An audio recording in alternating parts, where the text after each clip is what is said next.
네, 잠시 안내 말씀드리겠습니다. May I have your attention, please? We will start the session for the ship and the port of the 19th World Ocean Forum 2025. In today's session, we provided English-Korean interpretation service. If you need the interpretation, you can use the device on the table and you can set the channel number 1 for Korean to 4 English. Transport session of the 2025 World Ocean Forum will begin shortly. So if you're still outside, please come into the hall and take your seats, and we would appreciate your cooperation. We provide simultaneous interpretation service for you in Korean and English. For those of you who require interpretation, may simply pick up the device in front of you and tune to channel 1 for Korean and channel 2 for English interpretation. 네, 자리가 정돈되는 대로 우리 세션 시작하도록 하겠습니다.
네, 2025 제19 19th World Ocean Forum 2025 began, and this is the shipping and port session. Welcome to this session. Hello everyone. I am Yoon Soo-rin, the MC of today's session. Nice to see you all. Thank you very much. So this is an international session to have speakers from home and abroad. Currently, also this session is streaming online on the YouTube channel real time. Particularly, we have a Q&A board. You can leave your comments or the questions to speakers. Once again, let me introduce our interpretation service, and you can use your device by setting channel number 1 for Korean to 4 English.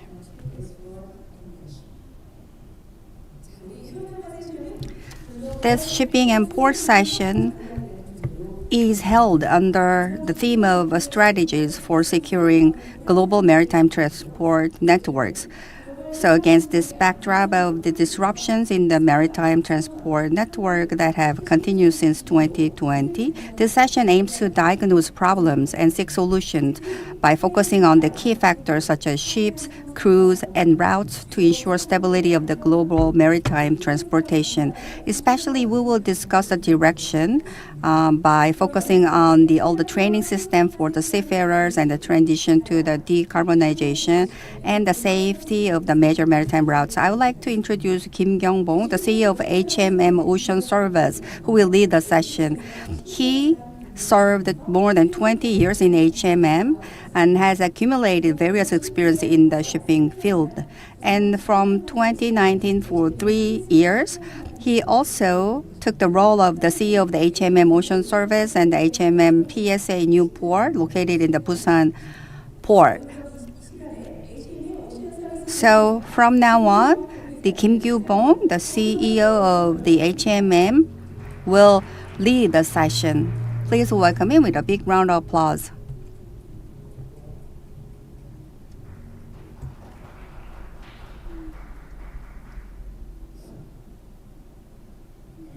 Good morning, everyone. Thank you for a great introduction. I am Gyu-bong Kim.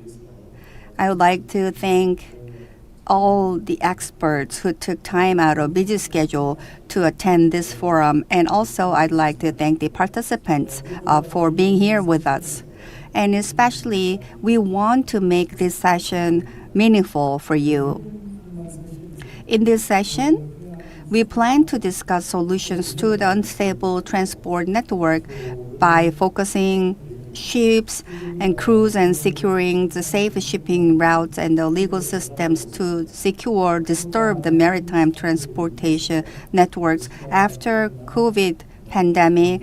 And we also have the Ukraine war, and also we have Red Sea issues like all the geopolitical issues, and also the trade conflicts, and we also have natural disasters. Also, in addition to it, we have the cyber attacks. All are unprecedented we face. So we have this unstable and uncertain maritime transport network situation. So for the safer and the better global transport network, we want to talk about the solutions such as ships, crews, and all the shipping routes and the legal systems. We want to discuss about that with all the experts from home and abroad. Today's session, we have the 6 speakers. So from now on, we will listen from them about their opinions and insights.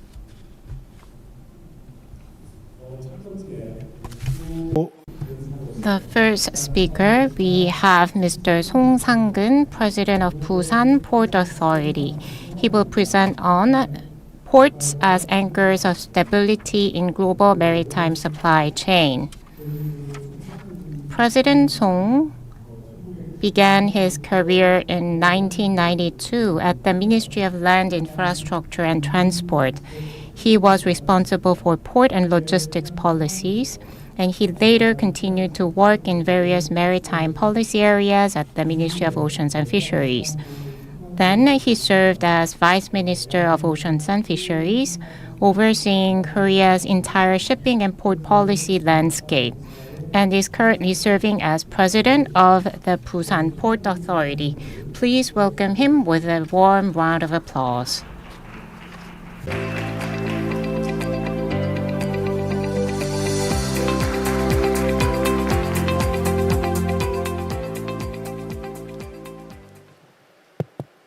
예, 안녕하십니까. Nice to meet you. I am Song Sang-keun, President of Busan Port Authority. It is my honor to present to you in this meaningful forum, and especially the theme of today is ports as anchors of stability in global maritime supply chain.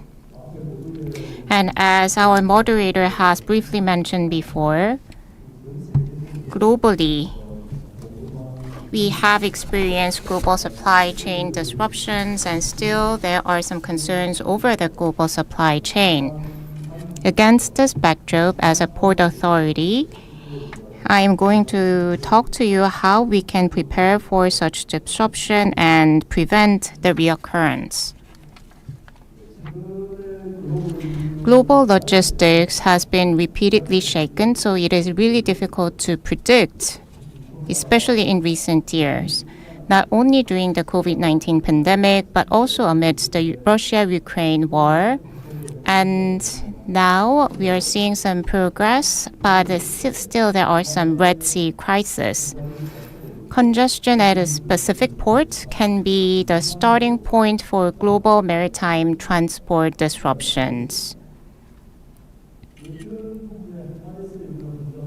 And the reason why port congestion spreads in a chain reaction, as you well know, is because the global container shipping network is closely interconnected.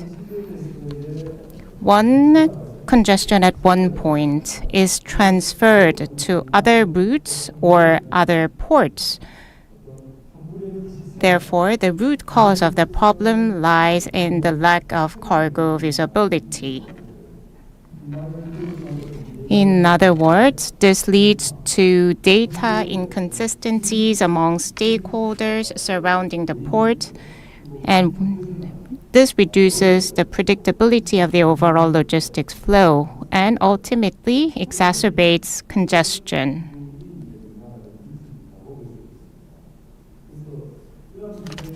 To address these challenges, we need various actions and countermeasures. We need a central hub that can connect the entire logistics network, and the place that can perform that role, I think, is the port. Ports are the starting and ending points of global maritime logistics and are the only hubs that can practically connect data across the entire logistic network.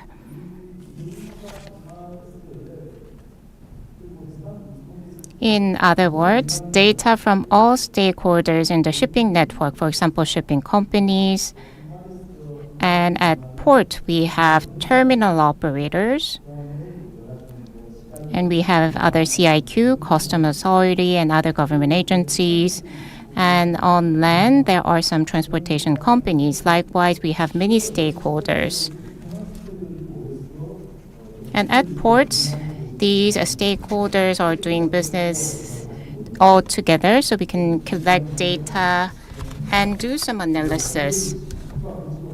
So that's why major ports around the world are accelerating their digital transformation to achieve real-time visibility into the location, flow, and condition of ships and cargo.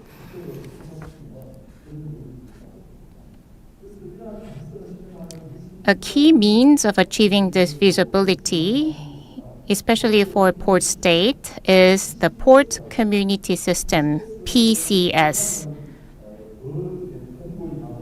So solidifying a PCS and further advancing PCS is the key goal for your ports around the world. Again, this is Port Community System. As mentioned, we have many different interested parties, for example, shipping companies, terminal operators, and port authorities. And the PCS system is an integrated platform that gathers and shares data from various stakeholders in the port. So it is important to suggest an advanced PCS. This allows for much more efficient management of vessel arrival schedule, cargo handling, and vehicle dispatching, while optimizing logistics flow. Ultimately, this data sharing significantly increases cargo visibility, making port operations more efficient and predictable. Busan Port has also been developing a port community system called Chain Portal since 2019. We have developed it into a platform where all stakeholders can communicate in real time and can share data in real time.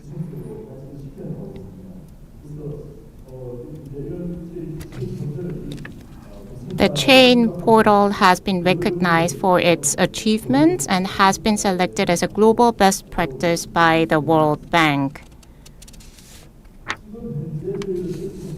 Currently, there are approximately 22,000 users and subscribers to Chain Portal. Truck operators are also our users. And other individual truck drivers can use truck driver specific mobile app, and subscribers to that app is over 16,000 people. Train Portal provides a total of 9 functions, and let me briefly talk to you about its main functionality. First is VBS, Vehicle Booking System, which is Vehicle Entry and Exit Reservation System. So this plays a significant role as it provides reservation schedule system for incoming and outgoing cargo in advance, and it reduces waiting times and alleviate traffic congestion at port by linking trucks. And second is transshipment system, TSS. At port, we have operators. Using TSS, the operators can place orders in a group order way. So let's say if the truck goes in one journey and it can come back while they're loading another cargo. So let's say you are taking taxi from Seoul to Gyeonggi, and if the taxi should come back to Seoul, then the taxi driver can load another passenger or load another cargo in this case. We have TSS system and have been operating since the second half of this year. Although the functionality is quite basic at this point in time, but still we are going to further advance the functions of TSS. This contributes to increased transport efficiency and reduce logistics costs. And next is e-slip, electronic pass. It's just like high pass system for port. In the past, the truck driver had to record e-slip or slip manually to handle their cargo. But now, right after passing the gate, the mobile app shows the data. Even though they may not have the manual versions of the record, they can publish the e-slip. Therefore, we have alleviated gate congestion in this way and increased the convenience and safety of the truck drivers. And the satisfaction rates from the truck drivers are quite high. And last system is the transshipment monitoring system, Port I. As Busan Port focuses on transshipment cargo, the shortcoming of the Busan port currently is that there are many terminal operators at one site. Therefore, data collection from many different terminals are not shared currently.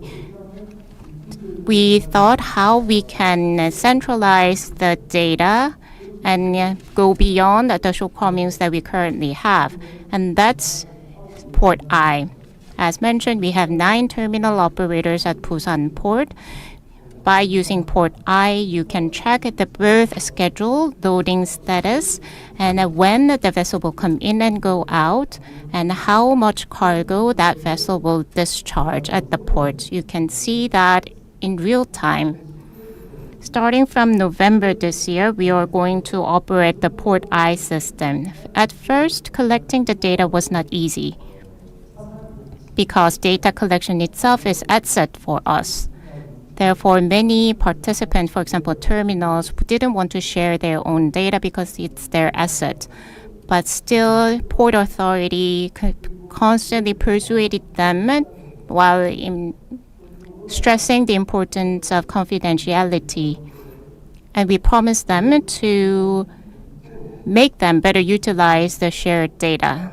We have made the system and promoted communication among the participants who are terminal operators. Now, all shipping companies and all terminal operators and the major transportation companies are participating in the Port I system. So far I have introduced 4 different systems. Although they are not perfect, but still we are constantly updating the system. I think in this way, we will be able to strengthen our service. From this point, what's important in this is that, as you well know, We are living in an era of digitalization, especially in the shipping and logistics field. There are two important keywords: digitalization, and decarbonization. Through digital transition, if we can reduce the ship waiting time and increase the efficiency of logistics handling, then we can reduce carbon dioxide emission. Now we are trying to have more infrastructure at ports. By increasing the efficiency at the port, we will be able to increase the operational competitiveness. Chain portal that we have had 4 different functions as mentioned before, and you may have some questions. Ports across the world are making their best efforts individually, but that will not be enough because ports are located at distance. Global cooperation is a must considering that backdrop. To increase the efficiency of global supply chain and to increase the productivity, organic collaboration across the ports is really important. As you well know, Port of Singapore and Port of Rotterdam, and especially Kobe, Osaka, and other Japanese ports are making efforts to do digital transition. And let me introduce one example of that, which is PCO, Port Call Optimization. That initiative is led by Port of Rotterdam. And currently we are discussing this with major ports around the world, and Busan Port is participating in that global initiative. And it is to optimize the port of call functionality of Busan. For example, when vessel comes in from another port, they can give us the data in advance so that we can prepare for the vessel arrival. And we can send that data to the port of destination of that vessel. Currently, we're discussing that in detail. And this year at the IMO meeting, we are going to introduce this case.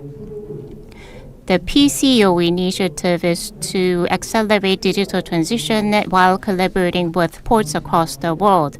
Then we will be able to address the global supply chains disruptions and inefficiencies within port communication.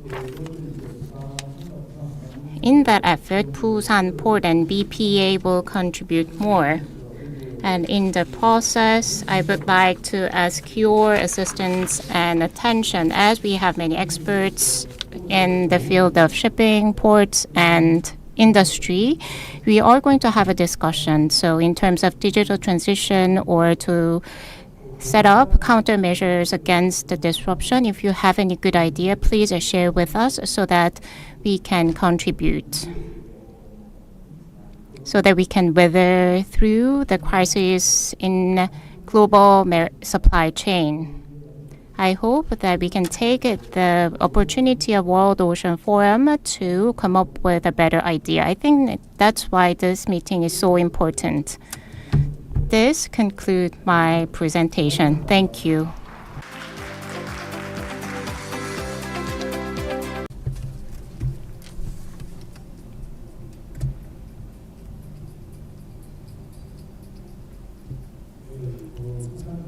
Thank you, Mr. Song, for your presentation. Next, the Distinguished Research Fellow and Director General for Research Japan Transport Tourism Research Institute, Fujisaki Koichi, will talk about the presentation under the theme of Towards Strategic Securing of International Maritime Transport Network. He is working for the JTTRI, and also he worked in the various government agencies and also participated in various international projects and research activities, and has been engaged in various fields such as transportation, tourism, and planning for a long time. So let me invite him to the stage.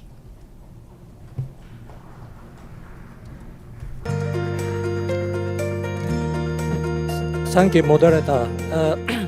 It's my great honor to be with you on behalf of my institute, JTTRI, and JMC Chairman, Mr. Shukri.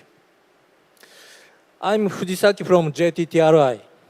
Today, I will discuss on the challenges toward strategic securing of international maritime transport based on our group research program undertaken in JTTRI. In this presentation, I hope to share the background and objectives of this research program, the maritime industry in Japan, current situation and issues about sea lines of communication, report on Maritime Symposium 2024, method used, and the status of this research program. First, securing a safe and stable international maritime transport network is crucial for maintaining global supply chains. However, recent conflicts, climate change, and other factors have often been threatening the freedom and safety of international maritime transport. Countries are trying to safeguard international maritime transport as strengthening supply chain resilience is vital for its national economic security. Against that background, this research aims to sort out and analyze the current status, challenges, and risks of the international maritime transport network and examine the possible measures which Japan can take to ensure its safety and stability. This study will also overview coming social and economic changes and deepen the discussion towards the future measures. The scale of the number of employees in Japan's international shipping is 60,000. Various industries are gathered in the maritime clusters in Japan. Among them, Japan's shipbuilding industries are underpinning Japan's shipping industry. At the same time, 4% of seafarers are Japanese. In recent years, the Japanese merchant fleet has shrunk due to the removal of unprofitable vessels built before the Lehman shock. However, the number of Japanese flag vessels has steadily increased due to special tax measures like the tonnage standard tax system. Many ships are registered in countries of convenience such as Panama and Liberia, and many Japanese operators also have vessels registered in countries such as Panama.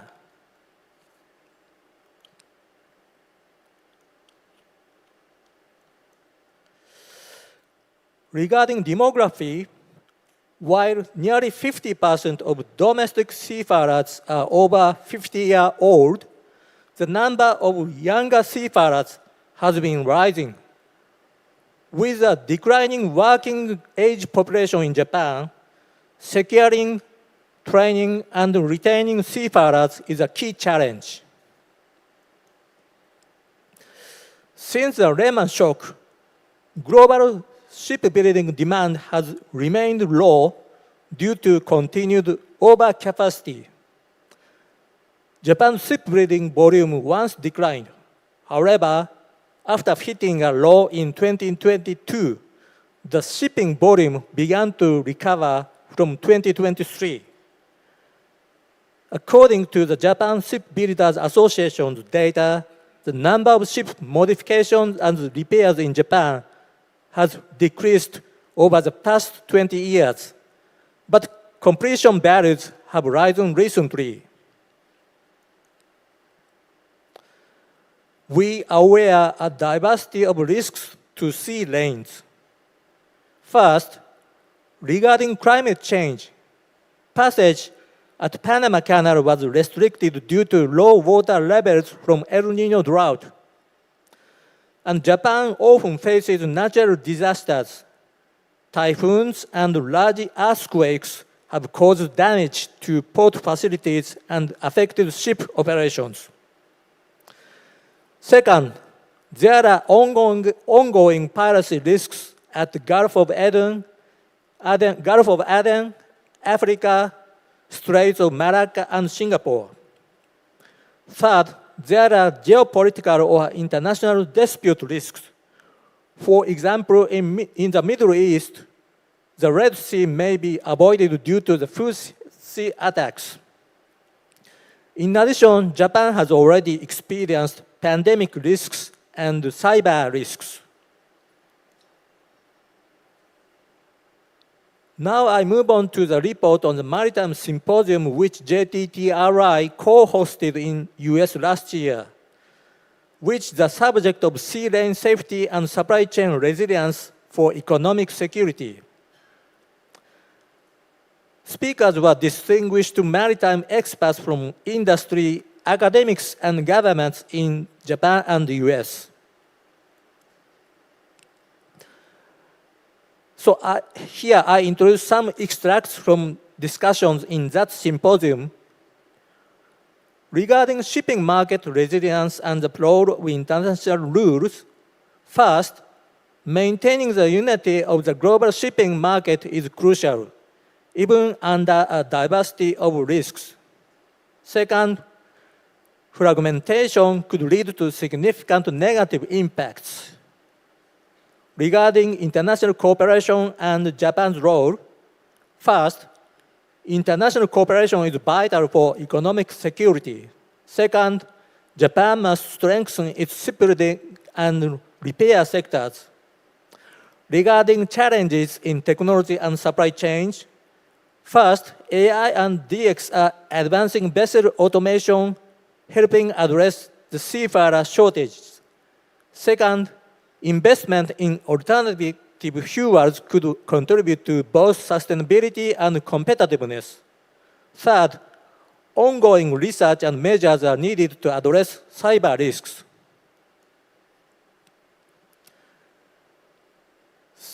So, to proceed our JTT's research project, the steering committee of experts from academics and maritime industry was established. The measures taken by major European shipping countries in light of the recent volatile international situation will be surveyed. A simulation of the event of some possible sea lane disruptions can be considered to grasp economic impacts. While the discussion in the steering committee is ongoing and is to be examined further, now I would share some of the challenges presented in the committee. Regarding international shipping, first, reduction of container loading slots to and from Japan are affecting.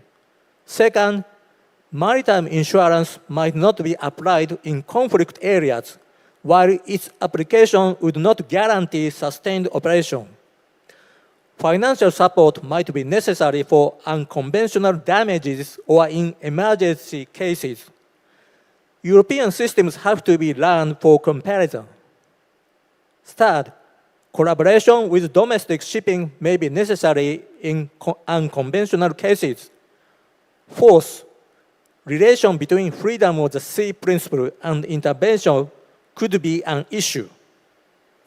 Fifth, in automated operation technology application, human response for maintenance and travel might continue to be required. Regarding shipbuilding, first, it is not easy for Japan's shipbuilding industry to respond sufficiently to the demand of Japanese ship owners, since its capacity was once reduced and capacity re-extension needs much time and cost. Second, worker shortages make it difficult to meet shipbuilding demands. Third, lack of domestic repair facilities, technology, and skilled workers are risks. Fourth, investment in factory automation is vital, since human professionals cannot solely undertake large-scale production. Fifth, Collaboration among shipbuilders is necessary also for architecture of conventional ships. Strengthening shipbuilding competitiveness is crucial for national security. Regarding logistics, first, geopolitical risks, climate change, and port labor issues impact supply chains, which would make projection of fair change and management of clients difficult. Second, harbor transport businesses are suffering labor shortages, unpopular job due to poor labor environment and working weekends and midnight. Third, while terminal operation of container ships needs implementation of automation and remote control, labor unions tend to be against it. Fourth, since Japanese companies prefer long-term contract and cannot accept higher fare, shipper industry tends to reduce frequency of ships to call at ports in Japan or even avoid routes connecting Japan. Fifth, regionally dispersed storage of liquid bulk is important. Food and resource security is also to be discussed. Regarding port, first, Japan's port competitiveness is declining, requiring improvements in productivity, safety with brand new machines, and carbon neutrality with new fuels. Second, seeing that business model and environment is different between for container and resource bulk, it is necessary to examine what kind of ships can call at which ports. Third, base ports for imported hydrogen and ammonia are to be selected from perspectives of energy and industry policy. Fourth, dispersion of ports could be desirable to ensure high frequency with middle-sized vessels for recovery from delay in COVID-19 pandemic. Fifth, countermeasures to cybersecurity are necessary. Sixth, policy decisions are essential for the automation, electrification, and greening of ports. Regarding vessel and seafarers, consensus for accepting foreign seafarers is not yet built in the whole industry, while frequency in remote island routes has been reduced due to shortage of seafarers. Enhancement of seafarer training routes and enlargement of windows to obtain seafarers, such as employment of people who resigned jobs on the land, is important. Second, the necessary scale of Japanese vessels engaged in international shipping specified in the concept of tonnage standard tax system is too small to ensure the minimal life of the people. Regarding foreign affairs, first, to maintain freedom of the sea principle, diplomatic efforts are necessary. Second, it is important to collaborate with countries on the coast of Japan's sea lines of communication. Regarding defense, spread of underwater mines from any conflict area would lead to closure of ports and affect the economy significantly. Regarding Coast Guard, anti-piracy efforts have been made through strengthening maritime security cooperation and dispatching patrol vessels to Southeast and South Asia. This concludes my presentation. Thank you for your attention.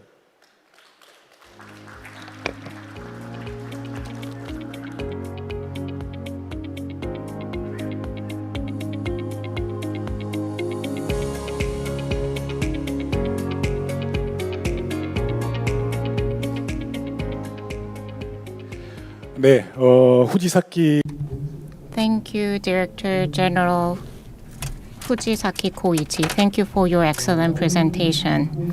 Next, we will have a presentation by Mr. Hideyuki Nakamura, Senior Researcher at the Japan Maritime Center. He will present on Japan's effort to promote revitalization of the shipping and shipbuilding industries to secure stable maritime transport.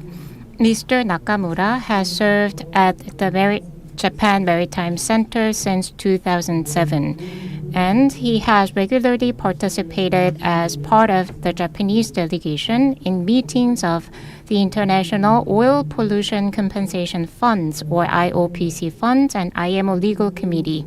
He has consistently conducted research and policy analysis in the fields of international maritime law, the law of the sea, and maritime commerce. Please welcome Mr. Nakamura onto the stage with a warm round of applause.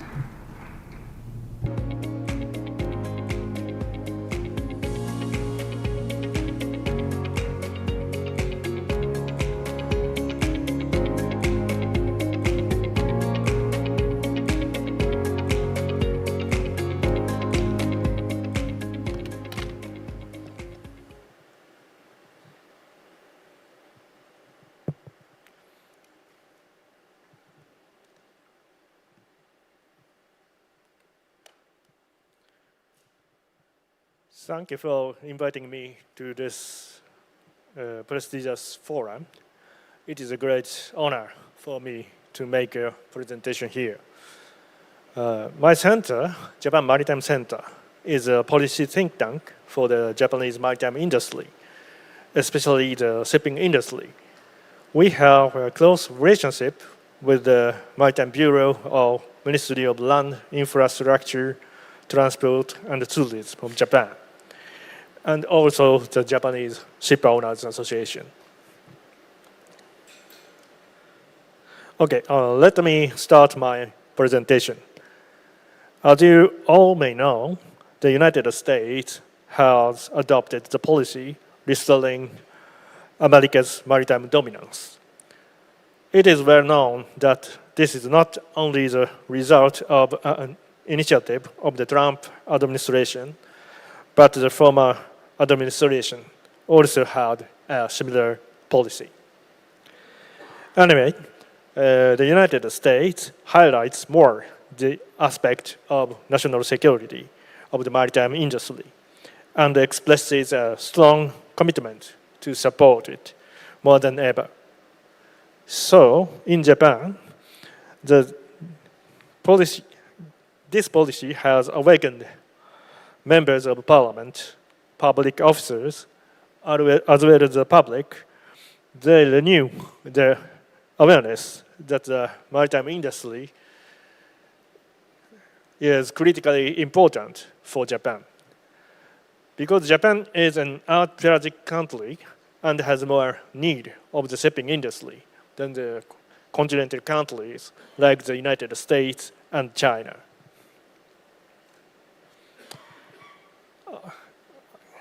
This page, from the page 3, this page, I will reconfirm the importance of maritime transport for Japan. First, as this explanation is often mentioned in Japan, more than 99% of trade is transported by sea on a weight basis. Although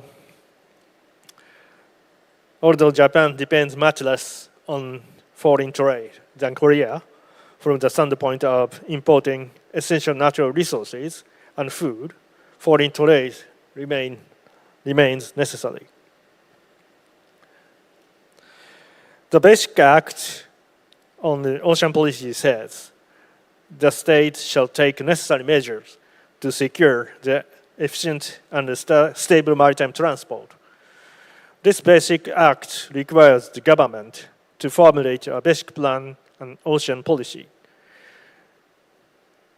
The basic plan in the fourth period, adopted in 2023, under the subtitle, the measure that contribute to reinforcing maritime security, said the importance of ensuring maritime transport, strengthening international competitiveness of maritime industries, particularly promoting DX of the marine industries, including the shipbuilding industry.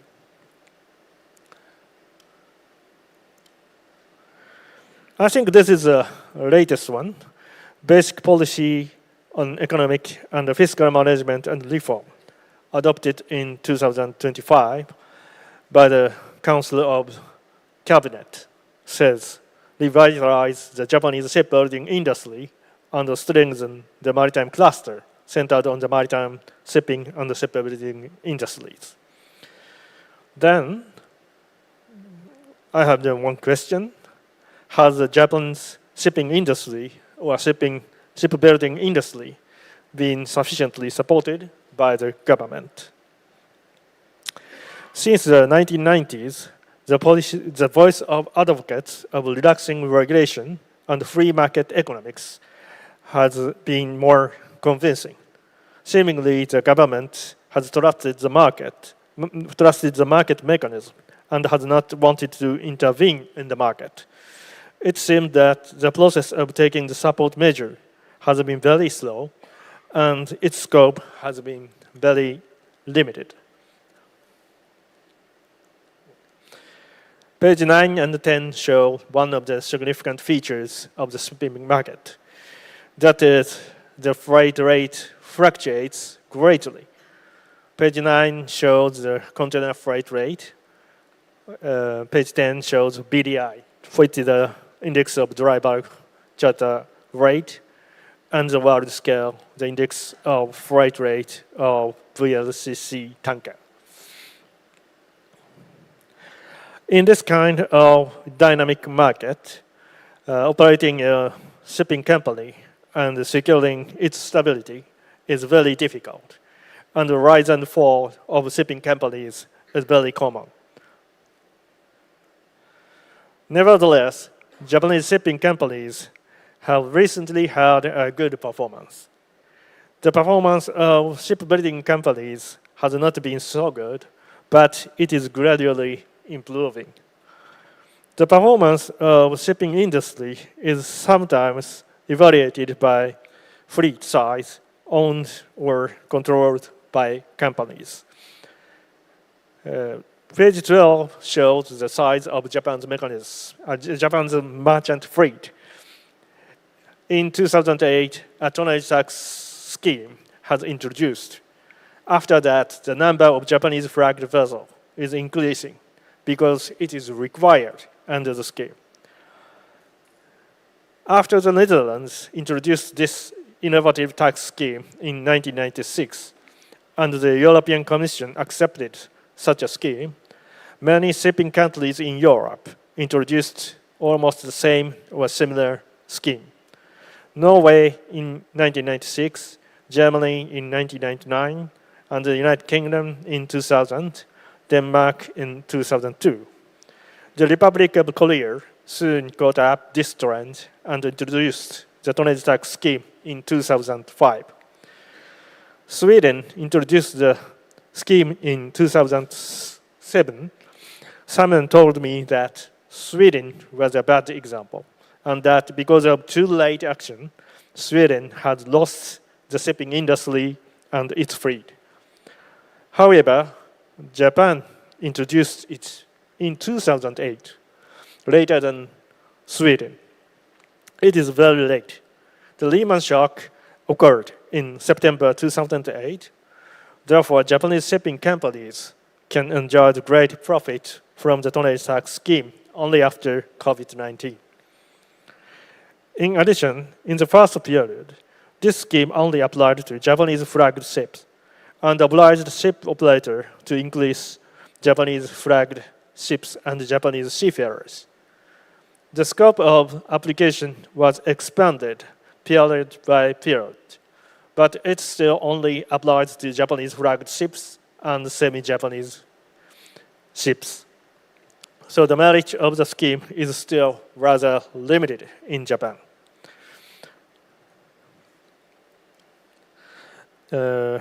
I want to briefly speak about Japan's shipbuilding industry.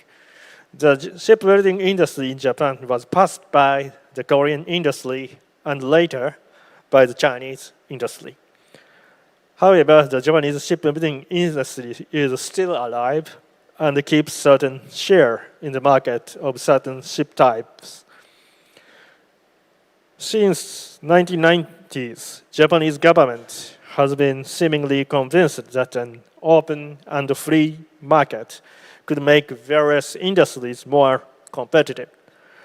Although the shipping industry is outside the framework of the WTO and the various free trade agreements, the shipbuilding industry is not. Japanese government has stuck to a free market policy, then the industry support is limited to a particular aspect, for example, research and development. In this context, Japan has criticized the government's support to the shipbuilding industry in Korea and wanted to resolve the dispute within the framework of the dispute settlement mechanism of the WTO. However, the WTO's dispute settlement mechanism doesn't work because of the USA's policy.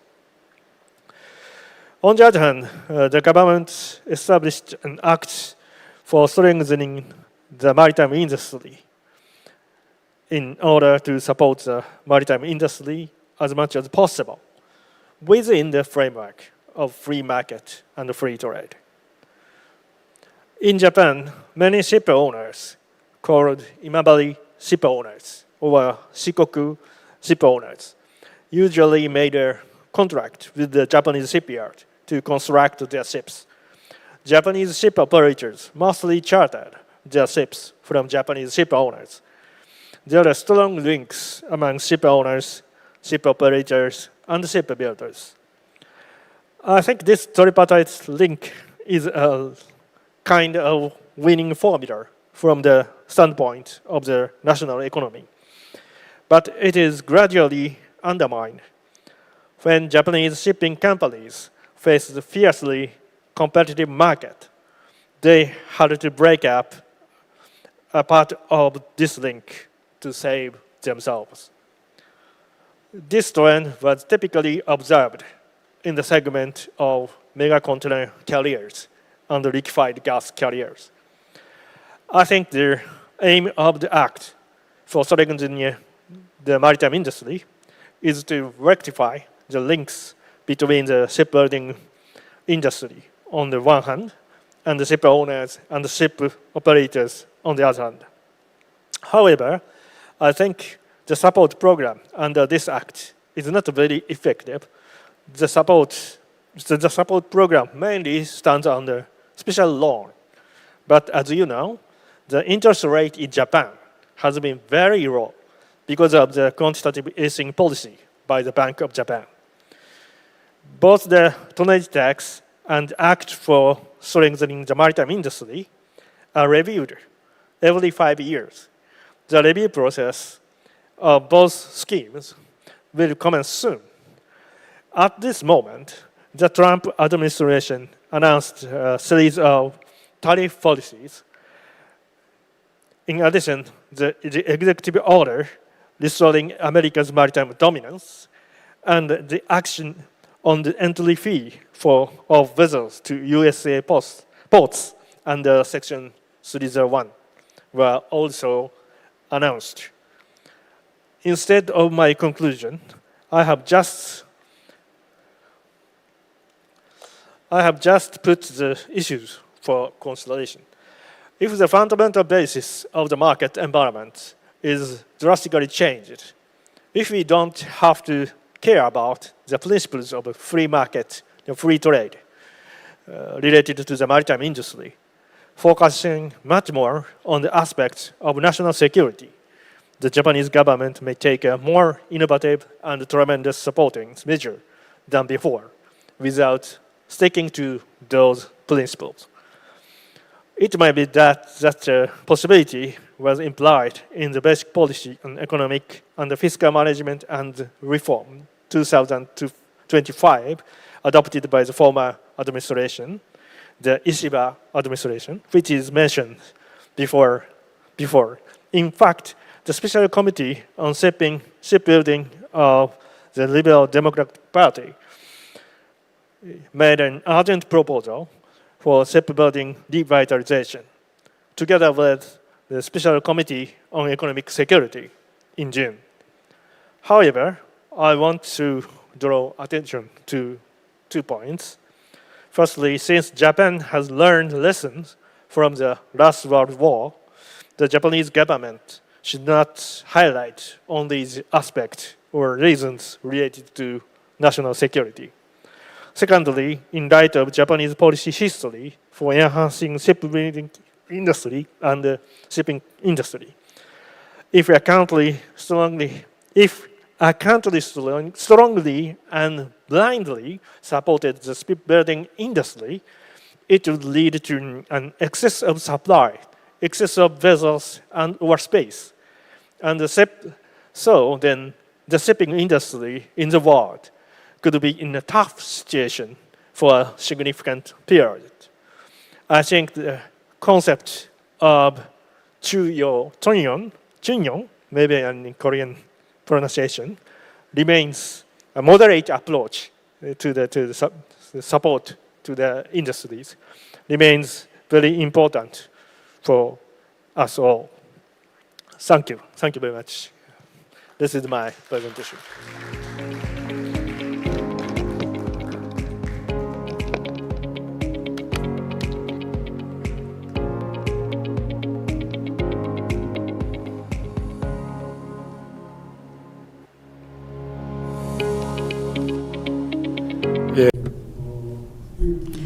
Thank you, Mr. Hideyuki Nakamura, for your insightful presentation. So we have a 5 presentation in this session, and we just finished the second presentation. Next, the Professor Han Jong-gil of the Seonggyeol University will give the presentation on the theme of global supply chain disruption and the shipping company's response. He served as the vice president of Seonggyeol University. He was also president of the Korea Society of the Shipping and Logistics and the Korea Maritime and Port Academic Association. He is currently serving as an advisor to the International Logistics Association and the director of the 바다의 품. I will bring him to the stage.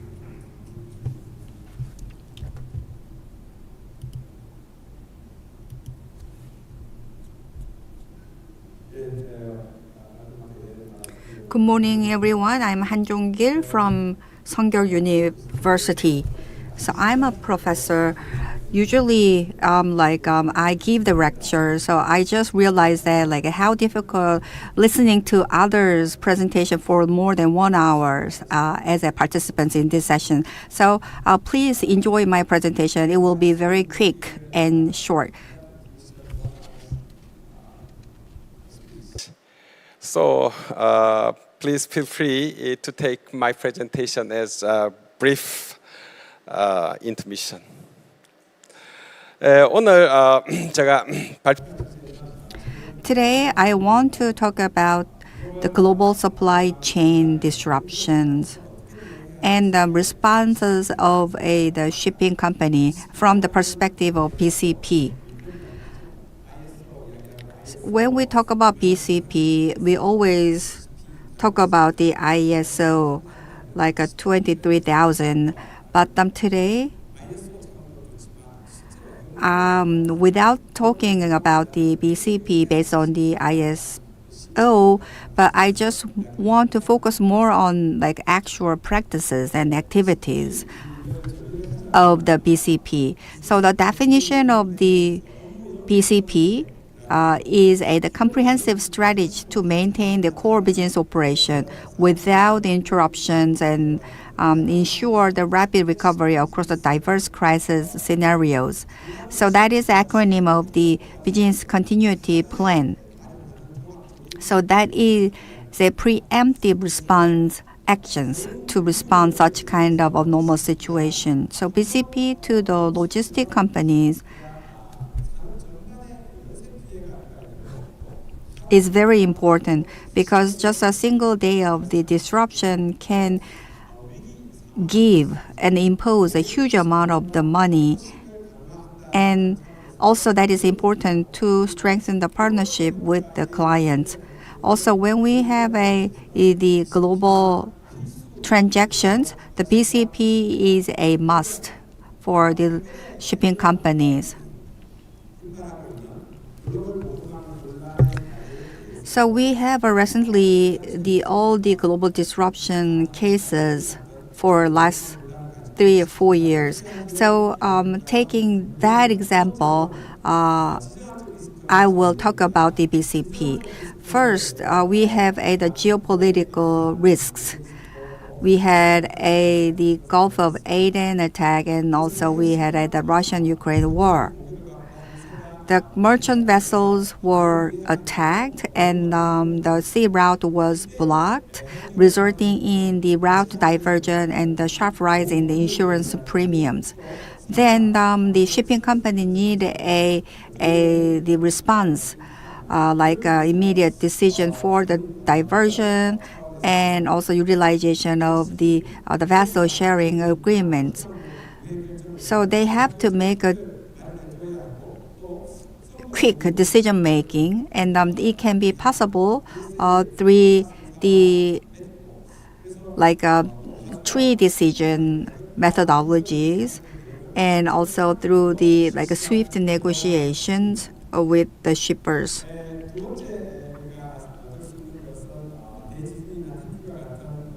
And also we can have a natural disasters like earthquake and the typhoon. In the Japanese routes,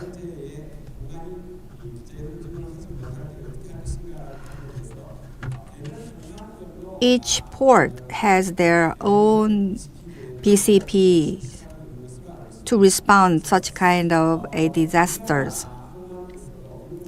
So Korean ports also have to take up measures to respond to these disruptions of the long-term contract.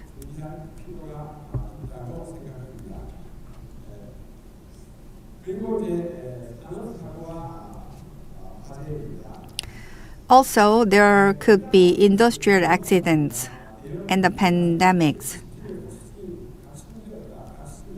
There was a big difference of the companies with the BCP or company without the BCPs in case of the typhoon. And also in 2011, we had the big fire in the warehouse, and we had the disruption in the deliveries to all the households. We can take a lesson from that accident. Global pandemic can be another factor which can impact a global transport network. So we need to have the flexible response by setting up the BCP. And we also have to set up the protocol for the shift change of the seafarers. And also we have to have a diversified suppliers for continuing our businesses by setting up the BCP in advance. And another issue can be the piracies or the cyber attacks.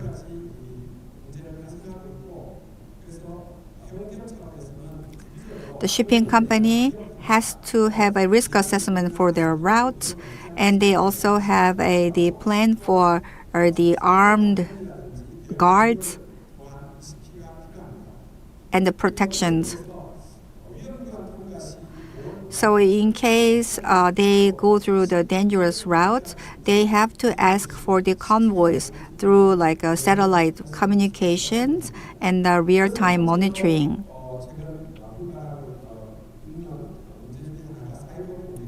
Cyber attack is another frequent issue nowadays. In order to respond to this cyber attack, the RTO or the RPO should be planned in advance as a part of the BCP, and also the shipping company had to have the offline responsive measures, and also they have to have a simulation mock-up training in advance so that they can continue their businesses in case of emergency.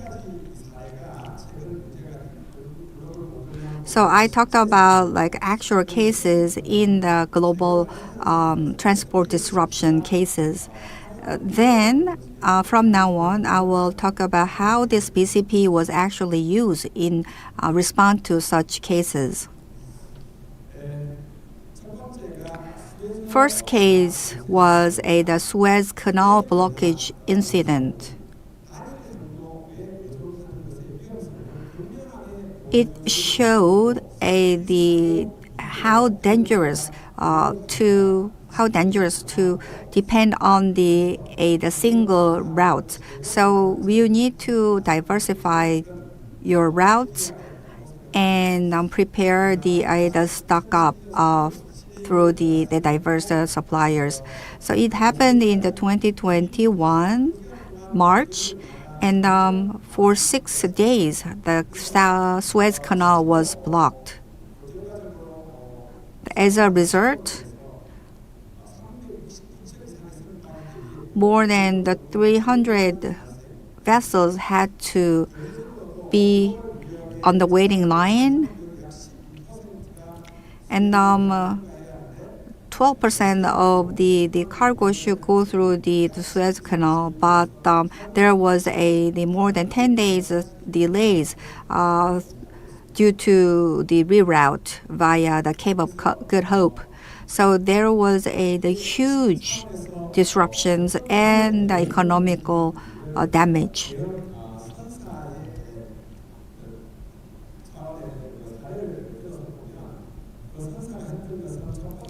So the company, the shipping company,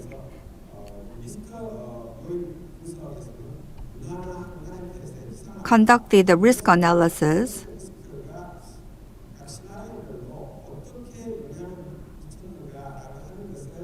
to see the impact of the route disruption. So they go through all the disruption scenarios to set up the plan, countermeasures for these kind of accidents. And they established the vessel plans for the immediate activation, and also they requested a pre-arranged cooperation with the major ports and the terminals. And as another BCP, they also had the operation management, the communications measures. Please refer to my slide for that. And another incident was the fall of the Baltimore Bridge. It happened in 2024, and for 11 weeks, the port could not be accessible. And it make a toll of the total 15 million US dollar economic damage.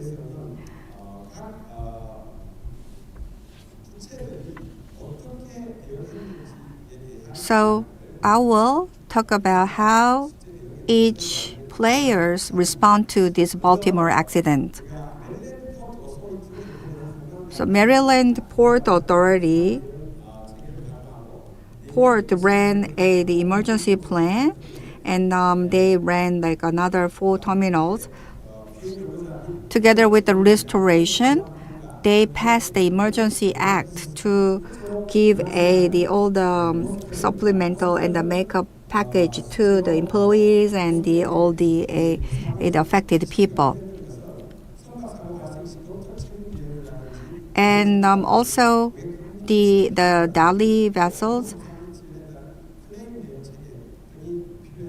ran the connected protocol for the government and the regulatory authority, and also they made the emergency contract to move all the containers to the other alternatives port. So Maersk supported the direct assistance to all the affected people to restore the trust, and they ran all the emergency the triage program. And also there was the cargo owner, like the automotives like GM and Toyota. So they tried to secure the alternative port, and they also planned for the alternatives delivery plan inland. So they actually work together with the New York port and New Jersey port to establish the railway the delivery transportation line. So you are here in Busan, and the Korean companies will face, shipping company will face similar issues in the future. So when we have the global disruptions and the emergency, the most important player will be the shipping management companies. Synergy Marine, who was the manager of the Dali vessel, they provided all the medical and the mental support program for all the seafarers. So for the VCP company can make a plan for all the emergency assistance and protocol with the government and the authority, and for the brand image and the emergency management and the risk management is very important for this kind of the shipping management company in case of the emergency. So BCP roadmap has a 6-stage, and please refer to my slide for more detailed information about it. And then I will talk about the Northern Sea routes. It gained a lot of attention from people nowadays, but if we do not have a BCP plan in advance, I believe that the operation of the NSR is impossible. So in case of an emergency, we have to have alternative routes, and we need to provide the special training, and the quick communication with the clients is very important, and all those should be included in the BCP. So without the BCP, discussing about the NSR is not desirable, I think. So this is a conclusion. So BCP is now a survival strategy for all the shipping companies. So in order to respond to all these risks and the disruption across the world, BCP is a must, not an option.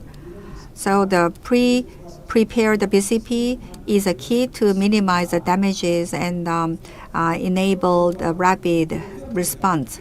So in the high-risk routes like NSR, need the BCP in advance, and only the company equipped with the BCP can secure stable services and the global trust. Thank you for listening.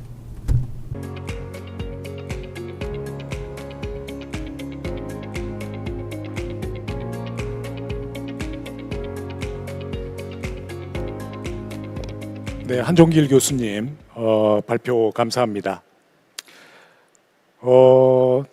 이번에는 이제 약간 그 성격을 달리해서 실제 해상 운송을 직접 담당하는 해운 선사의 발제를 들어보도록 하겠습니다.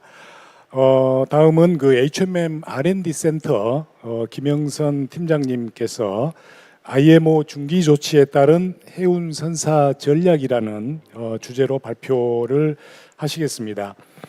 김영선 팀장님은 H&M에서 약 10년 이상 컨테이너선, 자동차선, 유조선 등에 직접 승선 근무를 하였고, 이후에 이제 육상으로 전환해서 선박 안전관리, 해사 기획 등의 업무를 수행하였습니다. 2021년부터는 H&M R&D 센터의 팀장으로 근무하며 해운회사의 온실가스 규제 대응을 위한 전략 수립과 규제 대응 기술 연구 업무에 종사하고 있습니다. 팀장님을 박수로 맞이해 주시기 바랍니다.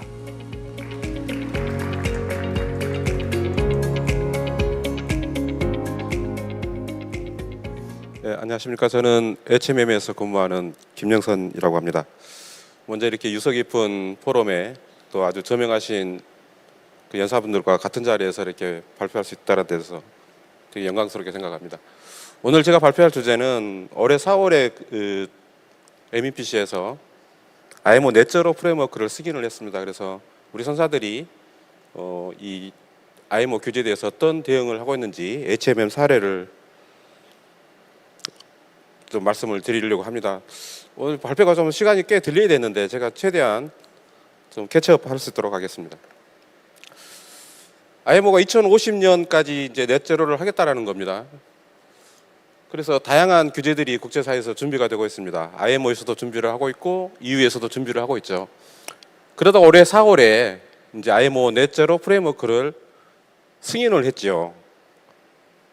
저희들은 이번 4월에 그 승인이 되는 걸 보고 이제서야 드디어 이 국제사회가 이 해운에 대한 온실가스 규제 패키지를 전부 다 완성하였다라고 평가를 했습니다. 그래서 저희들이 걱정하고 있는 어떤 규제의 불확실성이 상당 부분 해소된 거 아닌가라는 이제 판단을 했었죠. 그러다 지난주에 아주 좀 충격적인 소식을 아마도 알고 계실 겁니다. IMO 넷제로 프레임워크 채택이 바로 1년 연기됐다라는 이야기 아마 들으셨을 겁니다. 바로 지난주에 있었던 일입니다. 만일 순조롭게 이게 그 절차대로 흘러갔으면 아마도 2027년 3월에 IMO 넷제로 프레임워크가 발효가 될 거고 해운선사들은 2028년부터 실제로 이제 탄소세를 부과해야 될 텐데 이게 1년 연기되면서 채택이 연기되면서 IMO 넷제로 프레임워크가 과연 어떻게 살아남을 수 있을지 아니면 아예 없어질지. 사실 초기에는 넷제로 프레임워크가 올해 지난주에 있었던 투표에서 무난히 통과될 거라는 예상이 아주 지배적이었는데 아시겠지만 1년 연기가 되고 그럼 내년엔 채택이 될 것인가. 상당 부분의 사람들이 아마도 여기에 대해서 좀 더 부정적인 생각을 하는 것 같습니다. 그래서 내년에도 채택이 될 가능성은 불확실하다. 이렇게 되니까 이제 더더욱 규제에 대한 불확실성이 더 커져버린 겁니다. 선사 입장에서는 참으로 Uncertainty has been increased, so we have many concerns. There are many shipping companies who are pro NZF or con NZF, but it is really important to adopt a framework because we need to eradicate any uncertainties. I don't need to go over the details of IMO net zero framework. So we have two different frameworks and we have a mandatory reduction target every year. As you can see from the slide, there are two baseline, one baseline and direct line, and there can be 4 different vessel type. For example, there can be 2 types of vessel which does not meet the baseline, and there can be 1 type of vessel which does not meet the baseline but yet meet the direct line, and there can be 1 vessel type which meets the ZNZ level. HMM last year, we have used around 1.5 million tons of fossil fuels. So if we calculate based on that, by 2028, when the framework comes into effect, the carbon tax is around 150 billion Korean won. And by 2035, it will go up to 1 trillion Korean won. That's our calculation. Let's compare by fuel type. For HFO vessel, by 2028, they will have to pay $82 by ton. And by 2035, it will go up until 450 tons. LNG is also a fossil fuel, so by 2035, it will have to pay 200 tons. But in case of biomethanol, it will be receive incentives. They don't have to pay the penalty because it's green fuel. They can gain out of the carbon tax. Based on Fuel EU Maritime and based on IMO Fuel Net Zero Framework, it is marked in red, blue, and dark blue. HFO, LNG, and B30 fuel, after 2030, they will have to pay carbon tax. So we need to go toward biomethanol because it doesn't emit any CO2, or B100 ELNG or e-methanol. These are the types of fuel that we consider green and eco-friendly. Let me skip the introduction of HMM. HMM, by 2045, you're going to achieve safe and stable net zero. By 2030, 30% of the entire fleet will go using low CO2 fuel. So the target that we have is that by 2025, you're going to reduce the CII by 60%, and by 2045, we will achieve stable net zero. But we have achieved 60% reduction early at 2023.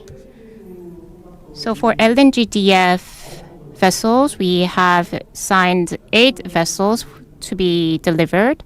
And methanol DEF vessels, we have placed order for 9. Some methanol DEF vessels are on voyage. We have announced this news. LNG vessels, which is around a 13K tonnage, will be delivered to HMM. So considering LNG, methanol, ammonia, DF, and all other, we have more than 30 eco-friendly vessels. Again, our goal is to transition 30% of the entire fleet into low-carbon vessel or net zero by 2030, and we are on track. We are doing a lot of R&D activities and activities to secure supply chain. Considering fossil fuel conventional vessel, to transition them into eco-friendly vessel, if we can then retrofit the vessel, we can achieve net zero. But retrofitting method is the problem that we have. So that's why we are considering energy-saving equipment to be on board or entirely retrofitting those vessels. We are investing a lot of our R&D activities to that. And that's our priority. The vessel that you see on the slide is the onboard carbon capture system on our vessel. As far as I know, this is the biggest size of CSS equipment. And left side, you can see windshield equipment. And on the right side, this is actually on board our ship. That's wind sail. Nobody expected to have the sail on the 21st century vessel. But NZF framework requires wind propulsion to be on board compared to other methods. So that's why we are having wind sail, but I'm not going to go into detail. We are doing ammonia and CO2 business as well.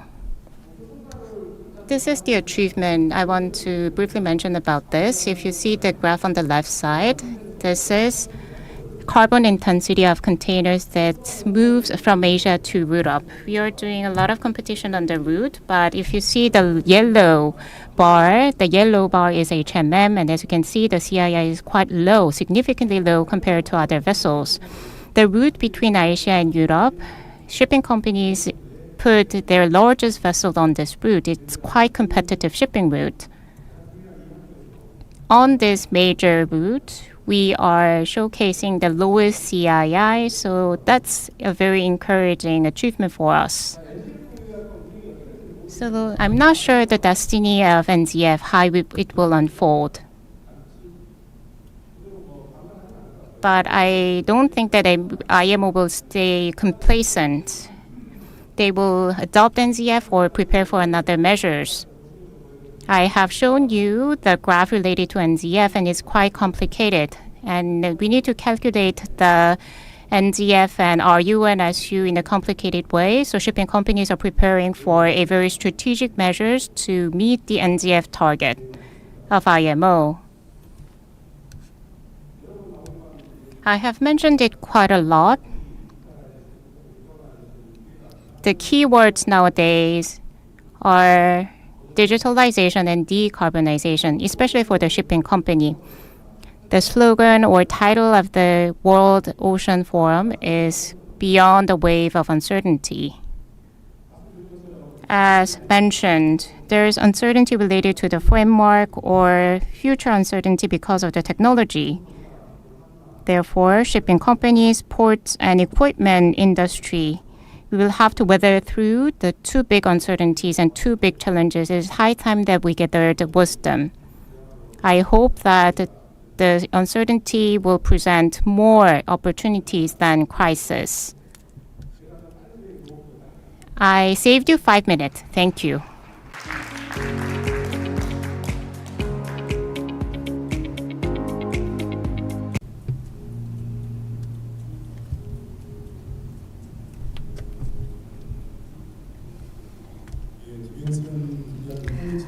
Thank you for your quick presentation. Next, he is the last presenter. He is the Kim Jin-kwon, professor of the Korea Maritime and Ocean University. He will talk about the Ships for American Act analysis. So he will talk about how to train the National Essential Maritime personnel through the analysis of the Ships for American Act. Professor Kim has been conducting maritime law education and research as a full-time faculty member of the College of Maritime Affairs at the KMOU, and he also served as the director of the International Maritime Information Center and the director of the Maritime Future Human Resources Development Institute, and also the Institute for the Education Innovation, and also he is a dean of the College of Maritime Affairs. So let me invite him to the stage.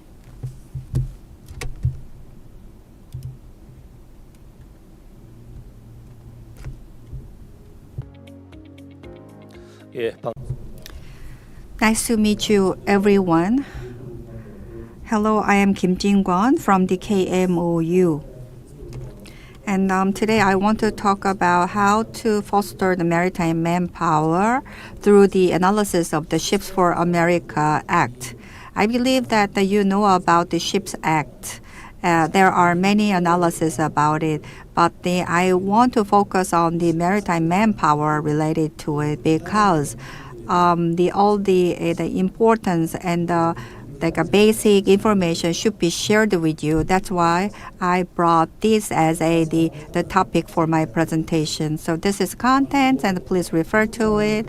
And I prepared the Korean presentation slide, but if you contact me, I will give you the English version to you. And as you know very well, we have the second Trump administration, and it shows the challenges as a risk at the same time to the Korean shipping companies, because due to the decline the naval power of the U.S., there is the growing hegemony competition between the U.S. and China. And China tried to increase the naval power, and they tried to build the maritime Silk Road, and they are starting that in the Nanjing port. So United want to maintain their hegemony, so that's why they set up with the Indian Pacific these strategies, and India and Australia are included in that, and they try to build the U.S., India, and the Pacific strategies. So against this backdrop,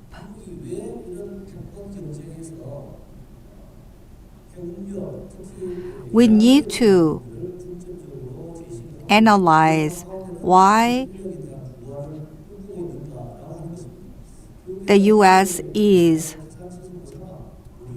trying to build their a sea power again, and what kind of impact shall we have in this kind of situation, and how we can change our own paradigm of the maritime issues.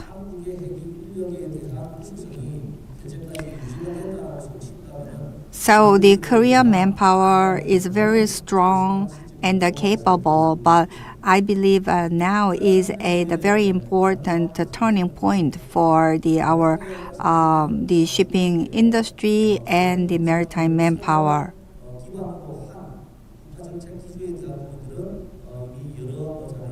So I believe that the international context about this. Under Korea, I'm sorry, the China, under the 5-year plan, they try to build the One Belt One Road initiatives, and the 71% are dominated by China in the commercial merchant ship and the shipbuilding companies. So the very systemically, China has been working in their shipping and the maritime industry to maintain the current dominance. And they had the MCF plan emphasizing that their sea power and the naval power is the very important for the country. This is the U.S. cases. So U.S. have declined the shipbuilding industry, but through the Great White Fleet Plan, they try to they have the strong naval power and the sea power through this kind of plan during the Roosevelt administration.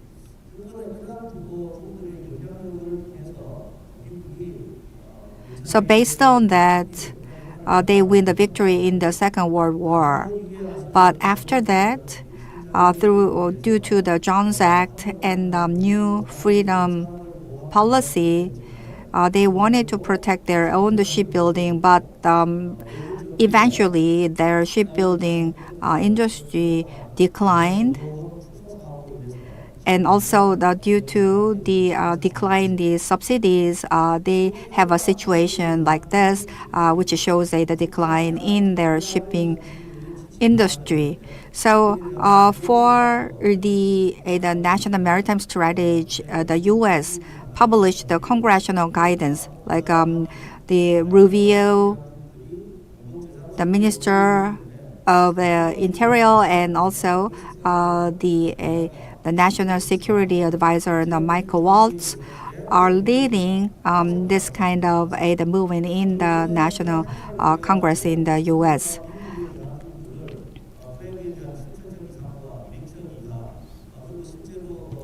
So that impact to the U.S. and the China competition for their sea power, and all the states are in this chart, and based on that, they try to build the guidance.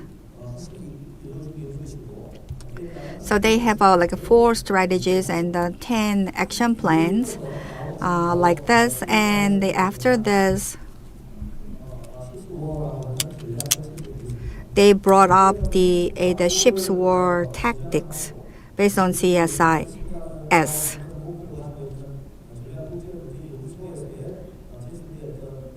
So this is the Ship's Wars report by CSIS in 2025, March 11th. So they assess all the impact and the status in the competition against China. And the shipyard should be transformed into the facility which can build the naval vessels and the other ships. That's the gist of this report. So strategically, the sea power is the main element for the global hegemony.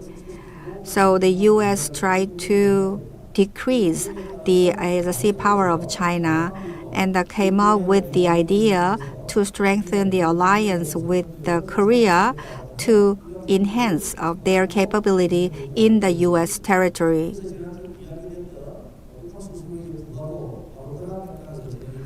I believe that the port usage tax, which was discussed last week, is part of that too.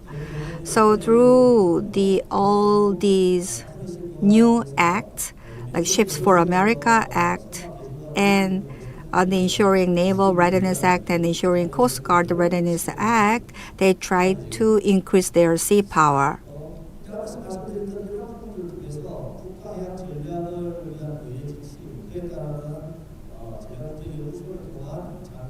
So they come up with the action plans through various researches, through the think tank, and also the pass of the new act. But how Korea can respond to these Ships for America Act from the perspective of the seafarers.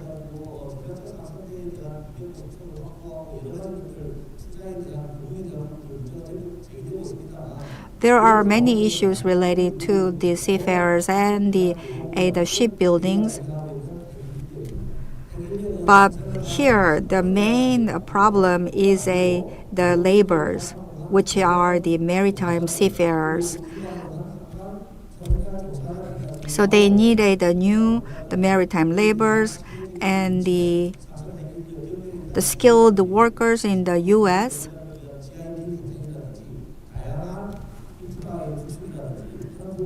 So that's why the U.S. tried to build the various infrastructure related to the seafarers, and that was included in the Ships for America Act.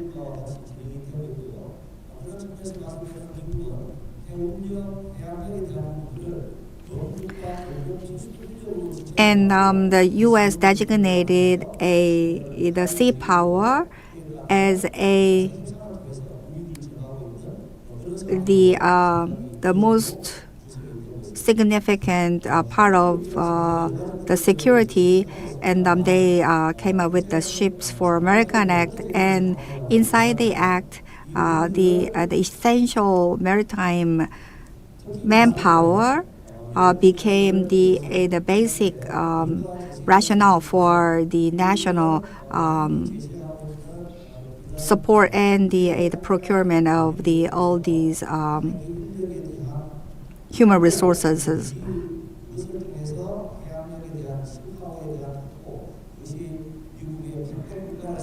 So based on this maritime manpower and workforce development of the seafarers, they want to build the country as a strong sea power countries, and the one of the tool is a Ship for the America, and they try to manage all the talent pipeline through the GI bills and the subsidies for that.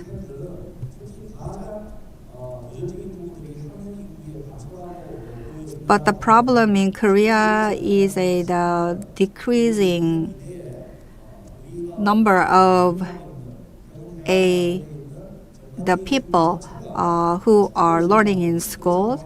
So there will be the decline in the workforce later in the future. So that's why we need the workforce training program. So we need to change our awareness first, and then we have to change our paradigm.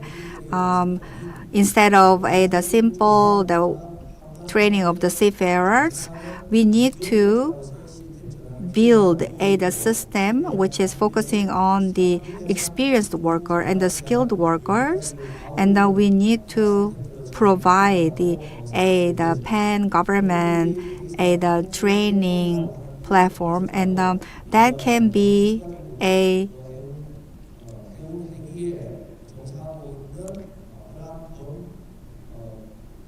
our platform for the seafarers trainings, and that can be the basic the part of our measures to increase the manpower of the seafarers. And for the more detailed information, please refer to my slide.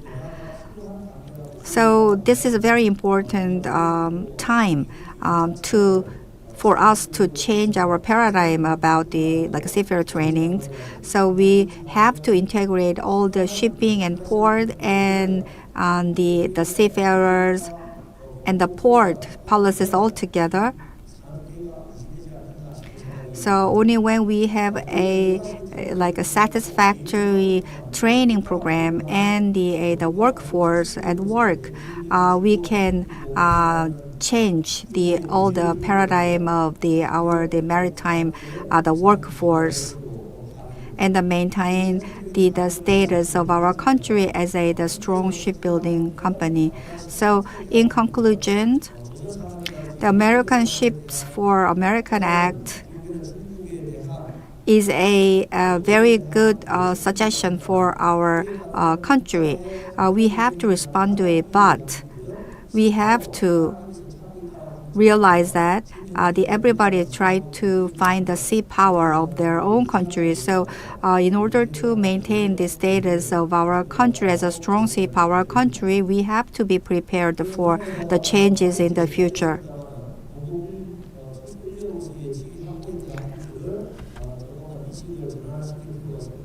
So we need to build the essential the workforce, seafarer workforce.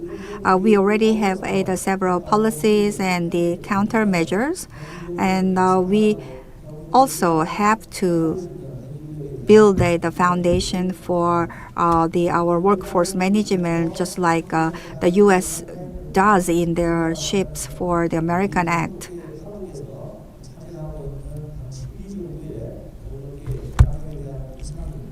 Then I believe that if we are prepared for that, then we can maintain our status continuously in the future.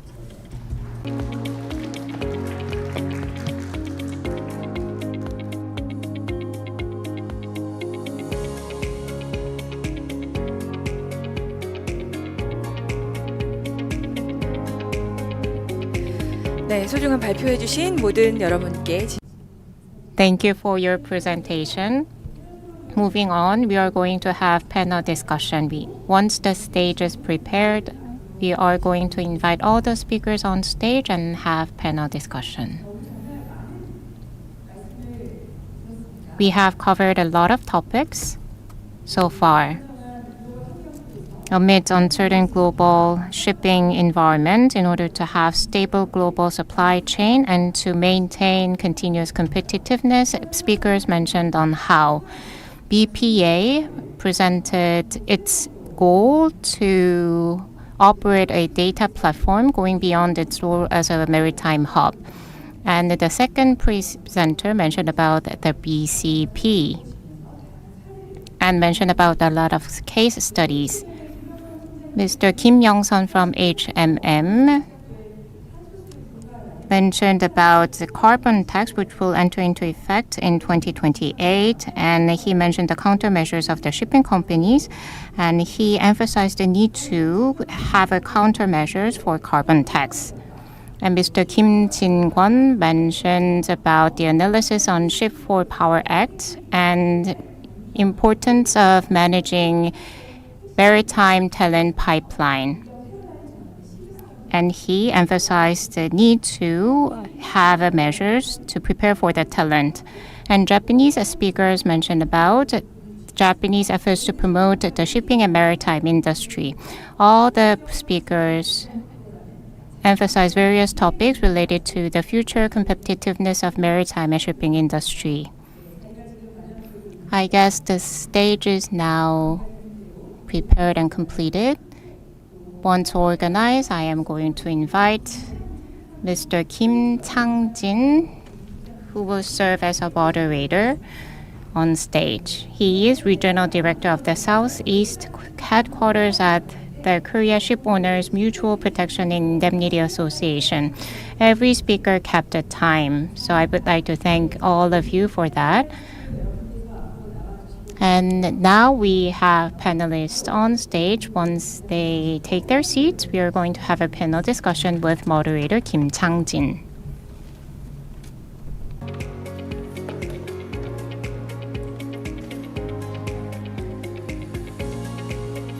네, 벌써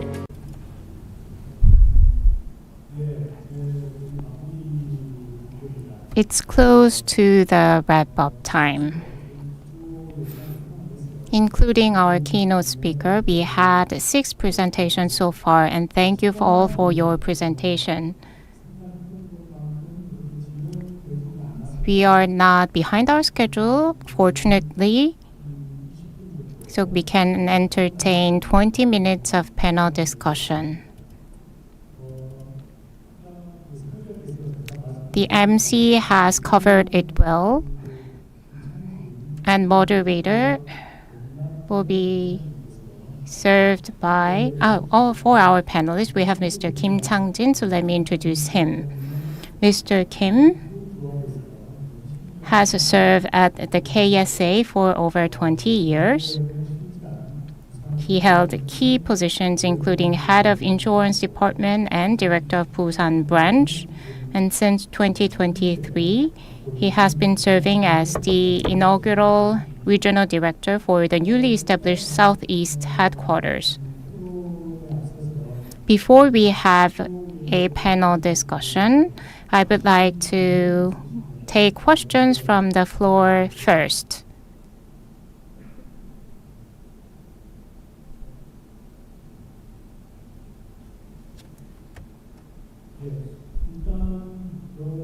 To give you more time to consider your questions, I, as a moderator, will ask 1 or 2 questions for speakers on stage. First, to Mr. Fujisaki Koichi from JTTRI. 있습니다.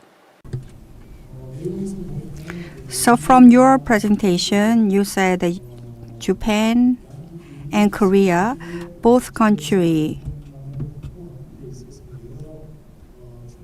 has challenges in the securing the global network, transportation network. So what is the biggest pending issue in Japan now?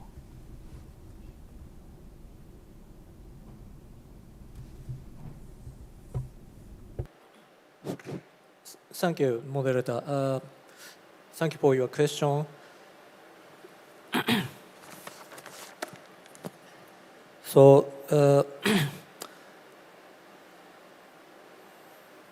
regarding Japan, not only one issue. So, Japan faces multiple risks. It includes climate change, piracy, and conflict. In addition to those risks, also cyber security and pandemic are also risks Japan are facing.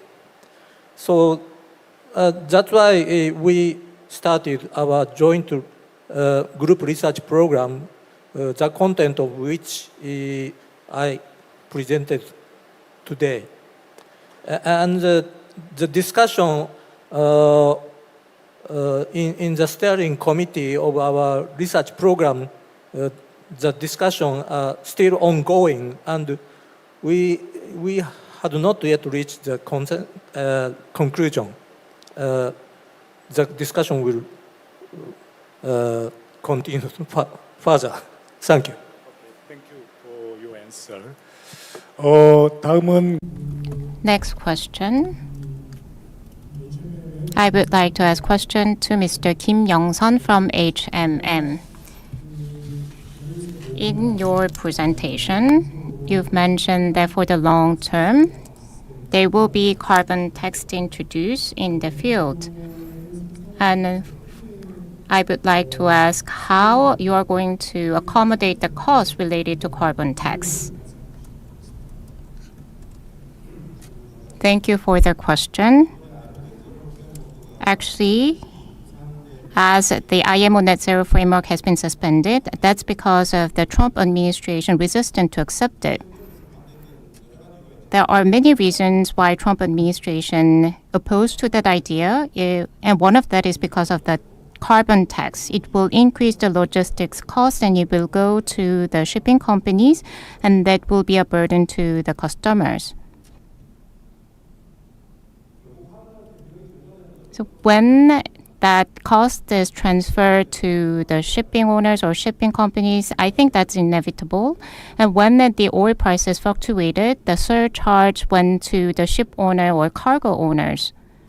So it's inevitable to take on the cost. However, with the NGF, we can make 10 billion or 20 billion Korean won of fund.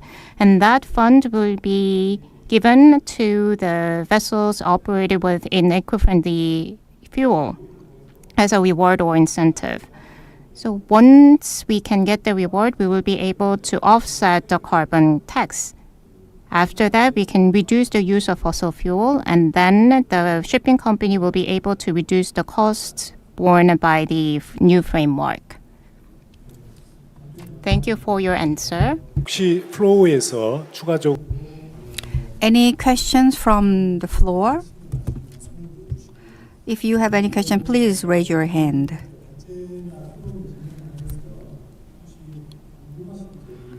And if you have any questions, and you can also leave your comments on the YouTube channel, then we will give you the answer later.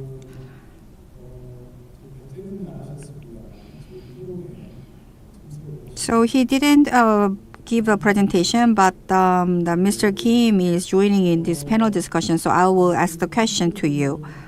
So this is a very the clinical problem, but we have the aging society. I think that's the same situation in Japan too. And lack of the manpower is the great issue. Do you have any solution to it?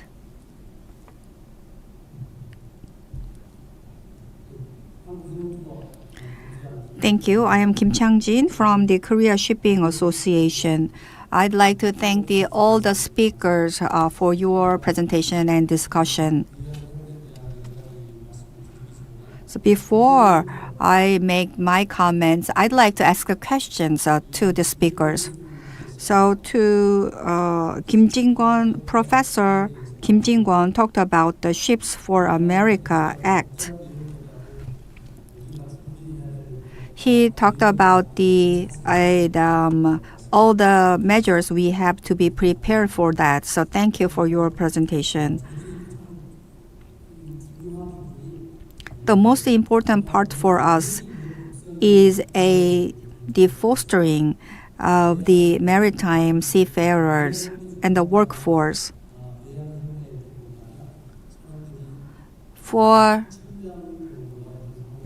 We have around 8,000 seafarers for the inner port, but more than 60% of the seafarers are aged. They are aged more than 60 years old. So the shipbuilding is very important, and the ship is important. However, the people who operate all the ship is very important. And in your presentation, you said that we have to be prepared for this kind of problems. For the onshore shipping, we have a very big withdrawal rate, and the retention rate is very low. And the young seafarers do not apply for their job anymore. So many experts are preparing for that. So we need a special act to foster the maritime manpower, and we also need to prepare the special act for the stronger the shipping and the shipbuilding industry. And I believe that this workforce management should be included for sure. And why the young seafarers do not apply for the onshore shippings, that is because we have a lack of the infrastructure. So the non-taxation non-tariff should be also included in the special act, I believe. So I'd like to listen from the Professor Kim about that. And also I have a question to the Hideyuki Nakamura.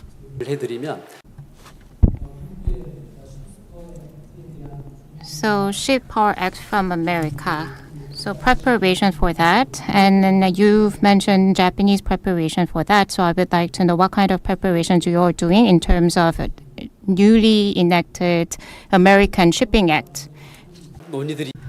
Also to Professor Han from the Seongyeol University. So yes, the Northern Sea route is in our preparation. So we need to have the ship owners and the terminal. But another important thing is the diplomacy. Northern Sea route is not owned by a single country. Each country has all their own stakes and the interest on their own. So what kind of preparation our Korean shipping company have to do for the NSR? 예, 감사합니다. Yes, thank you. I think you have posed a really difficult question, but once again,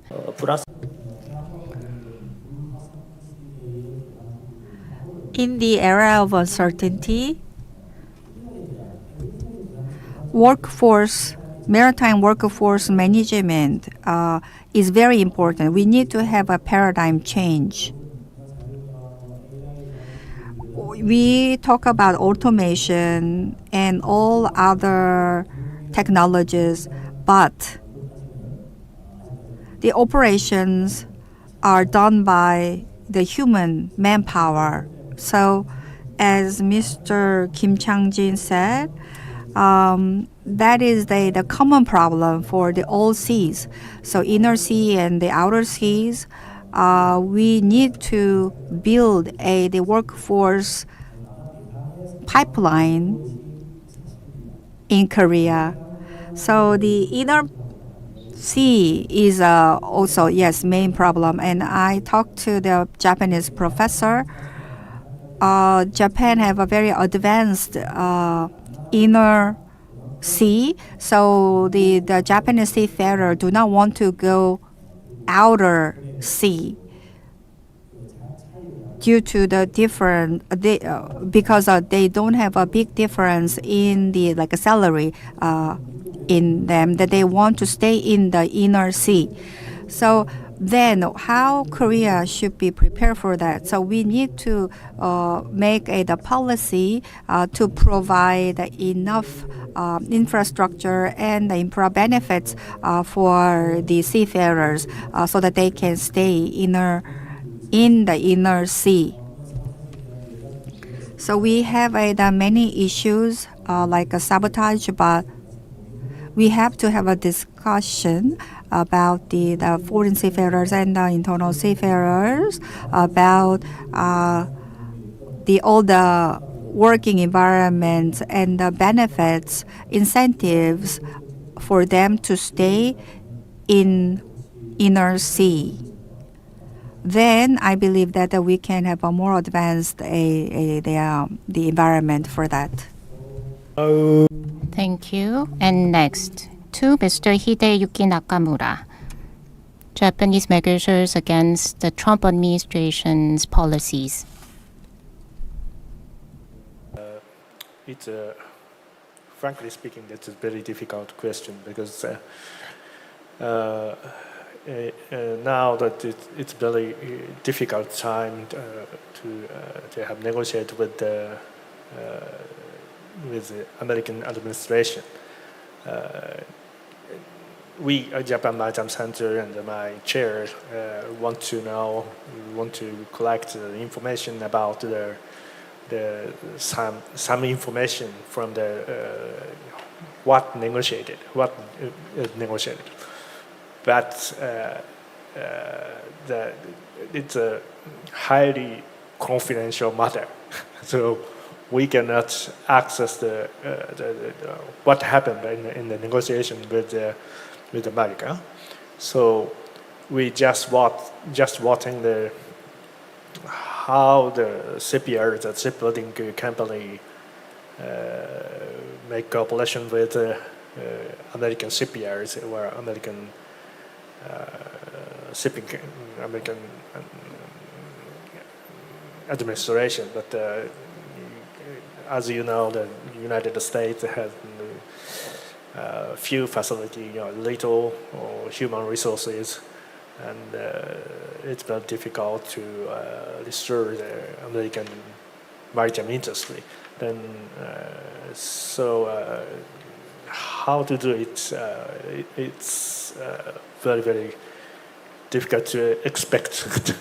The Japanese shipyards and not ready for the ship act in the United States, because Japanese shipyards don't have so much room for so much capacity to help to support the America. That comparing to the Korean shipbuilding companies. Korean shipbuilding companies still remain powerful and the capacity. So I don't know, but I'm not sure. But the Japanese government will support something to the shipbuilding companies because America wants. I'm sorry, but it's a very confidential matter. We cannot access the precise information from the government. So, thank you. 예, 감사합니다. Thank you for your answer. Mr. Hideyuki Nakamura.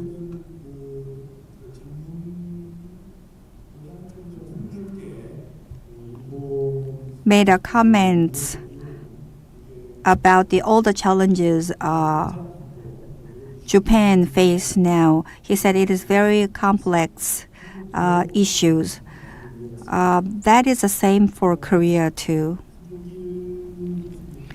And Professor Han, would you give your answer to it? Yes.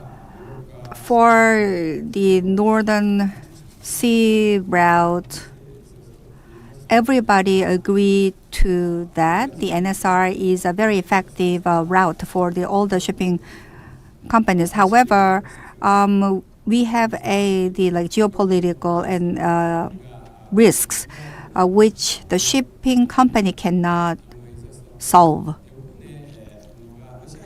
because most of routes are included in the Russian territory, and due to the tensions and the sanctions against Russia, there is a limitation of the usage of the Northern Sea route.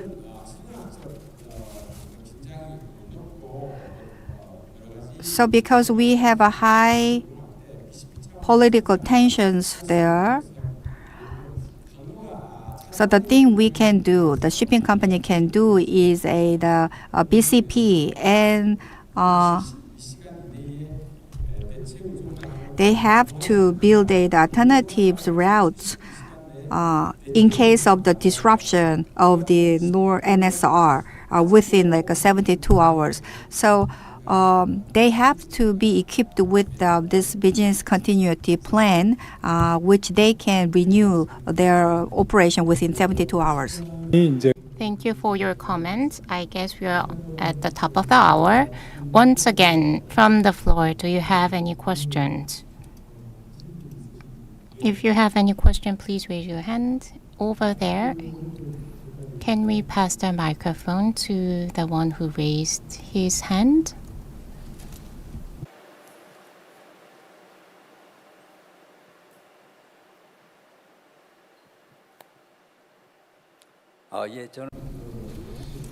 I am working at a shipbuilding company. It was great to hear good insight from speakers. I have a quick question, a simple one. I would like to designate Mr. Kim from HMM to answer my question. At the IMO, the GFG framework has been suspended for its adoption, and I had read the news article related to the delay. But the reason for the opposition was quite shocking because everything mentioned by the IMO, how we are going to adapt to the climate change. And those who oppose to the IMO GHG framework have totally different ideas to that. In your presentation, you've mentioned that the outlook is unclear, but for those who oppose now will sustain their position, I guess. But EU, starting from this year, based on EU maritime, they imposed penalties. So EU stance is totally different. I would like to know the EU's position on the suspension of the adoption of IMO GHG framework. So let me give you a brief answer to that. The EU countries are leading the efforts to reduce GHG emission. Again, at the IMO, EU strongly proposed the adoption. As mentioned, the IMO GHG framework is not totally abandoned. It's delayed 1 year, but still the people are skeptical whether it will be passed in 1 year time. We can suggest similar technical or economic framework as NZF, and the IMO will prepare for that. And another measures to cope with the current situation is that, so for those who are skeptic, if you see the IMO framework, every power is given to IMO.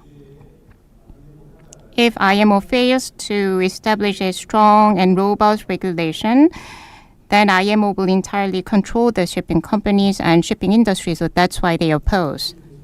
I'm not sure whether this answer is enough to cover your question. Thank you. 네, 그러면 Then, I believe that time is almost up. So we will wrap our sessions, including the keynote speakers. A total 6 speakers gave the presentation, and we completed the panel discussion on time, which is very fortunate. So I'd like to thank all the participants in this session and also the speakers for your presentation. So this is the end of our session. Thank you very much. Thank you once again for your moderation, Mr. Kim Gyu-bong. And also, I'd like to thank all the panelists and the speakers. Please give them the big round of applause again. So with that, the shipping and the port session of the 19th World Ocean Forum was ended. And we will also have the cruise session in this hall from 1:30, I'm sorry. So we will see you again at 1:30. Thank you.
네, 안내 말씀드리겠습니다. 곧이어 1시 30분부터 2025 May I have your attention, please? Starting from 1:30, we are going to begin the cruise session. For those of you who are still outside, please come in and take your seat.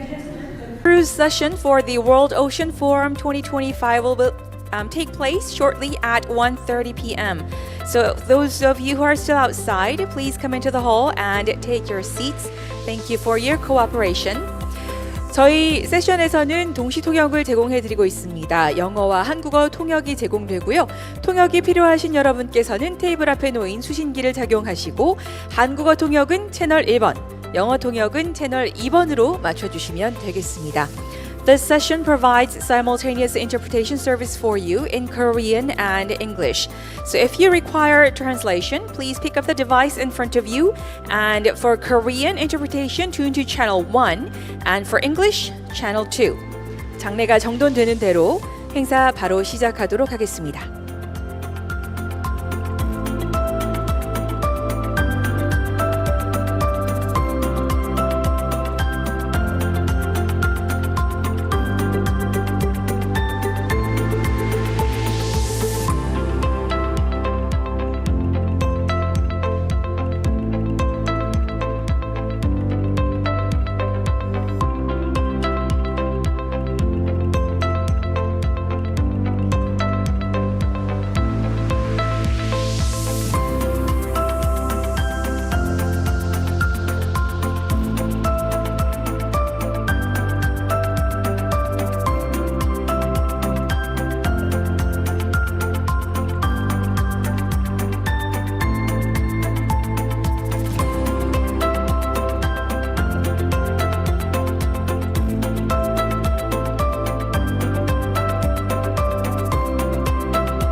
네.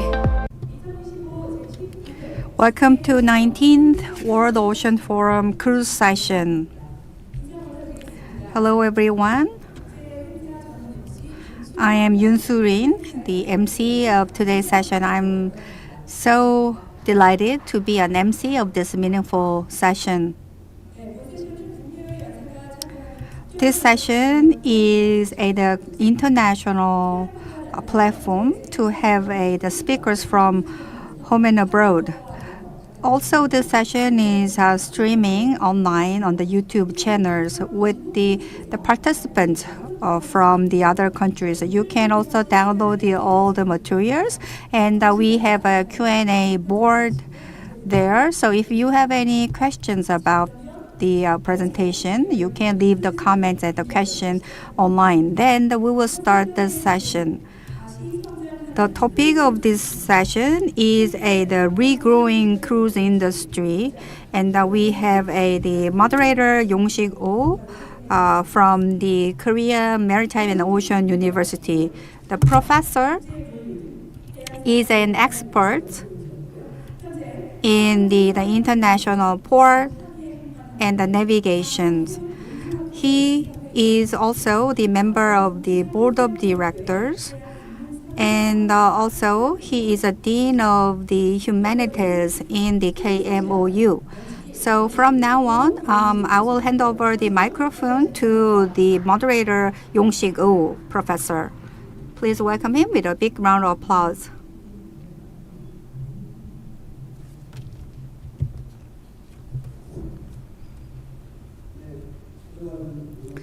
Hello everyone, nice to meet you all. I am Yong-sik Oh, a moderator of this session.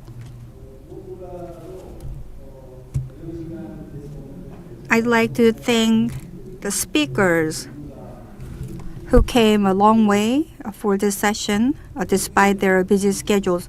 Especially we have the speakers from the neighboring country, Japan and China. So I'd like to thank you for participating in this session. This is 19th World Ocean Forum held in Busan.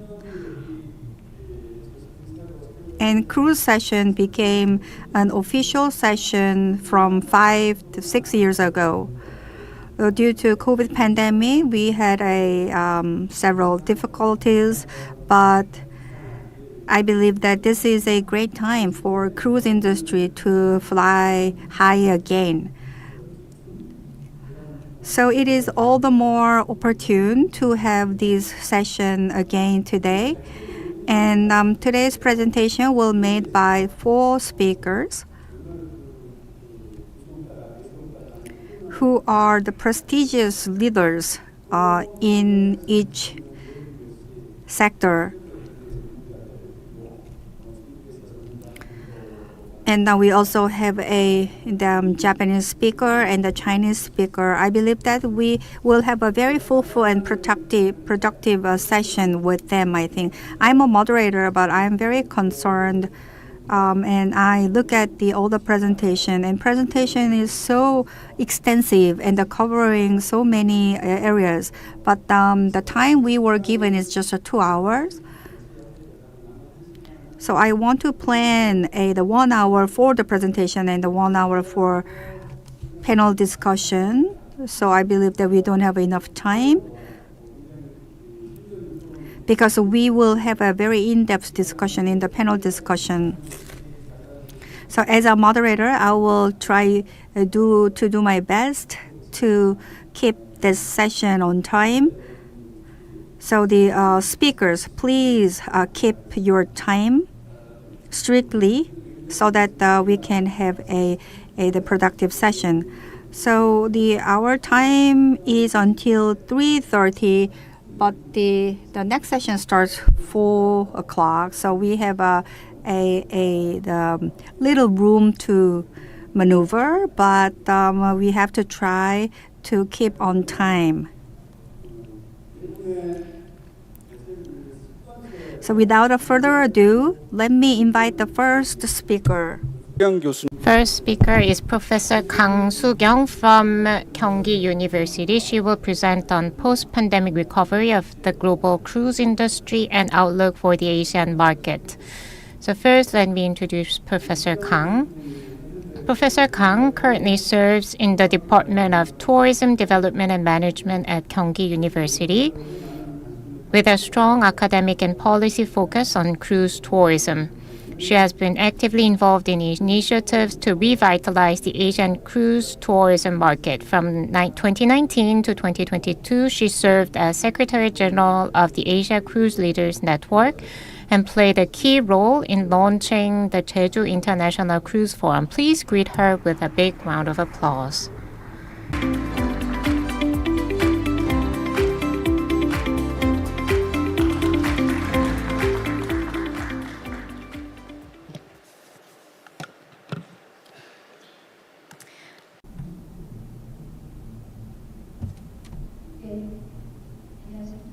Good afternoon.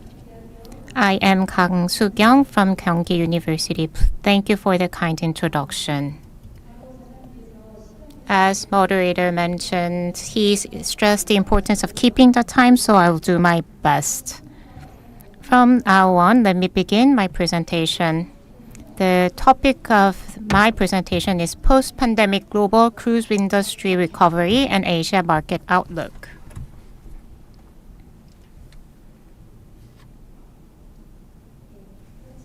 This is the content that I will cover. First topic is current status of the global cruise industry. So if you look at the global cruise industry for the past 40 years, it has grown steadily.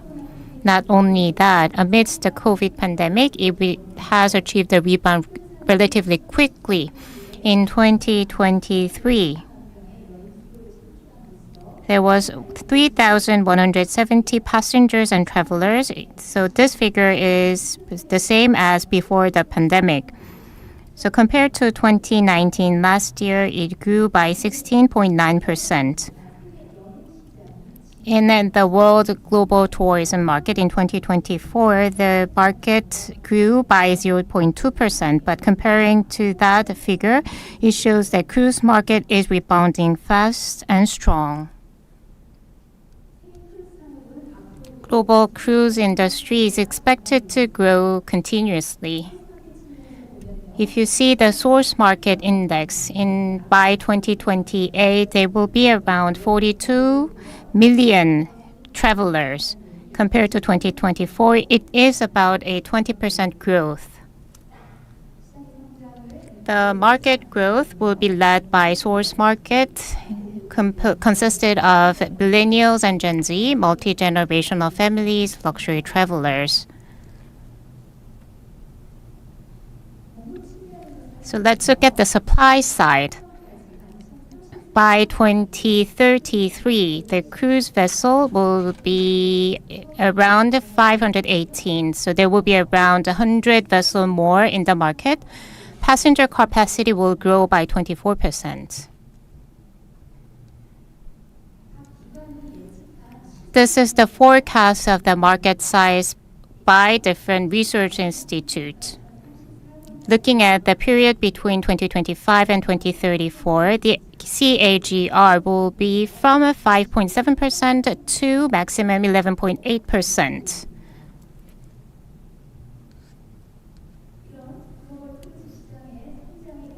Backed by the global cruise industry, let's see what's the driver within and inside and outside the country. And cruise industry has some attractiveness as it's an all-inclusive tourism package. It is gaining a lot of positive attraction from millennials and Gen Z. And there's a growing demand for small-scale and premium cruise travel, and this means that there will be more market opportunity. To respond to the needs of the travelers, we will have to have more personalized services. And again, the management effort for the industry is needed. And another element is green transformation of the industry. This will be important for the home port and destination port as well. Next is trends and outlook of the Asian cruise market.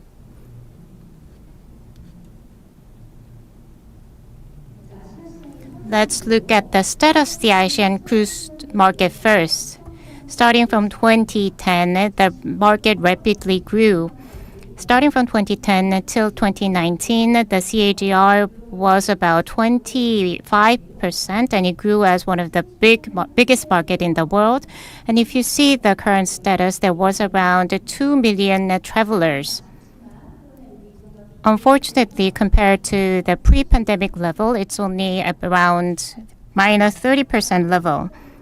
But as the cruise market is rebounding fast, starting from the 2022, the Asian market is showing a steady recovery, so this is a good point.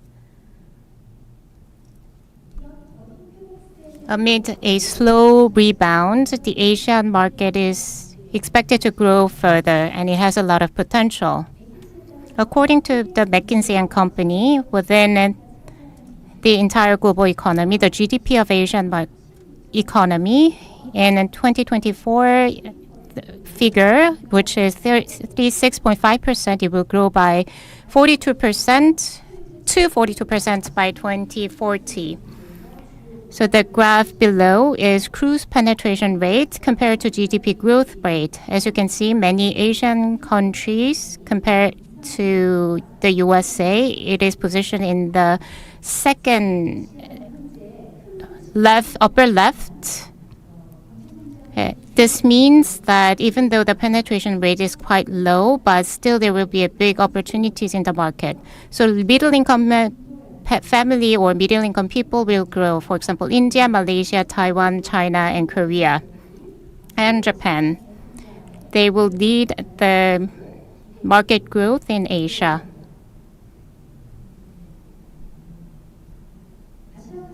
Let's cover key trends in the Asian cruise industry.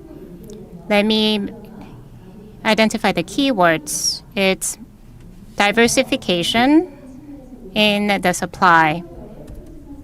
There are many Asian-driven cruise vessels, and there are many supply given by these companies. As you can see on the map, the blue ones are Asian cruise companies. There are 6 in China and 2 in Japan. They are expanding their services. And in Korea, we have Pan-Star Cruise. And in December last year, Eastern Cruise started operation. In short, if you see Asian market, we have the supply chain of the existing cruise market. And again, there are emerging players. And there's a competition between the existing players and the newcomers. Let's see the hubs and itineraries of the Asian market, and there's a diversification in this market. In the past, Shanghai and Singapore and other big home ports were the hubs of the industry. But now we are seeing more open-jaw cruising operations, and there are many middle and small-sized ports playing an important role. For example, Tokyo, Keelung, Okinawa, Nagasaki, Incheon, and Busan are good examples of open-jaw cruising ports. Let's see the demand and source market diversification trends. The power of the Chinese market is quite huge in Asian market. On the right side, if you see the graph, this is the market share graph. If you look at the bar, the market share of China compared to the pre-pandemic level, it's minus 16%. However, on the contrary, in case of Singapore, India, China, Japan, and Korea, the market share is growing. This means that the Asian cruise industry in the past was controlled by or taken up by China, but the trend is changing to have more diversified destination or home ports.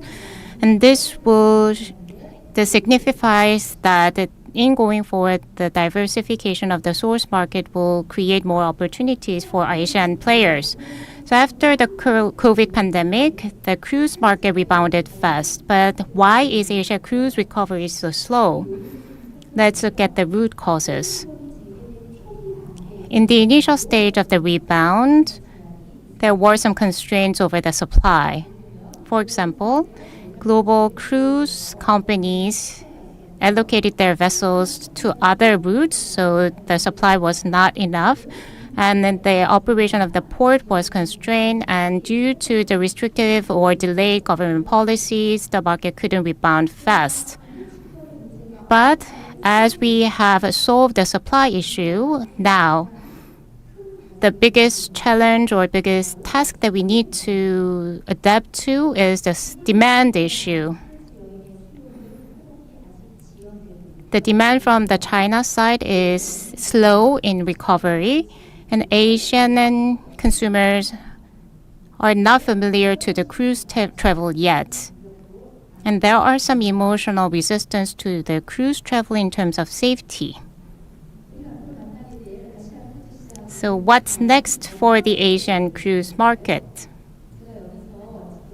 On this slide, I have categorized the change into 3 stages. Before 2010, there was an introductory stage, and in the 2010s, we grew fast.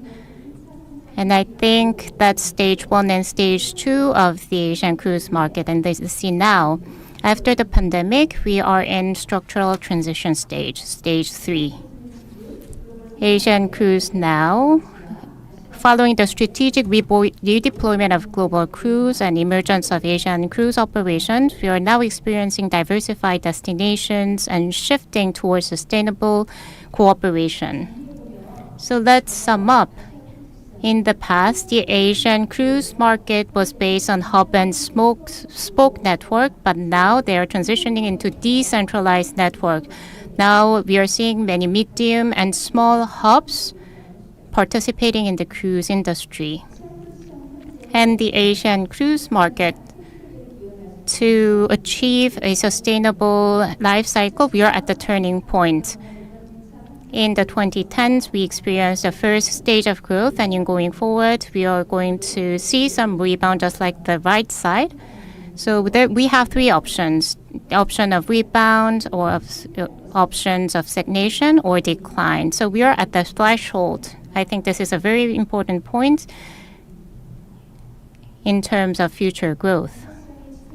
So let's see sustainable growth of Asia's cruise industry and what we should do. And I would like to suggest a recommendation for the future growth. To enhance sustainability of the Asian cruise industry, I think it is important to strengthen source markets, not only China. We have Northeast Asia and Southeast Asian market. We need to expand the demand from those markets. For that, we can do home port strategies or develop many different tourism packages. And we need to revitalize the open jaw cruising. We can do joint marketing and link infrastructures.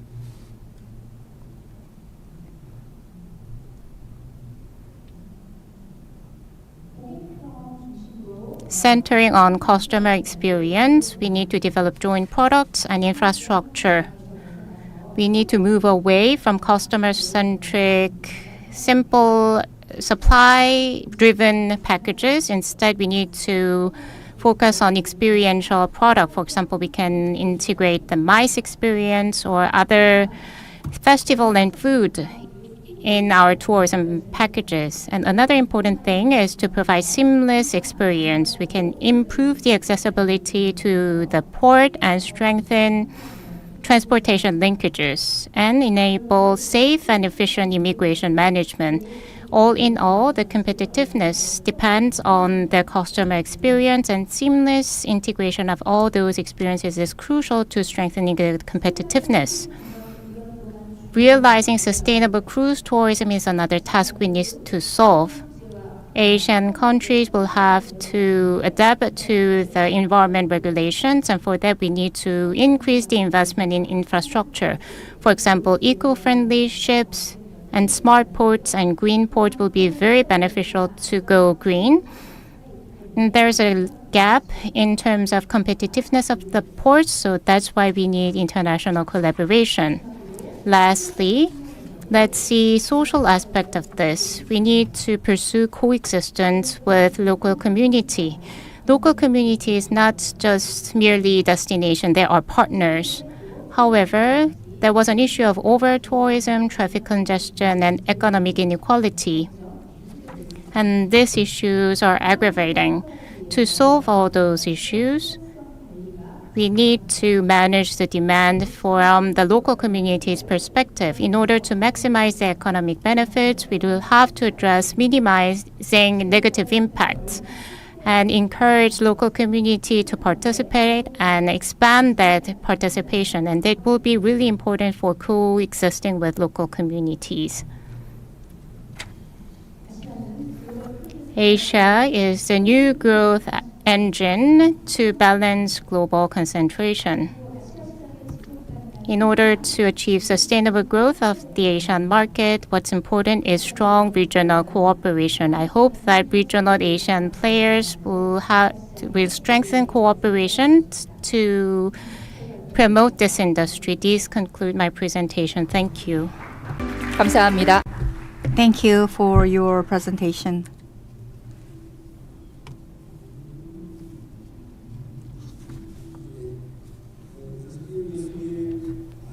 Thank you, Professor Kang.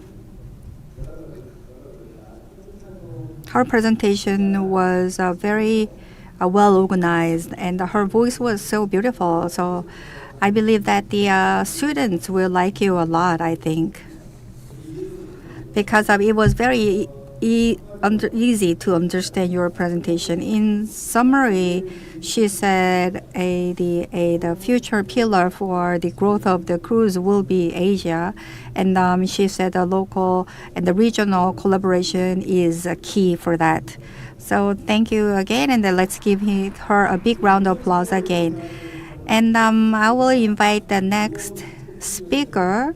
He is the Itogawa Yusuke, the Vice President of the Japan International Cruise Association. He will talk about the Japan's industry's response strategies and business transformation cases in the era of uncertainty. He has over 30 years of experience in cruise industry and has long been involved in the cruise sales and the marketing in Japan and Asia. From 2018 to 2023, he served as the South Korea General Manager for the Silver Sea Cruises Japan, aiming to expand the luxury cruise market in Japan and South Korea. I believe that there will be a very nice presentation from him. Please welcome him with a big round of applause.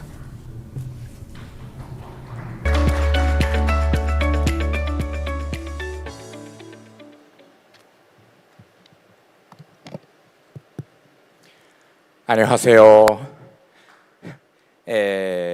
First of all, thank you so much for this opportunity. My name is Itokawa from the Vice Chairman of the Japan International Cruise Committee. In my section, I shall speak on the point of the industry's recovery and the revival from pandemic in Japan. Okay. Please see agenda. Totally the 3 sections. The one is JICC, Japan International Cruise Committee. Number 2, important market for Japanese cruise industry, not only the inbound, outbound as well. Number 3, the transformation of the Japanese cruise line. Regarding the Japanese cruise line, which are currently undergoing the significant transformation over the past 30 years. Okay, firstly, I would like to introduce JICC organization, how it was established, and its effort to reopen the cruise. As you may well remember, the global pandemic started on February 3rd, 2020, when a number of the infected people were found on the Diamond Princess, which returned to the Yokohama. The cruise is so dangerous. This impression was spread around the world through daily news, and the impact was huge.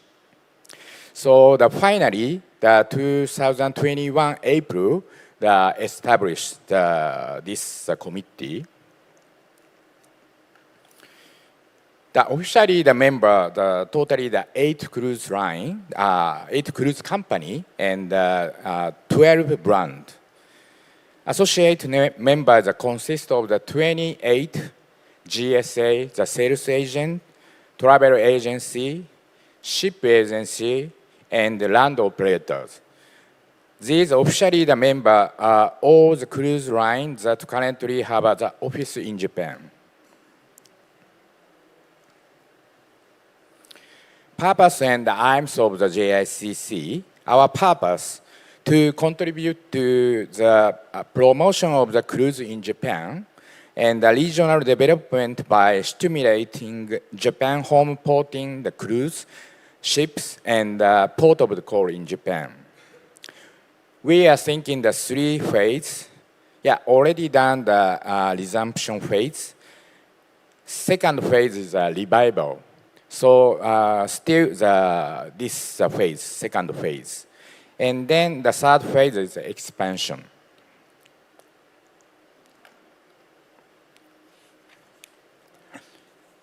We are still revival phase.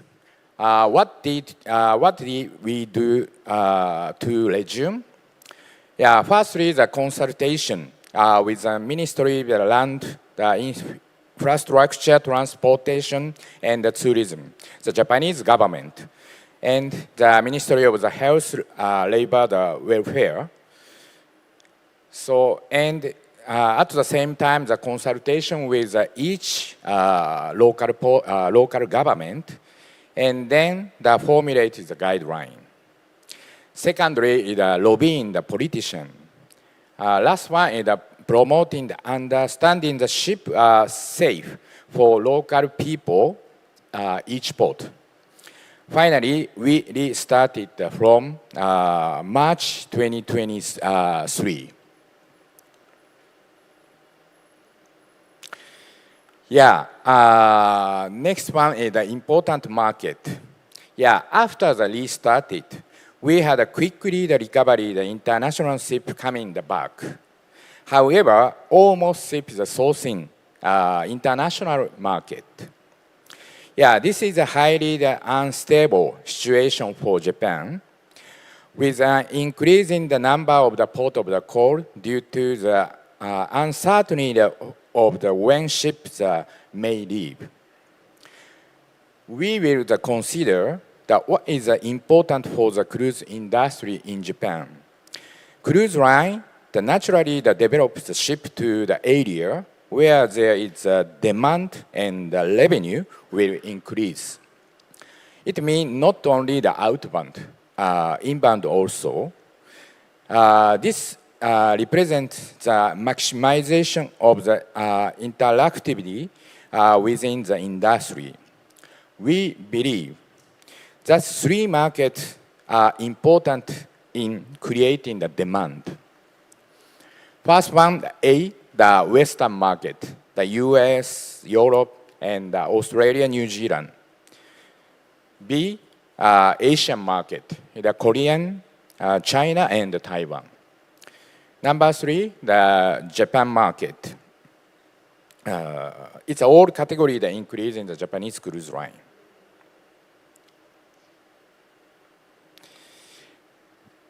A, the Western market. This category is the luxury segment, expedition, and premium class ship.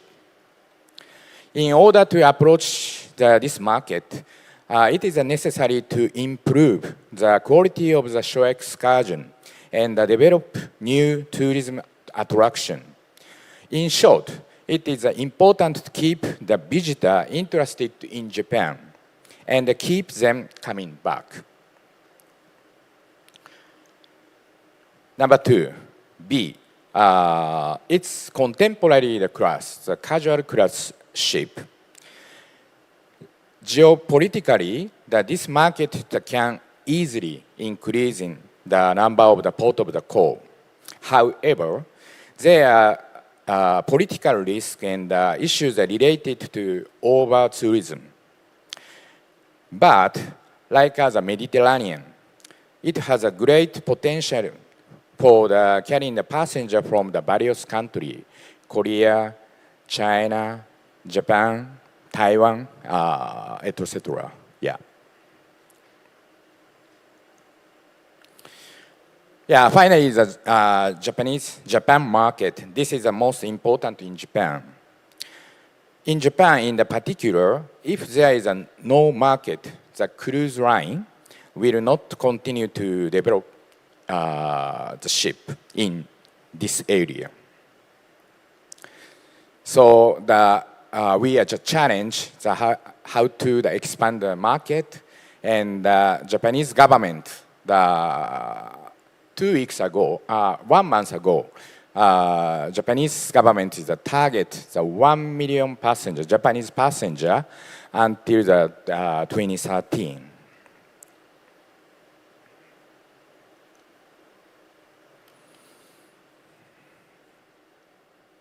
Yeah, this calculation, the Japanese passenger, blue color, the international cruise by Japan Cruise, international cruise by Japanese cruise line. Red color, the domestic cruise by Japanese cruise line. And light blue color, international, and the Japanese home port cruise by international cruise company. Yeah. So 2023, 196,000 Japanese passenger, and 2024 last year, 224,000 Japanese passenger.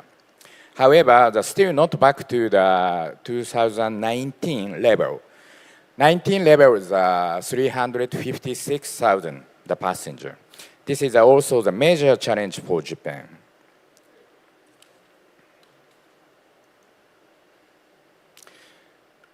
Yeah, next sector.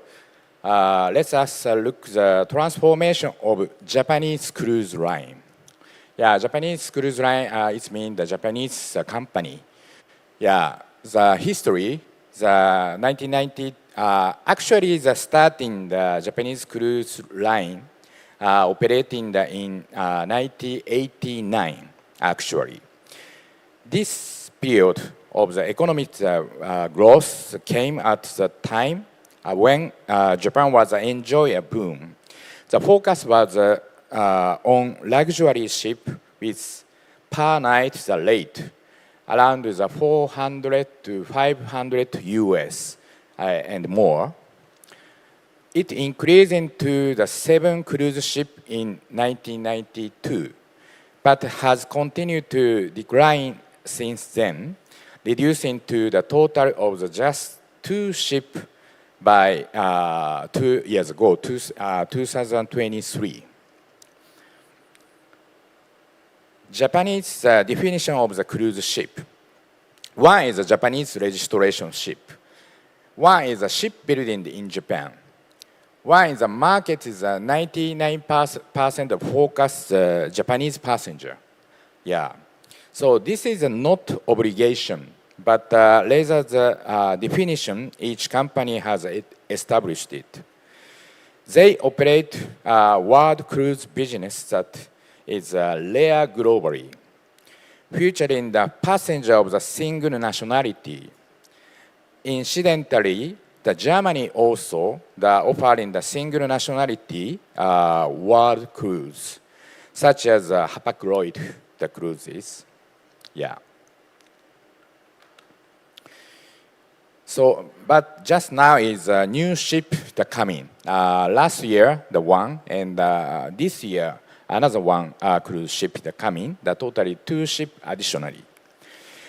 First one is NYK Cruises. In addition to Asuka 2, Asuka 3 that coming this year, this August, already started. The newly built ship in this year. So just now is a 2 ship, Asuka 2 and Asuka 3. And this ship is built in the Germany, Meyer Werft. Yeah, Japanese cruise ship is the first international shipyard. Yeah, 52,200 ton, gross ton. And totally the capacity, the passenger 740. And the next cruise company is MOL Cruise. In addition to Nippon Maru, in 2024, the last December, the former Seaborn Odyssey that was purchased it and entered its service as Mitsui Ocean Fuji under foreign registered ship, and just now is MOL and the two ship in Japan. And the next year, they will buy the Seaborn Sojourn and will replace the Nippon Maru as Mitsui Ocean Sakura. Sakura is planned to re-register it under the Japanese flag. Yeah, transformation. Japanese registration the ship to the foreign registration. The cost of the ship will decreasing, but the domestic cruise cannot be operated due to the cabotage law. Shipbuilding in Japan, the change to the international cruise shipyard. Yeah, one reason is the decline of the Japanese shipbuilding the industry. While it would reduce the construction the cost, it would make it impossible to install the traditionally Japanese style facility. Last one in the market, 99% Japanese guest is a change to the target sourcing the 20 to 30 passenger from international. Yeah. For the sustained growth of the Japanese cruise industry, two more globally cruise line.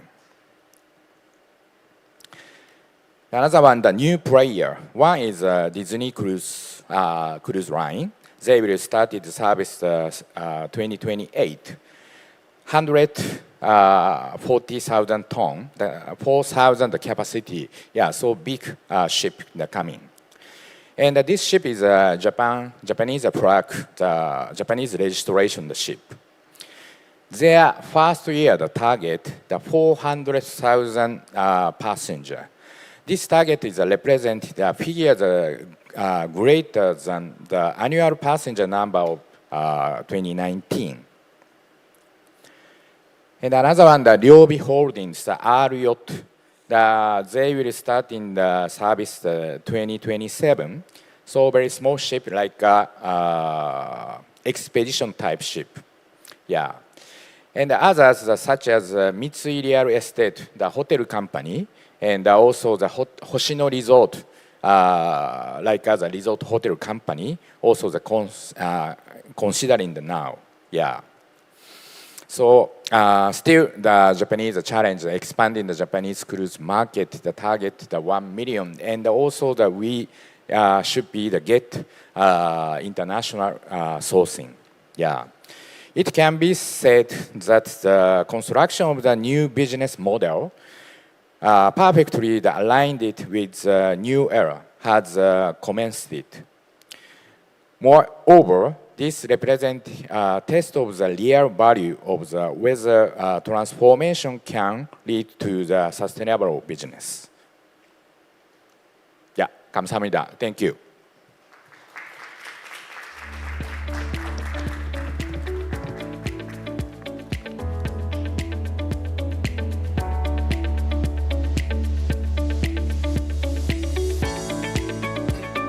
네. 이토가와 Thank you, Vice President Itogawa.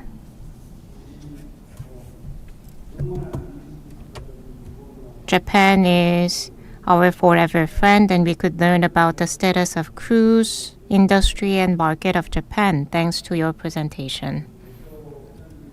In your presentation, I could see a beautiful photo of Japan, and it was really pleasing to see those photos. And let us move on to the third presentation. The third speaker is Mr.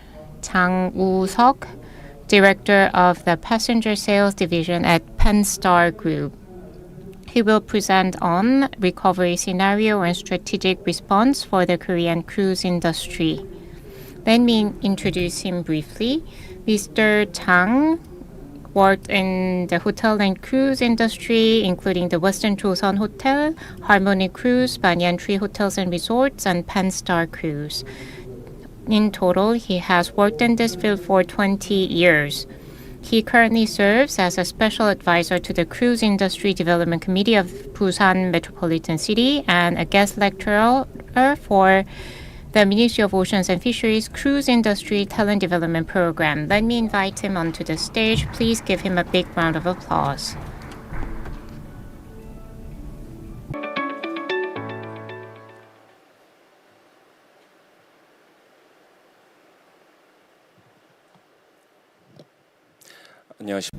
Nice to meet you all. Thank you for inviting me to this meaningful forum.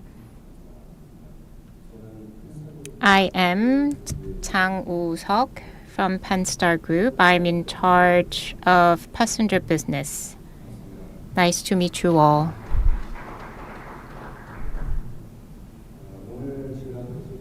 Today, the thing that I'm going to cover through my presentation is Penstar case and the recovery scenario and strategic response for the Korean cruise industry. And the story that I will cover falls under 7 categories.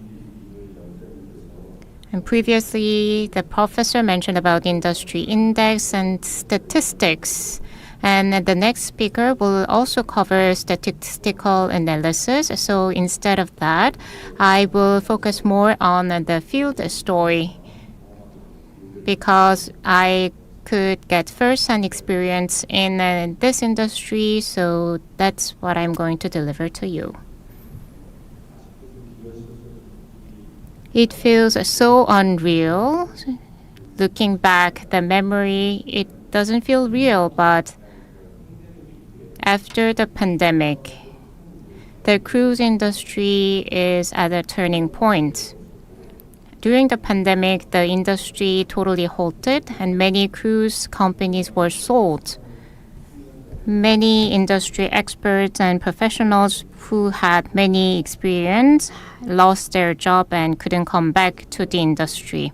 The entire industry structure fell down. And in 2024, last year, according to the statistics, as Mr. Kang mentioned before, now we are seeing the pent-up effect. Now the global cruise passenger reached 35 million by 2024. And Asia is seeing a rebound, and now we are thinking about sustainability and regional connection. Today, I will tell you about the case of Penstar Cruise, and based on that, I will present recovery scenarios and strategic response for the industry.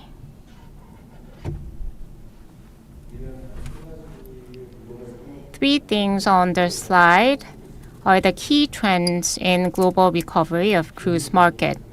First, we are seeing diversified customer segment, MZ travelers or family travelers, and we are seeing many independent travelers as well. And then second, we are seeing diversified products. There are themed small-scale and luxury cruises, which see a rise in demand. And third, there is a greater focus on technology-driven services and sustainability initiatives. On the contrary, in the Asian market, there are 2 challenges. In Asia, there are many young generations, families, and solo travelers, and first-time cruisers. There is a growing participation of these people in the market, but compared to the growth in the population, the penetration is still low. and coastal countries of Northeast Asian country, there's lack of collaboration, and there is a need for greater regional collaboration. Looking at the indicators like so, there are some implications for Korea. Korea must differentiate itself within the global recovery trend by developing small and mid-sized themed and locally connected cruise models that reflect regional identity and cultural value. Let's look at Japan's market. And the status and outlook has been covered by Vice President, so to save time, I'll skip this slide. Let's see Korea's current status and structural challenges.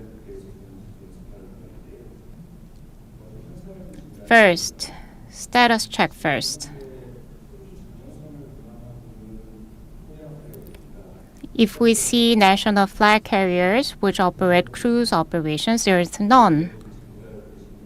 I'm not sure you will know this or not, but there's no national flag carrier in cruise operators. And there's limited product diversity. For the past 10 years or so, the product diversity has not developed. Until now, Korean people awareness on cruise market product is quite low. Then the accessibility hasn't been improved. Second, there is government support, but there's weak linkage between policy, on-site execution, and market performance. This undermines the market competitiveness.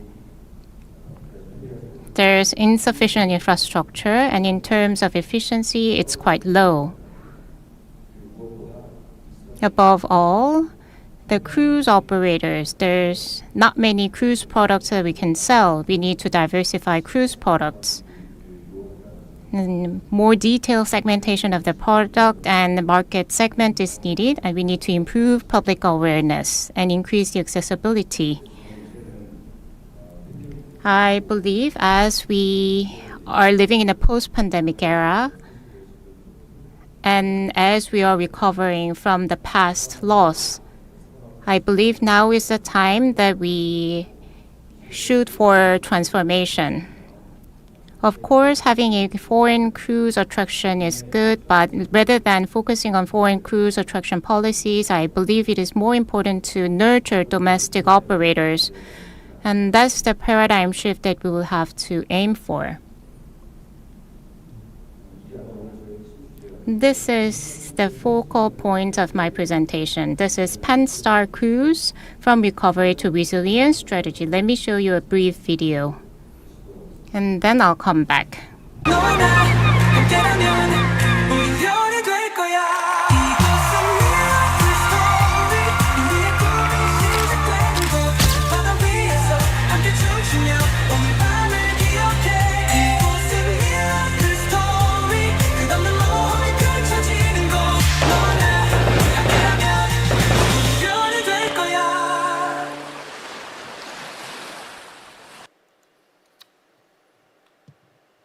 저희 펜스타 That's Pan-Star Miracle Cruise.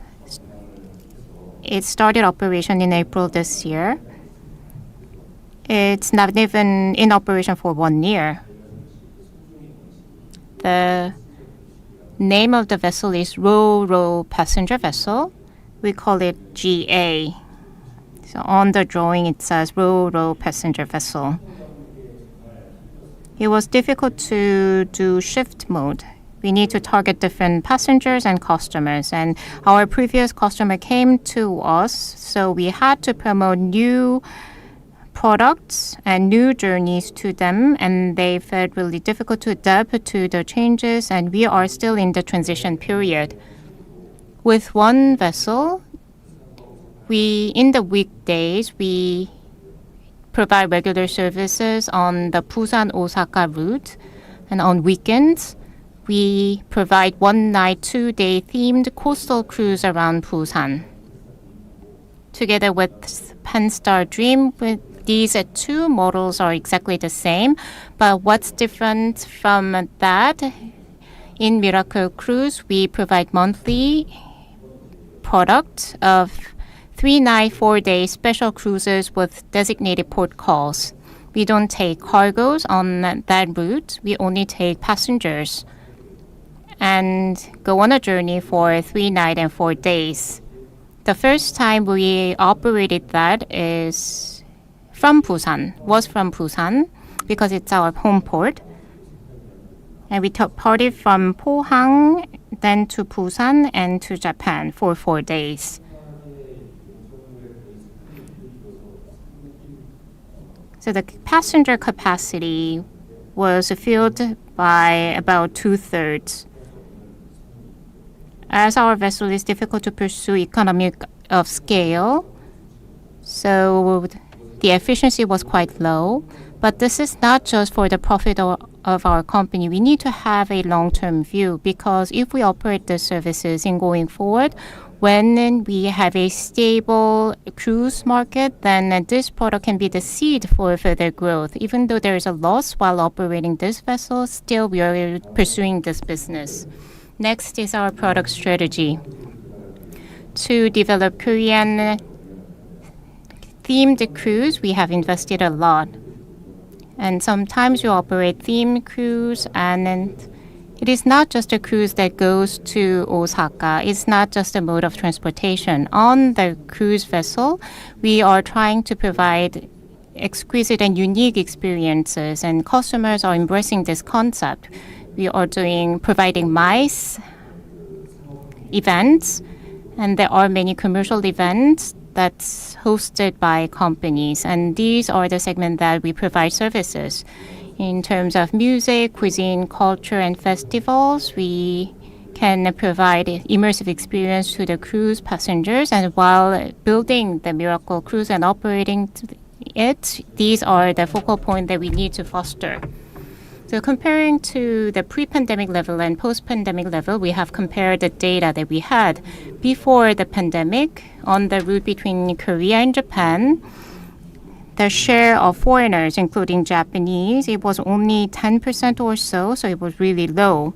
However, after the pandemic, in the second year after the pandemic, if you compare the data, 50% of foreigners onboarded the vessel, and this was not a one-time figure. Constantly, we have 50% overseas, and these 50% were from 16 different countries. We found a surge in overseas travelers on board our cruise. That's because of the OTA and technological advances, but still we are seeing a lot of foreigners coming from the Western countries. They're seeing Japan and Korea as one region. Instead of taking plane, they are turning their eyes to cruise, so I think this is an encouraging sign. I don't have enough time, so I'll expedite. Next is market strategy. In the past, we only did B2B services, so we only did contract with tour operators, but starting from this year, we are doing B2C services. Customer can make direct reservations to us. We invested heavily on marketing, and I guess this is the result of our marketing efforts. These days, we are signing contracts with major companies, for example, Hanwha and Hyundai. They are leasing our vessels to operate charter cruise journeys. So for us, it was a good sign, but it was difficult to dispatch our vessel because of the high need. This is ESG and our social responsibility. This is an important keyword, so I guess you'll know this so well, I'll skip this. In this slide, let me recommend some things for Korean flagged cruise industry model. For innovation, first recommendation is to secure Korean flag cruise vessels. For expanding the demand and further growing the industry, Korean flag cruise vessel is something we need dearly. We have many experts in this field, and I hope that many professors could advocate for this point. We have revealed many business models for the industry and academia, but the government side and the public side was not that interested, so we'll have to take some time to persuade them. And second suggestion, for the cruise content, we'll have to have more innovative cruise content. I can see many business side people and CTOs while operating our cruise vessels for 4 days to visit Japan. I could see that there were a lot of demand from the Japanese coastal cities. I hope that we can join hands with Busan Metropolitan City to develop creative cruise content. Third is diversifying cruise products. And fourth is enhancing proactive governance. Although so far the governance management was quite sluggish, we need to have a field-oriented, market-friendly decision-making governance process. From Panstar perspective, what we aim to do is to prove the marketability and the value of private-led cruise operations. And we serve as a leading case of a Korean-style cruise tourism model. So we feel very proud. We take pride in this, but at the same time, we feel responsibility.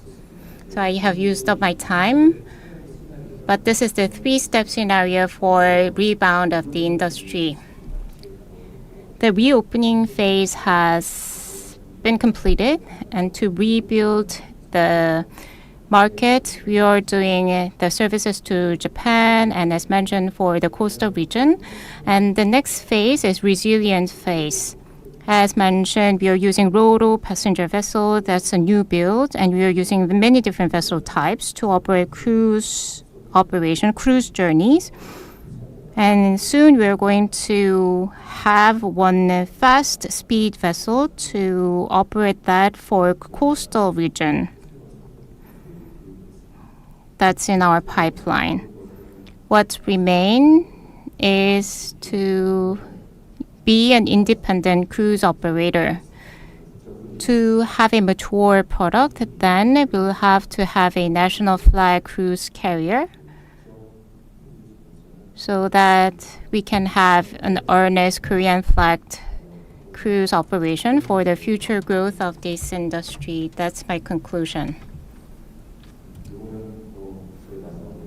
So this is my closing remark. You can refer to that after downloading the slides. So this concludes my presentation. Thank you.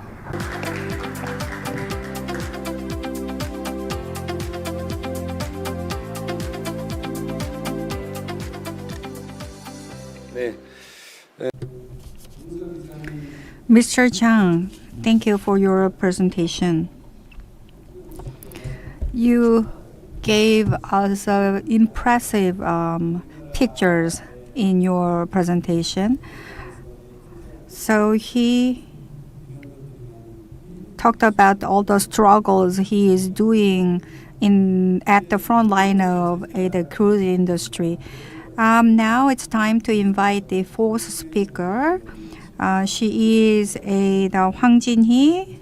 So he's Hwang Jin-hee from the KMI. He will talk about the Korean cruise development innovation strategy.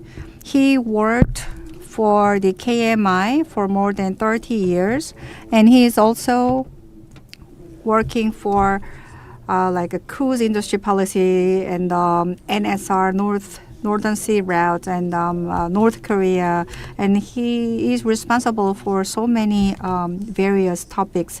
And also, he was responsible as a general researcher for the first and the second cruise basic plan, led by the Department of the Oceans and the Fisheries. Please welcome him with a big round of applause.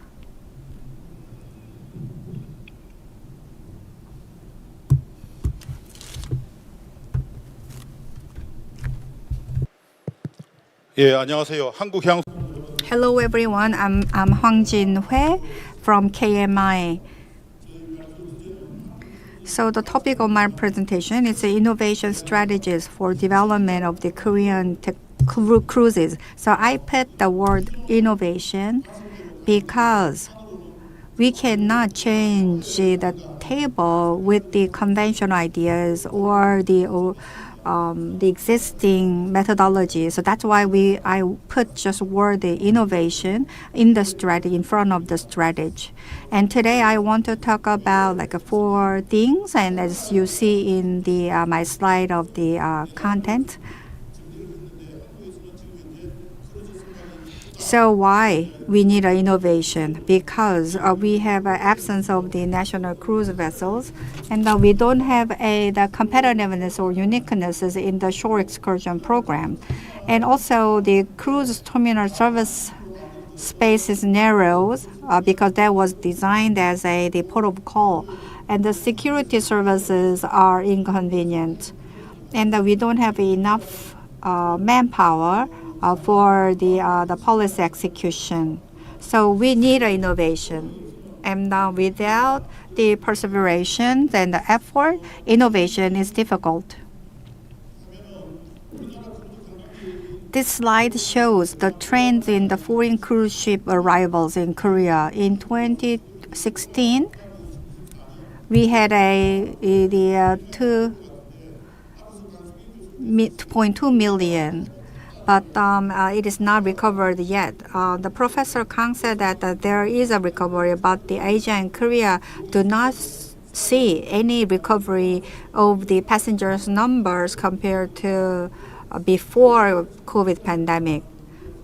And another reason we have to do the innovation is to revisit the value and the employment value of the employment, because we will have a job creations, and also the passengers spend an average of $750, and they come again after their first visit to Korea through the cruise. So that's why we have to do the innovation to attract more passengers.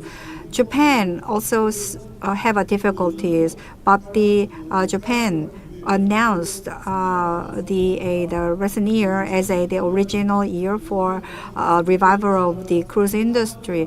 So they had a big drop, but they see the revival as Mr. Yusuke Itogawa said. So, but the blue line is the international cruises, and the red line is international cruises by the Japanese lines. So the Japan also see the increase. But he talked about the strong limit of the registration. So the most of the market are dominated by the international cruises. So we have to think about this. We always talk about the coastal cruise, but only with the coastal cruise, the cruise industry cannot grow that much. If you look at these red spots in the middle, those are I don't have a pointer, but this is the cruise which ran the ferry. So the others are all the traditional cruises. So maybe only the coastal cruise is not desirable. So they have to do it together with the international cruise.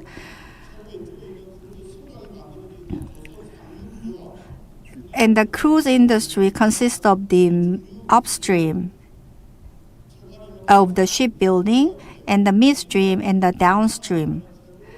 But now we are only talk about the tourism, which is the downstream.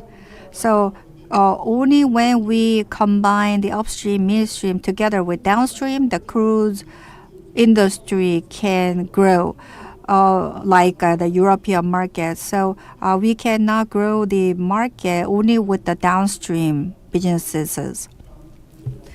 And next is about the current status and the trends in Korea. And I'll say still we are not recovering the previous level. And this is all the foreign cruise arrivals by port.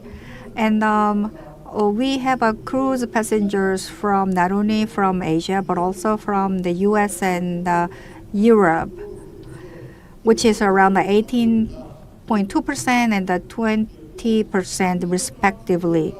And also cruises departing from Korea were like 14 this year.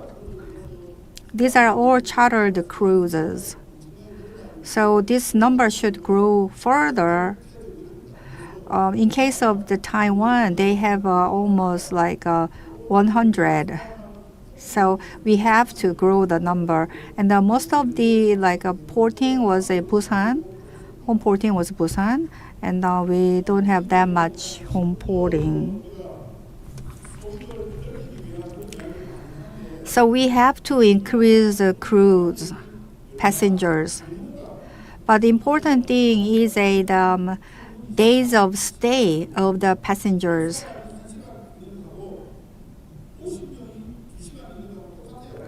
So if you look at here, the duration of the stay is very important, but the Incheon is just one and the others are just a couple of hours. So we have to do the home porting for the longer duration of stay here in Korea. And the next is like a SWOT analysis. Our weaknesses is the absence of the national cruise ships and the lack of organization. And also we have a lack of private investment. So later we have to talk about the investment in the panel discussion, but I want to mention it first in my presentation. And how can we secure the investment or secure the cruise ships? So in the past, we usually charter the international ships. We wanted to do the coastal ship, but we didn't have enough ships. But in the future, we need to utilize a joint venture because we don't have the domestic investors. Maybe I believe the joint venture cruise line would be the alternative option.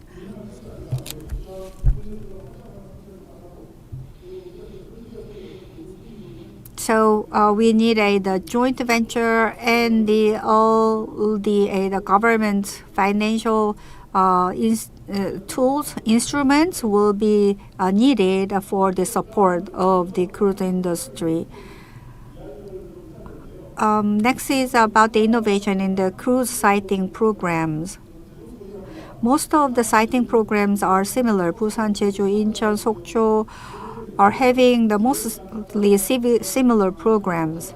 Like they go to the tourist attraction and the markets, and that's about it. So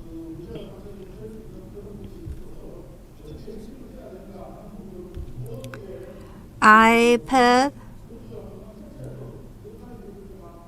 the 10 things to do for the cruise destinations.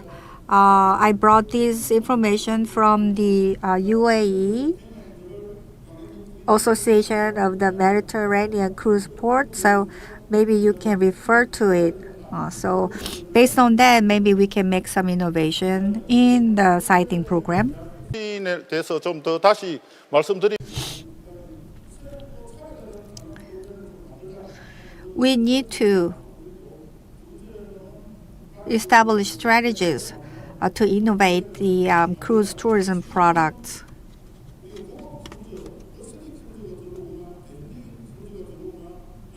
Now, there is no differentiation in the cruise tourism program, whether it is luxury or the casual or the cruise for the elderly people or the young children. So we need to have a differentiated cruise tourism product.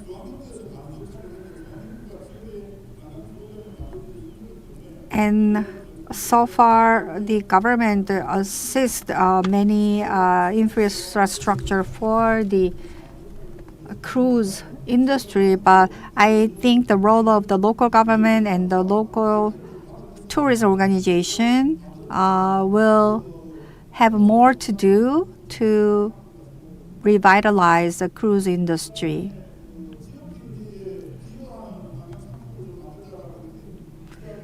We also suggest that the cruise innovation to revitalize the local economy. I will take the Busan as an example. When the Busan has a ship in the port,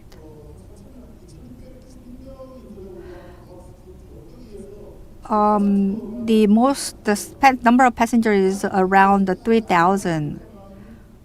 Among them, like 40% join the group tour, and the other 60% conduct independent tours. And even among like this 40%, 43% had a full day tours, and others were the half day tour. But half day tour do not make that many profits in the local area. So only when we increase the number of full day tour, we can revitalize the local economy. So usually they go to the traditional market or the fish market. They don't have anything to buy because mostly those markets are selling the fish or the seafood. So we need to develop the more diverse tourism products for the cruise passengers.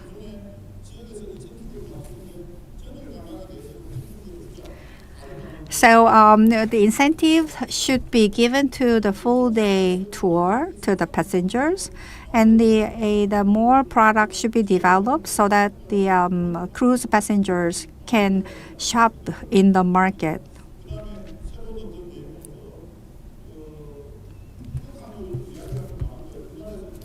We are talking about Northern Sea route frequently nowadays.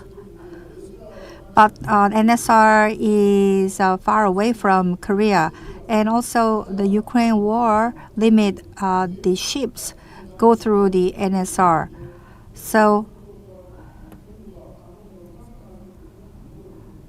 if we can connect the route, including the Vladivostok, that would be the foundation for the usage of the Northern Sea route in the future. And also we need the cooperation with the international organization like IMO. In case the Northern Sea route is open, we need to have the network for the interactions later. So we need to be prepared for that through the collaboration with the international organization. According to the law, there is a role of the local government for the cruise industry. So we need to make a institutional base first, and then make a plan by the local government. So even though that was stipulated in the law, the local government is not working on it. So we like to suggest the local government to work on its legal requirements.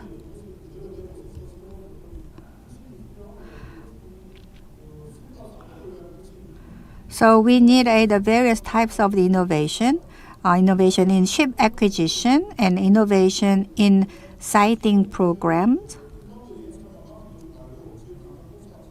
So by working together with the local government and tourism organization, we need to develop a more diverse siting program.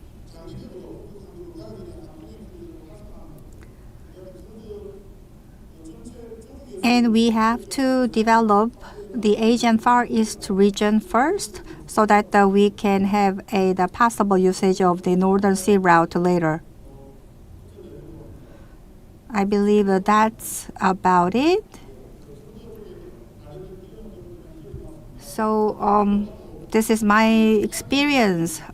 So just refer to it, and now time is up. So I will wrap my presentation with that. Thank you very much. 네. 통찰력 있는 발표 Thank you for your insightful presentation. For the rebound of the cruise industry, we have listened through 4 presentations so far. Now we are going to have speakers and panelists on stage for the panel discussion. While we organize the stage, let me summarize what we have discussed. While experiencing the unprecedented crisis of a COVID pandemic, after weathering through those challenging times, we have discussed ways to promote rebound of the industry, focusing on the Asian market. Again, the cruise market, especially in Asia, grew fast starting from 2010s. Professor Kang mentioned the status of Asian market and the future direction in going forward, and Vice President from Japan presented on the business transition and business model innovation to open up a new future. And Mr. Tang from Panstar Group suggested rebound scenario and specific strategies. He suggested detailed way for Korean cruise market. And lastly, Mr. Hyun from the Research Institute mentioned that although there is a signs of rebound in the market, but still there's a long way to go. Through those innovative strategies, he gave a couple of recommendations. I think that was a good point to wrap up the presentation session. I hope that Asian market, cruise market, can be a new growth engine of Asia.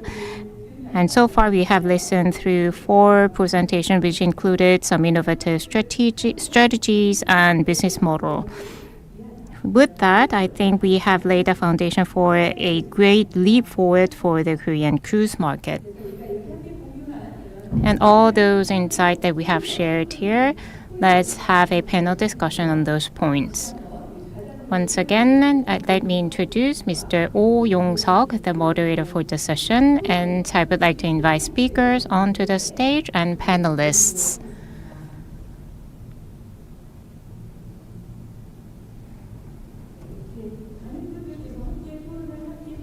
There will be many speakers on stage for the panel discussion, and I have high expectations because we will be able to hear diverse perspectives and insights from our panelists.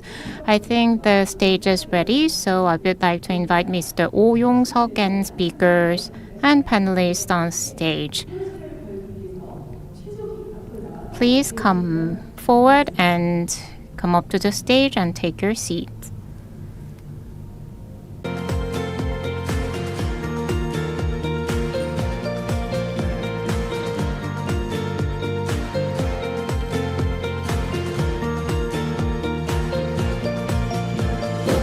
먼저 좀 양해. So let me ask your understanding. Actually, 4 speakers have given presentation, and we have 4 panelists scheduled to do panel discussion. And Mr. Tong has prepared presentation material on China's status. So let me invite Mr. Tong to present his presentation. He will cover Chinese market outlook. So let me give 10 minutes for him to make a presentation, and then later on we are going to have a panelist on stage. So I'll give the microphone to Mr. Tong.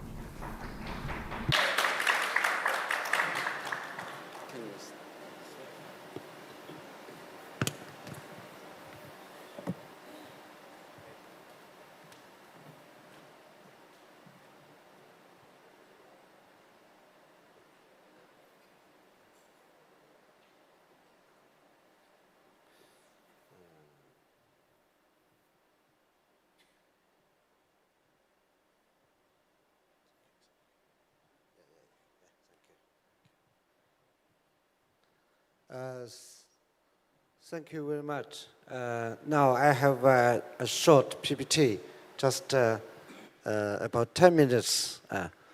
I want to share the trends in the Asia cruise market and the strategies for linking with the Korean market.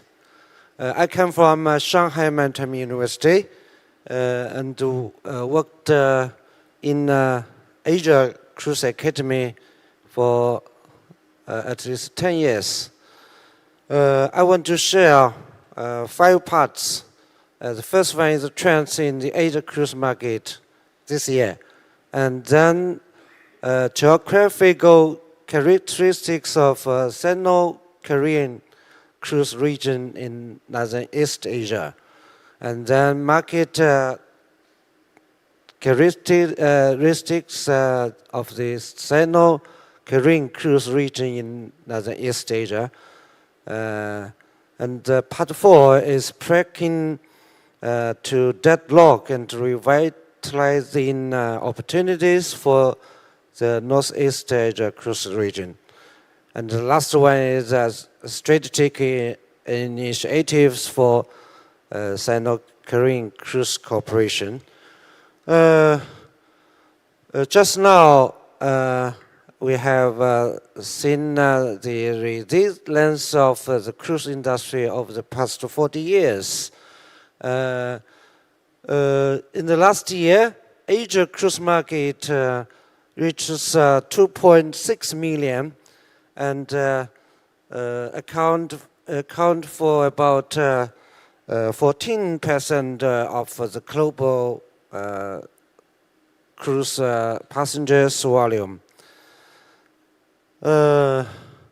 Briefly, now Asia cruise market ranks the third one in the world about cruise market volume.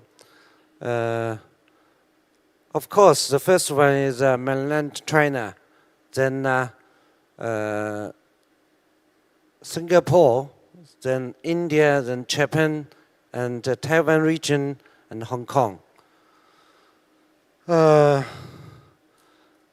Now, mainland China account for about 36% of the Asia cruise market, and 22% for Singapore, and then India and Japan, and so on.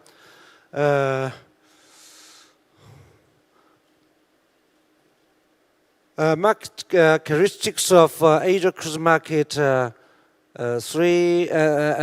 four. The first one is seasonality, and then destinations, and luxury, and experiential of future market. Then about investment. Mainly for infrastructure investments. In Asia cruise market, seasonality character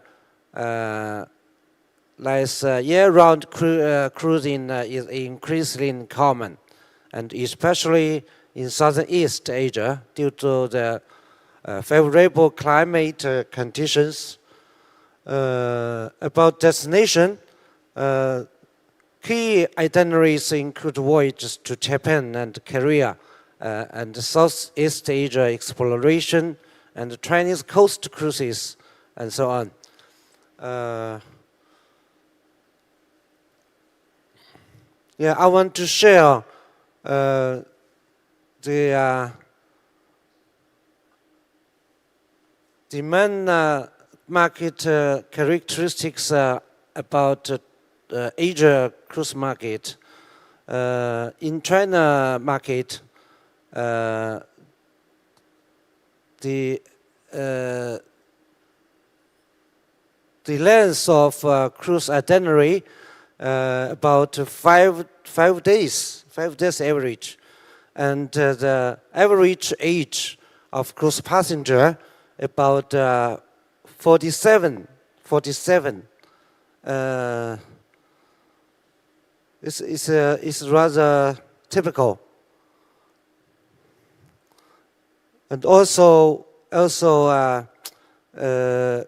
it's rather short itineraries comparable with the worldwide itinerary length.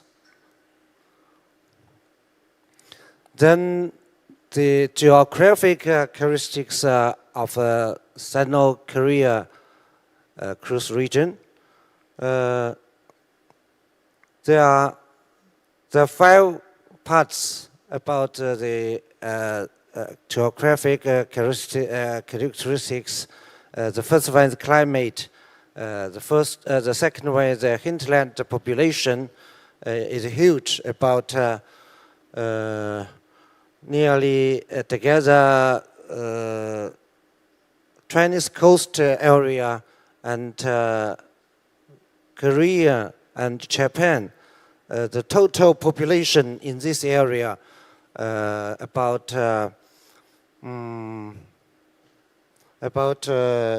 800 million population, equals American and Canada population, double the population of America and Canada. The third one is cultural history. China, Japan, and Korea. In this area, there are colorful culture and also sub-region culture together. So the region is colorful. It's very good for cruise visiting. And the third one, the fourth one is language. Three languages together, even four plus Russia. And the last one is port network. The majority of this region port is port of call, not home port. And Shanghai and Tianjin, also Qingdao and Dalian are the home port.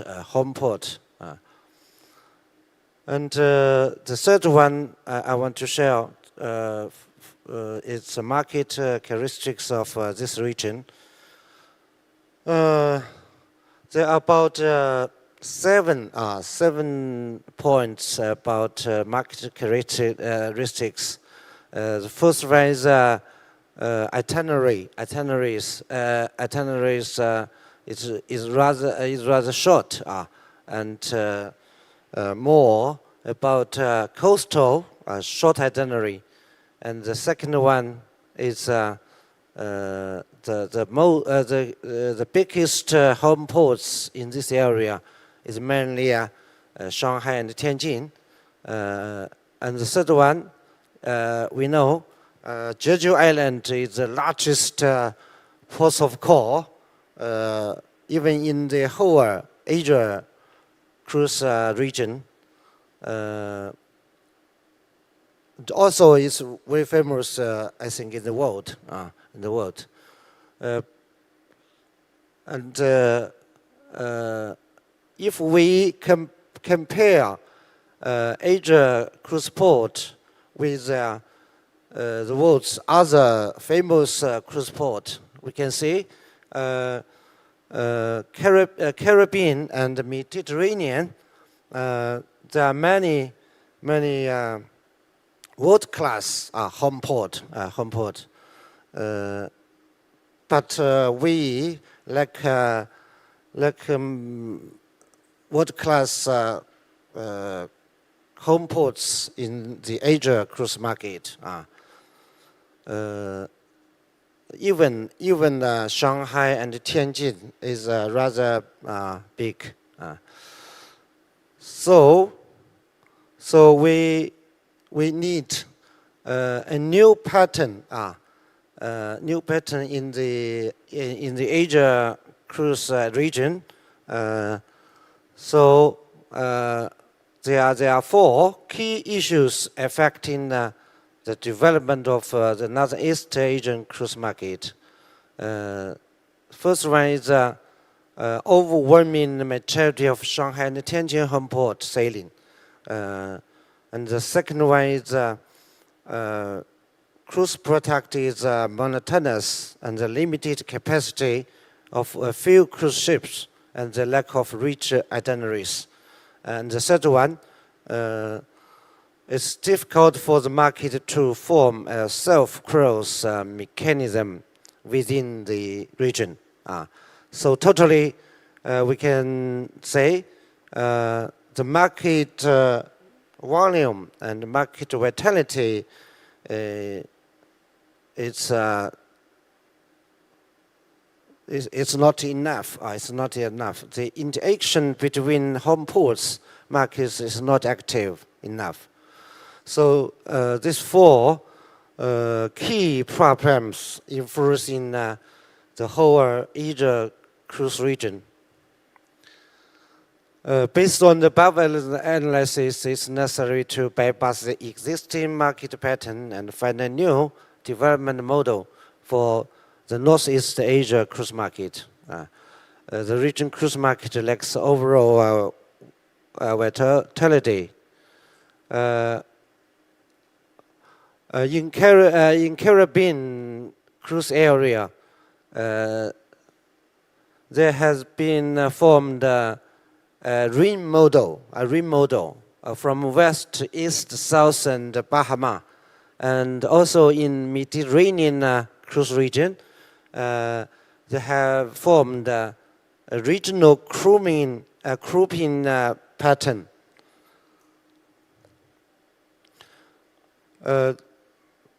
These two regions has their own special pattern for regional cruise market, and also in Mediterranean, the divided it into four sub-region from West Mediterranean, East Mediterranean, and the Black Sea, and Adriatic region.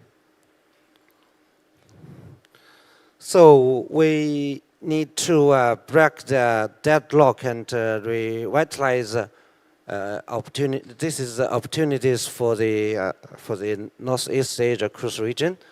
And the current multi-line pattern of Northeast Asia cruise region, the supply of the cruise ship capacity is concentrated in a few home ports, and some starting ports lack capacity, which severely restricts the supply of capacity flow on a single line.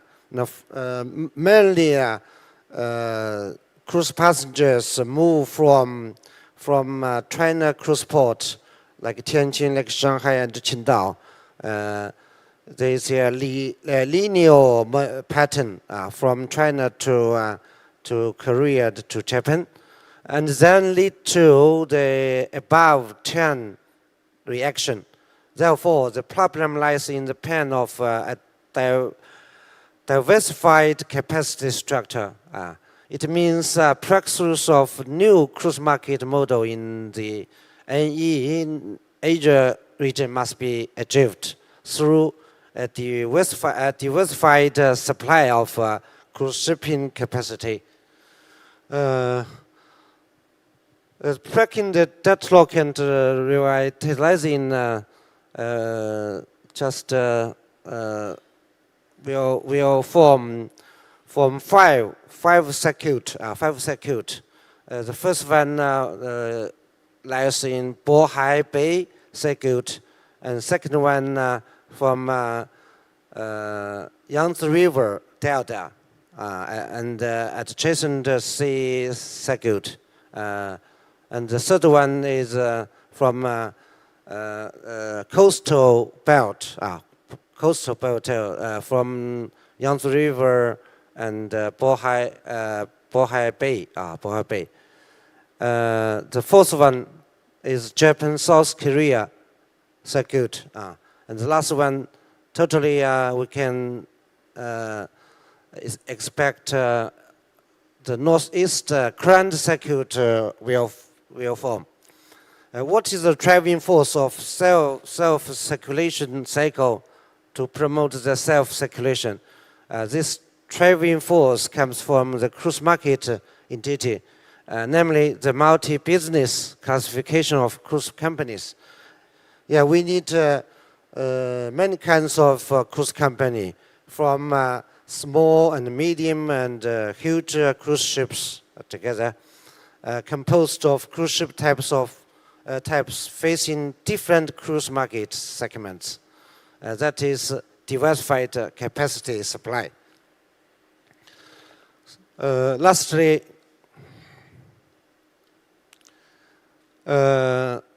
strategic initiatives has three parts. The first one is cruise capacity matching, necessary to design suitable ship types and operating economic models for different self-circulation cycles, and to create their own product characteristics and attractiveness based on matching ship types in each circulation group, and then form their own business model, closed loop. Of course, it's also necessary to design a common ship type suitable for the consumption needs of the Asia population for the Northeast Asia large circulation cycle to be shared by the market. And the second step is for cruise ship building.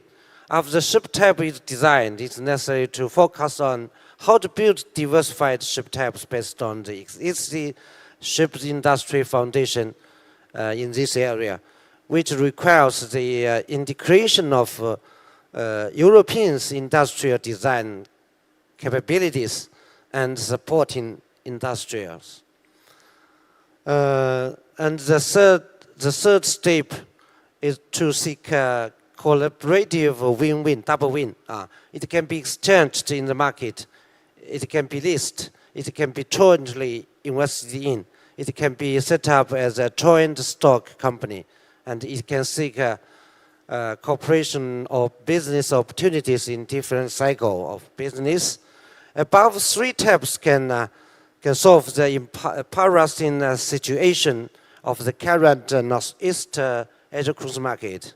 Lack of diversified capacity, lack of talent, cruise human resources, lack of suitable products, lack of reach, itineraries, and solve the small-scale problems existing in the local market.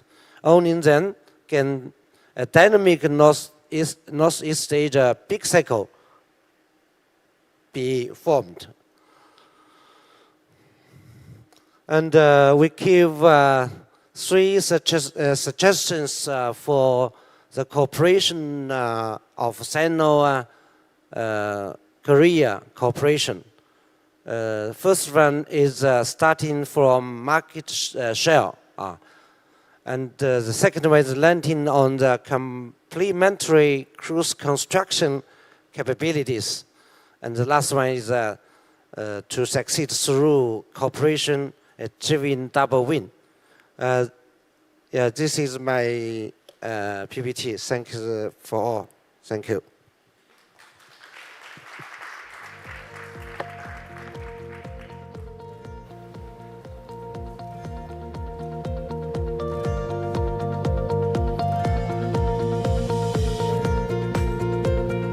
예. 청 교수님 아까 소개. So yes, I thought I will give the introduction about the Chong-Chi Hao professor. So he said that the collaboration of the Asian Pacific region, Asian countries are very important. So from now on, we will have the panel discussion. So I'd like to ask all the speakers to come up to the stage and be seated.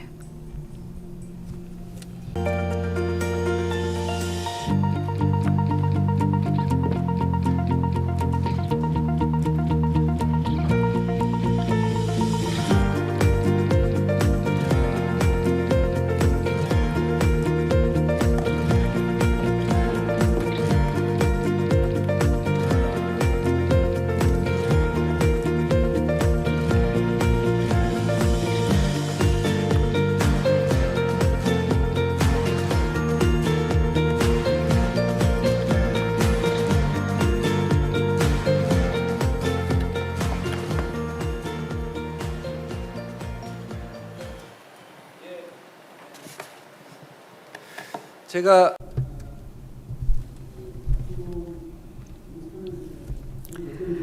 Okay, my concern was the timekeeping. So as expected, we have not that much time, so I will go quickly. So thank you for your presentation, all the respectful speakers.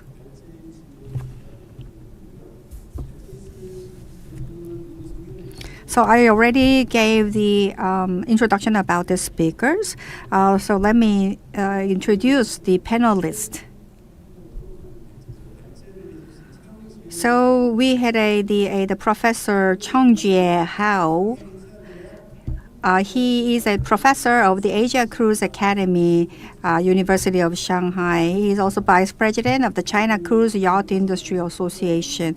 He has extensive research and practical experience in the cruise industry, and also he has long tracked the development trends of the international cruise industry. Please give him a big round of applause again. Next to him, we have the researcher Hong Jang-won. He is working for the KMI. He is in charge of the ocean tourism policy, marine tourism development, marine cruise and water-based leisure industry. And he is also the policy advisor to the Ministry of Oceans and Fisheries, engaging the various activities in the government, academia, industry. We also have a Son Young-ho. He is in Busan Tourism Organization. He also has experience in many government agencies. In 2017, he started to work as the overseas marketing and the tourism planning manager. And he is handling the all overseas market and cruise tourism in Japan, China, Taiwan, and Southeast Asia. And we also have Mr. Jin Jae-young. He is the director of the Ministry of Oceans and Fisheries. He will come to Busan soon. He is in charge of the local traditional culture and copyright, and he also served as the head of the external cooperation of the Ministry of Public Affairs and the Ministry of Foreign Affairs. The Ministry of the Culture and Sports and Tourism. Now he moved to the Ministry of Oceans and Fisheries. Please welcome him with a big round of applause. So before we start the panel discussion, already Professor Chongjie Hao gave the presentation, and Mr. Son Young-ho also prepared his presentation. So I will hand over the microphone to the Mr. Son Young-ho first. So that screen is the time we all have to use together because we don't have enough time. So maybe I will make my presentation concise and short. Hello everyone, I am Young-ho Son from the Busan Tourism Organization. I was supposed to talk about three things: the status of the Busan tourism, and the size and the importance of the cruise in the Busan, and also the Busan metropolitan government and the BTO's marketing plan for the cruise. But I don't have enough time, but I will make it very short. So shortly speaking, the status of the Busan tourism, we have a 2.9 million outbound tourists, which is the second largest in the history. From January to August, we have more than 2.3 million tourists. Maybe by end of this year, for the first time, we will have 3 million visitors.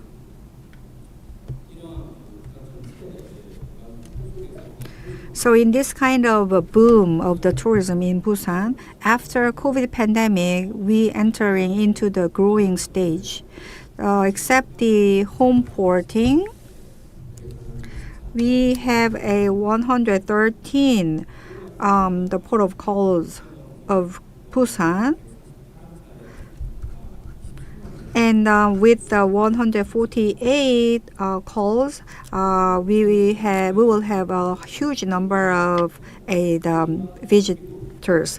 The mostly frequently visitors are the U.S. nationality, and the second is Japanese nationality, and China, UK, and Taiwan followed.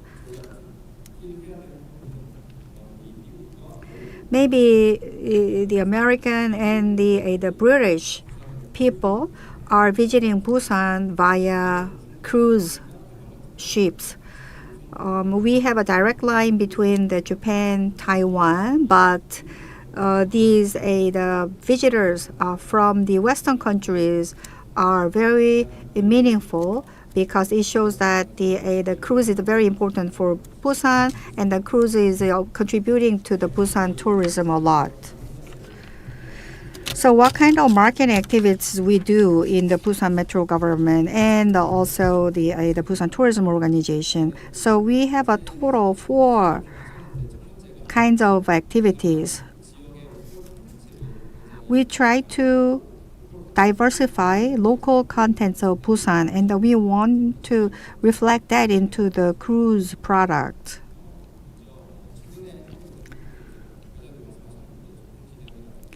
We try to revive a traditional market, and we give experience tourism so that they can join in the local festivals and the traditional events.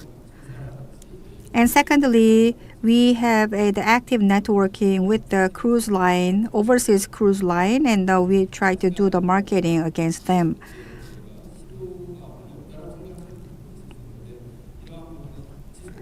But the effectiveness should be tracked, and we believe that the future is promising. And the next activity is to enhance the convenience. That can be done by the BPA, Busan Port Authority, and the tourism organization. But together, by consulting with our Department of Justice, we try to make the visiting Korea more convenient. And we want to have the home porting cruise. But this should be the long-term project, and we need a lot of requirements for that. But we also need assistance, financial assistance from the government, and also we need a capable private investment from the cruise lines, and also we have to have a growing demand of the international cruise passengers. So that is our long-term project, and we are driving our projects very actively. From 2023, the French luxury cruise line Conan will operate the 4 times home porting from Busan from next year. So this way, we will try to attract the cruise lines to Busan.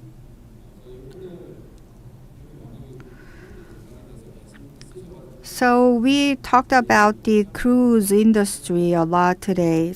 Busan Tourism Organization and the Busan Metropolitan Government is looking at the cruise industry very importantly, because that is the future businesses for Busan. So we will do our utmost effort from our side. Thank you very much. Thank you, Mr. Son, for summarizing Busan policies on cruise market. And there's another one who feels the pressure to keep the time because he has travel ticket, which is quite pressing. And Mr. Jin Jae-young, as you have traveled far away, please share your insight. Good afternoon. I am Jin Jae-young, Director of Ocean Leisure department. I have learned a lot through presentations. Formerly, I worked for the Ministry of Culture, Sports, and Tourism. And the starting point where MOF started to deal with ocean leisure and ocean culture hasn't been long. We have restructured our organization to take part in this field. So that's why there is no detailed policies in terms of ocean leisure and ocean travel. So first thing that we need to do is to increase the attractiveness of the ocean and coastal tour destination, and that's why we focus on. And related to the leisure, we need to have local events, festival, and measures to revitalize leisure activity. We have some budget for that. Of course, if we think about maritime tourist destination, for foreign cruise lines, when they visit Korea, it's important for them to have that attractive destination. And for coastline cities, it's also important. If you see geographical structure of tourism in Korea, there is too much dependence on Seoul and metropolitan city. Therefore, when considering tourism packages and products, cruise is not on par with other tourism methods. So we need to enhance the awareness of cruise market and cruise industry.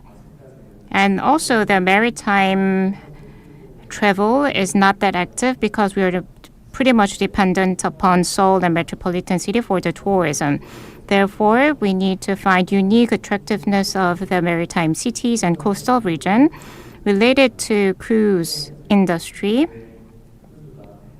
We will do our best to do port sales for international cruise lines, and while doing promotion activities for the cruise line visitors and cruise liners, next year we will invest more on PR. Going beyond just experience of onboarding cruise line, we are trying to discover many different products. And some speakers mentioned about more budget and more investment. This cannot be done by our ministry alone, but we can discuss about policy fund so that the government can invest a share of that and join hands to make a fund.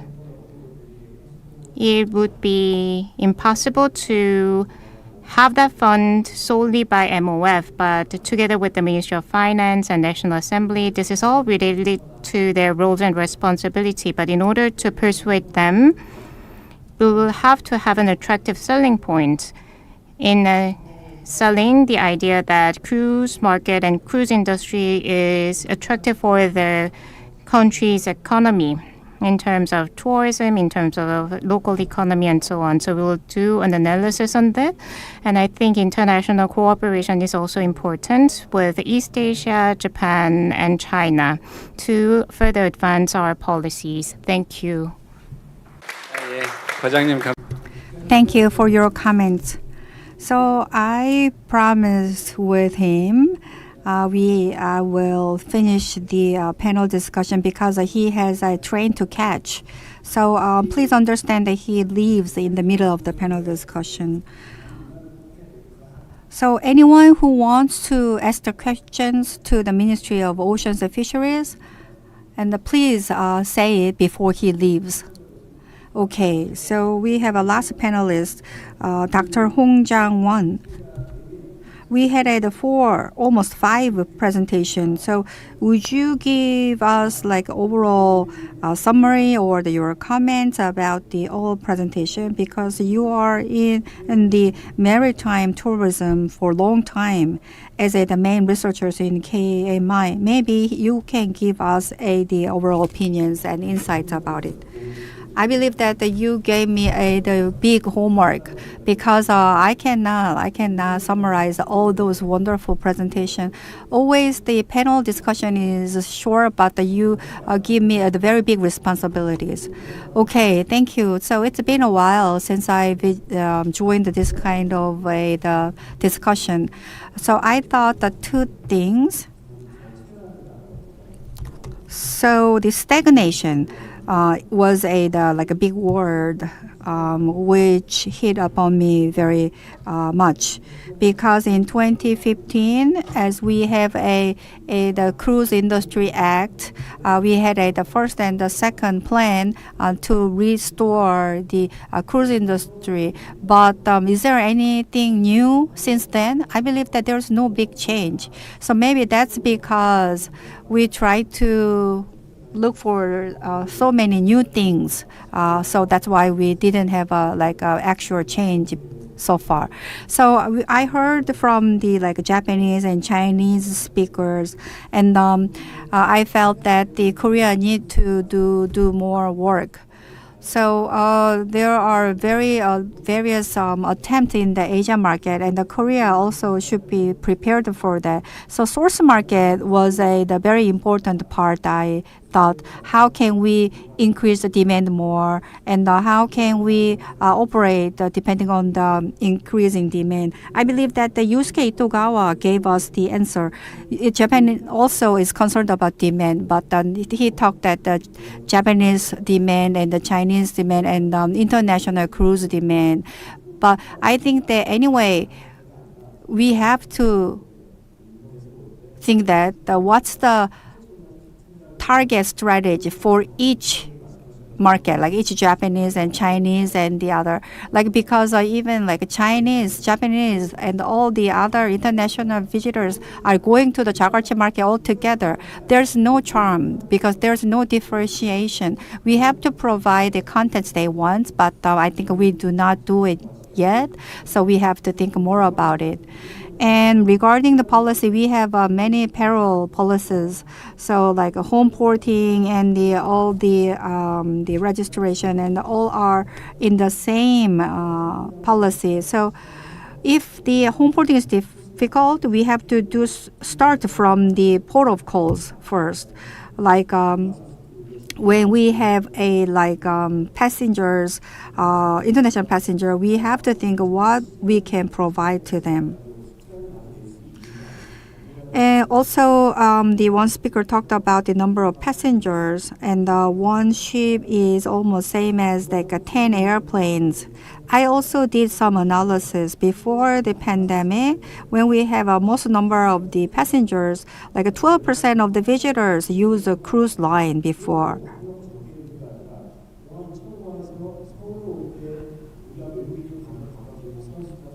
All the services for the airplane passengers are different from the service given to the cruise passengers. So we have to give the more benefit to the cruise passengers in terms of the CIQ. But still, many people are going through inconvenience for the cruise boarding. So we need to think about that too. And next thing was example cases in each country. So we need to have each cases of the home porting and the port of call cases, but we all are mixed up about it. So everybody think that we can become a home porting. Everyone can become the home porting, but we need to have a differentiation about that too. When we make a cruise terminal, we have to think whether we will make a cruise terminal or the glass houses, because we have to build the terminal for the people who actually comes. So first we have to think who is coming, then we have to build the terminal. That's what I tried to say. Last night I stayed up late. I worked up late in my office, and there was the MSC cruise in front of our service. It is 170,000 tons. It was big, very big. But it was raining yesterday, but they cannot avoid the rain because there was no shade above them. So we provide K-content and the good tourism products, but we have to first what kind of the convenience we have to give to those cruise passengers first. That's what I thought. We always look at the French cases, Marseille. Marseille is between the Italy and Spain, which is a very advantageous location. So they said that they will also only receive the green ship. So that is their strategy. And also they call for the cruise-friendly Marseille. So they try to promote all the cruise industry. So when we set up the cruise policy in Busan, as the port city, what kind of the cruise policy can we have? We have to think about it because that's like an optional and the option of the Busan. So for the better port city, the cruise is very important. So the transportation and other policy can be aligned with the cruise port of calls. Maybe I believe that if we think that way, we will make the better infrastructure for the cruise industry. Then we will enhance the brand image of the cruise, and then we can become the international cruise like a Penn Star. International cruise line has a lot of concern too. If we attract we tried to attract the international cruise like 3 times, but every time failed, and already 10 years passed. But all the Korean tourists have a very high expectation. So we have to think we can provide the products fitting to their taste, their flavor. So we have to consider that first. Without considering that, if we just build the cruise, I think we will fail again. There is a delay, and then there is the inconvenience in the facility. I believe that they will lose the taste about the cruise line. So I believe that if we do not have the significant transformation, we may face the failure again, despite the growing demand. So I believe that all the common best practice can be like all the international things. So we have to think about our own customized solution to our problems. Thank you. Thank you for your comment. That wasn't short, but anyway, thank you for your precious insight. We have about 5 minutes given more, but the time is up already. I would like to thank the participants for this session for the past 2 hours. Thank you for sticking through while focusing on the presentations and speech. I wanted to give you some time to ask questions for you, but due to time constraint, if you have any question, please email us or email them. For the remaining time, I would like to ask 5 speakers to share their final thoughts. Ms. Kang first. In my presentation, I have suggested ways to promote Asian cruise market, and among them I stressed the importance of demand. If so far we thought that the supply will lead the demand and every policies were focused on the supply side. But I think differently. In order for the cruise industry to further advance, we need to have a seamless experience for the customer. And not only that, we have to let the customer know that cruise product is quite attractive. So creating the demand is an important thing in going forward. This is the end for me. Thank you. Yeah, thank you. So the comparing the Korea and Japan cruise market, I feel the Japanese cruise industry is starting the Japanese cruise line. Yeah. So in Korea, the cruise is a Costa. Yeah, I had is one of the travel agent in Korea. Yeah. So the international cruise line make a decision in the headquarters, the Italy or US something. Yeah. So I feel there should be the more growth in the Korean cruise line, the Panstar, and also the Eastern cruises. Yeah. So still the Asia, the behind the U.S., the Western market. Yeah. But should be the land with Korean market, Japanese market, and the Taiwan, China. Yeah. Thank you so much. Thank you. 감사합니다. 아리가또 고자이마스.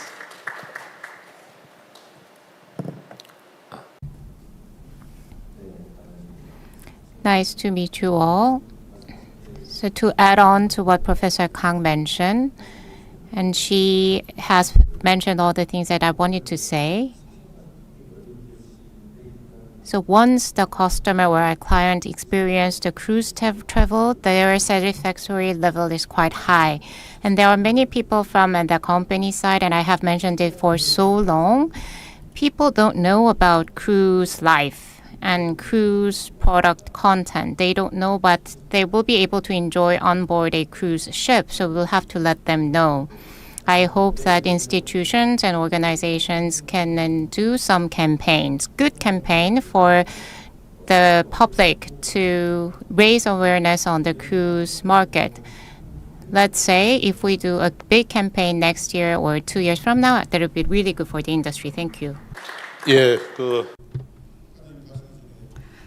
Before director leaves, I will make one comment.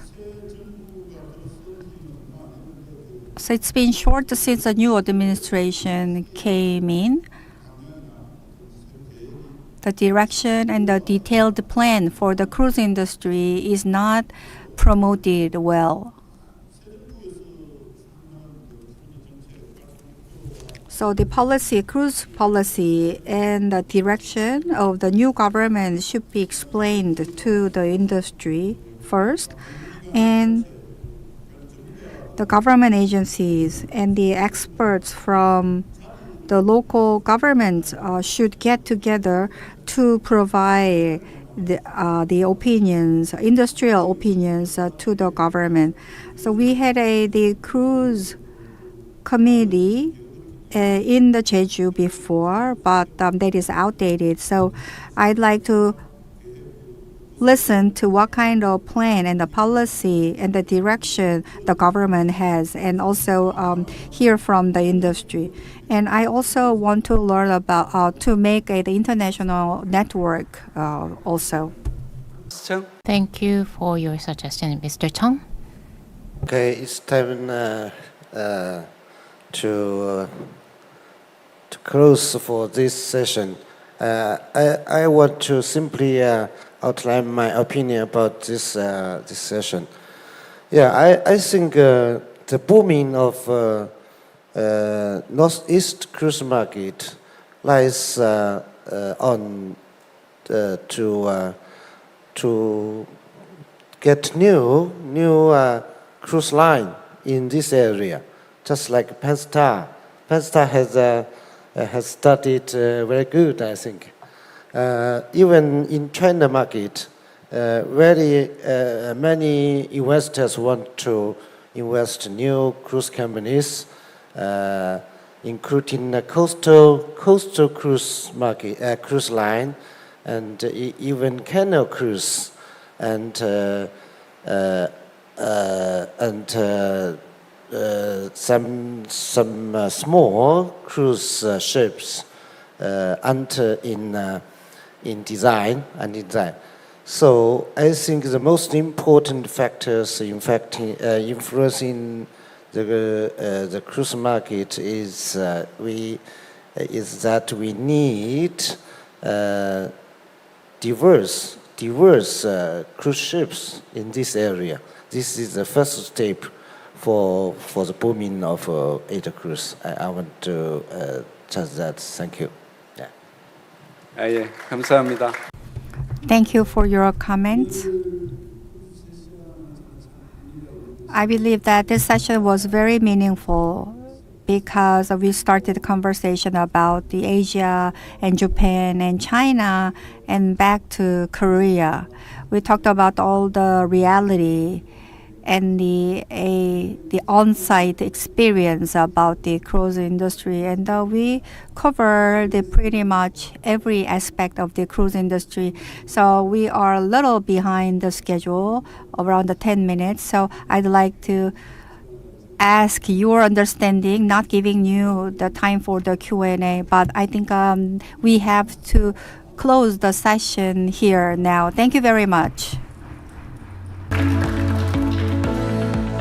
네, 정말 가는 시간이 야속한 Thank you for the excellent session, everyone. It was really insightful. This concludes the cruise session of World Ocean Forum. Back at 4:00 p.m. in this room, we are going to have Blue Economy session. I would like to ask your active participation. We will meet you again at 4:00. Thank you.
네, 이제 곧 2025 제10 Soon we are going to begin the Blue Economy session of World Ocean Forum. For those of you who are still outside, please come in and take your seat. for the 2025 World Ocean Forum will begin shortly. Those of you still outside, please make your way into the hall and take your seats. Thank you for your cooperation. 저희 세션에서는 동시 통역을 제공해드리고 있습니다. 한국어와 영어 통역이 제공이 되는데요. 한국어 통역이 필요하신 분들께서는 수신기의 채널 1번, 그리고 영어 통역은 2번으로 맞추시면 되겠습니다. This session provides simultaneous interpretation service for you, both in Korean and English. So if you need interpretation, simply pick up the device in front of you and tune to channel 1 for Korean and channel 2 for English. 자리가 정리되는 대로 세션을 시작하도록 하겠습니다.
네, 2025 제19회 세계 해양 포럼 블루 이코노미 세션에 참석하신 여러분을 진심으로 환영합니다.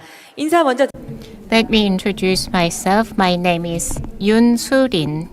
I will be serving as a moderator and MC for this session. This session is a hybrid forum. We have participants online and offline. We are currently broadcasting live through Korean and English channel on the official website and YouTube channel.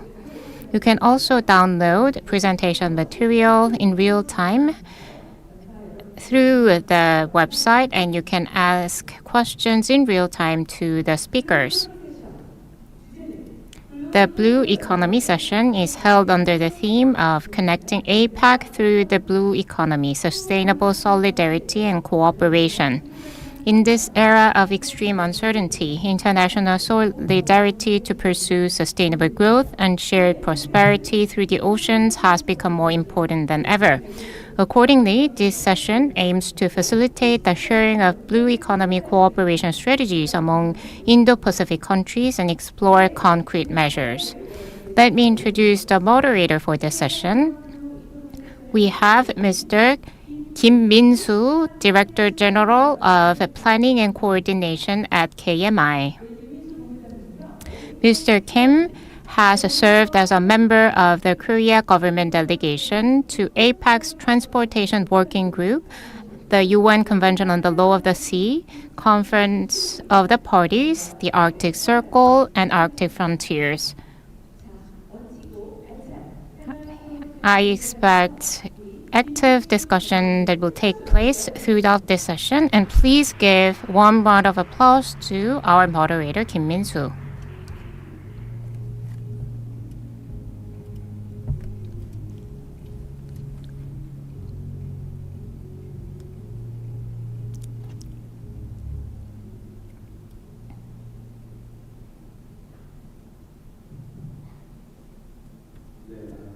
Good afternoon. I am Kim Min-soo from KMI.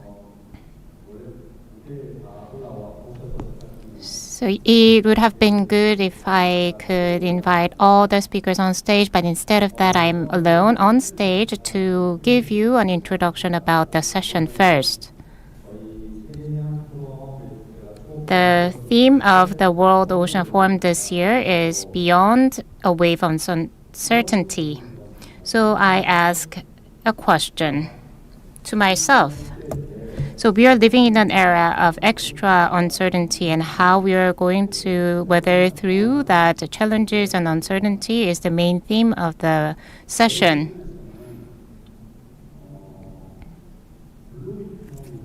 In this session, we are going to discuss about blue economy. There are many different topics in terms of maritime, but new growth opportunity from the ocean and solidarity and cooperation out of that opportunity are things that need further discussion. So that's why we have selected blue economy as a topic. And there is a need for a certain platform for collaboration in terms of international cooperation. We had some momentum related to APEC this year. In May, we had oceans-related ministers meeting in Korea, and we discussed how we are going to pursue international cooperation in terms of maritime. So we have suggested ways for collaboration in terms of climate change and so on. And as you know, next week we are going to have APEC economic leaders meeting in Gyeongju. Taking this opportunity, APEC can be a platform where we can discuss further about blue economy and strengthen our collaboration. So that's the question that I have asked myself when I started to prepare this session.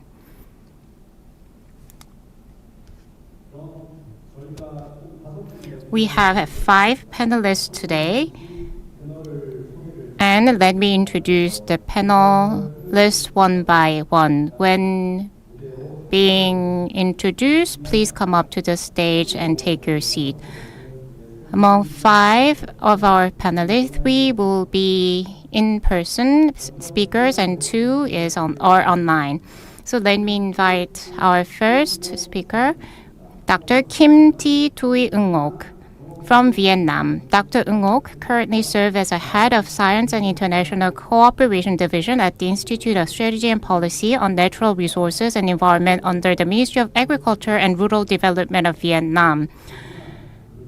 And Dr. Ung-ok has also actively participated in blue economy research in Vietnam. Please give Dr. Ung-ok a big round of applause. Please come up to the stage.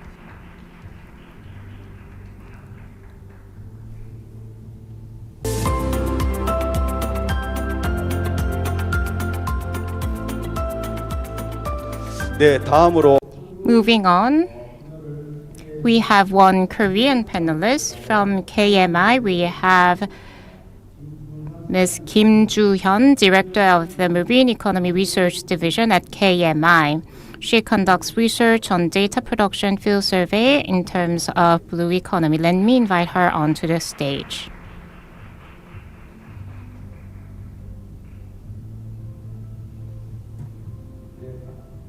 Moving on, we have Michael Hwang, Senior Research Fellow at Ocean Policy Research Institute of Japan. He has led initiatives in the areas of blue economy, blue finance, science and technology, innovation policy evaluation. Please join us on the stage.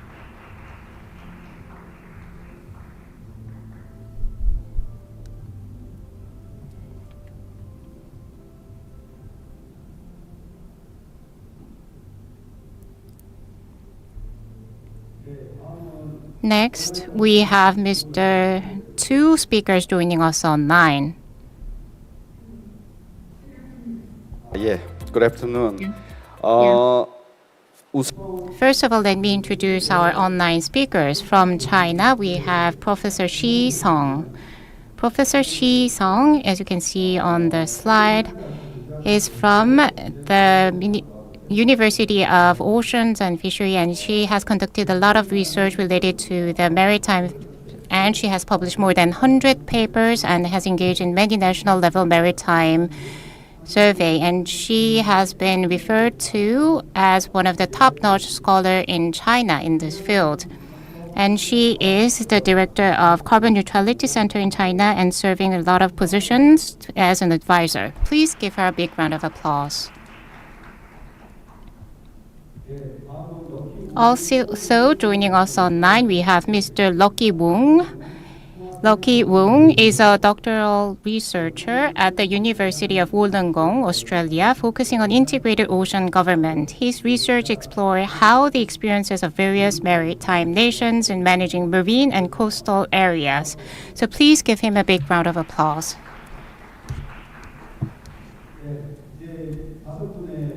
So we have all the 5 panelists being introduced.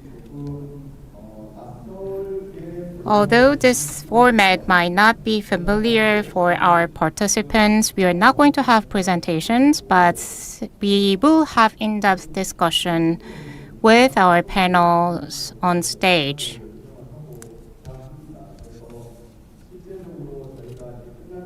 So at the end of the session, you will be able to have some insights on the next step and solutions on the issues being discussed. And I will pose 3 big questions, and after asking each question, then I'll give the opportunity for our participants to ask specific questions to the part that we have discussed. So 3 big part is first is blue economy policy status and experience of APEC member economies. And second part is regional cooperation suggestion or recommendation for the regional cooperation in APEC region. And third is cooperation in the international institution and international forum.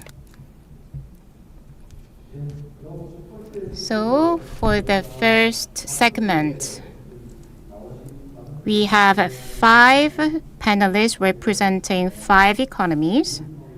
So we want to know blue economy policy status and best practices in terms of blue economy policy. Please share the current status of your economy or of your state. First, I would like to give opportunity to Dr. Kim Ti-Tui Eung-ok. Thank you very much for inviting me to this important event. It's really big event. We gather many people from different APIC country. We can learn from other countries and say what we are doing and how we can develop the collaboration among the country. In terms of policy and best practice for blue economy in Vietnam, I would like to share with the participants in this event. You may know that Vietnam have a long coastline line with more than 3,000 kilometers, and we have 21st coastal province in Vietnam, and the coastline play important role for economic development of Vietnam, which contribute to 60% of the country's GDP. Blue economy and sustainable management of marine resources is one of the priority of the government of Vietnam, and we have very solid legal framework to promote blue economy in Vietnam, from the direction to the law and legislation, and also the guiding document. From the highest level, we have Resolution 36 on strategy for sustainable development of Vietnam marine economy to 2030. And we have the law on sea and island, natural resources and environment 2015. And we have different strategy for sustainable extraction and use of marine resources and protection of marine environment. And we also have the national strategy for integrated coastal management. Vietnam also as the country, we have the National Action Plan for 2030 agenda, and we also have National Action Plan for management of marine plastic litter by 2030. And recently, last year, this January, the Prime Minister have issued the National Action Plan for implement of circular economy by 2035. So this kind of legal document provide solid foundation to promote blue economy in Vietnam. We highlight the key area for supporting blue economy. The first one is promoting integrated and sustainable use of marine resources. The second one is strengthen marine environment protection and pollution control. The third one focus on conserving and restoration of marine ecosystem.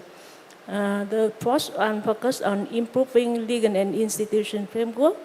And the last one focus on enhancing climate resilience, ensuring alignment with international commitment and engagement of community in governance.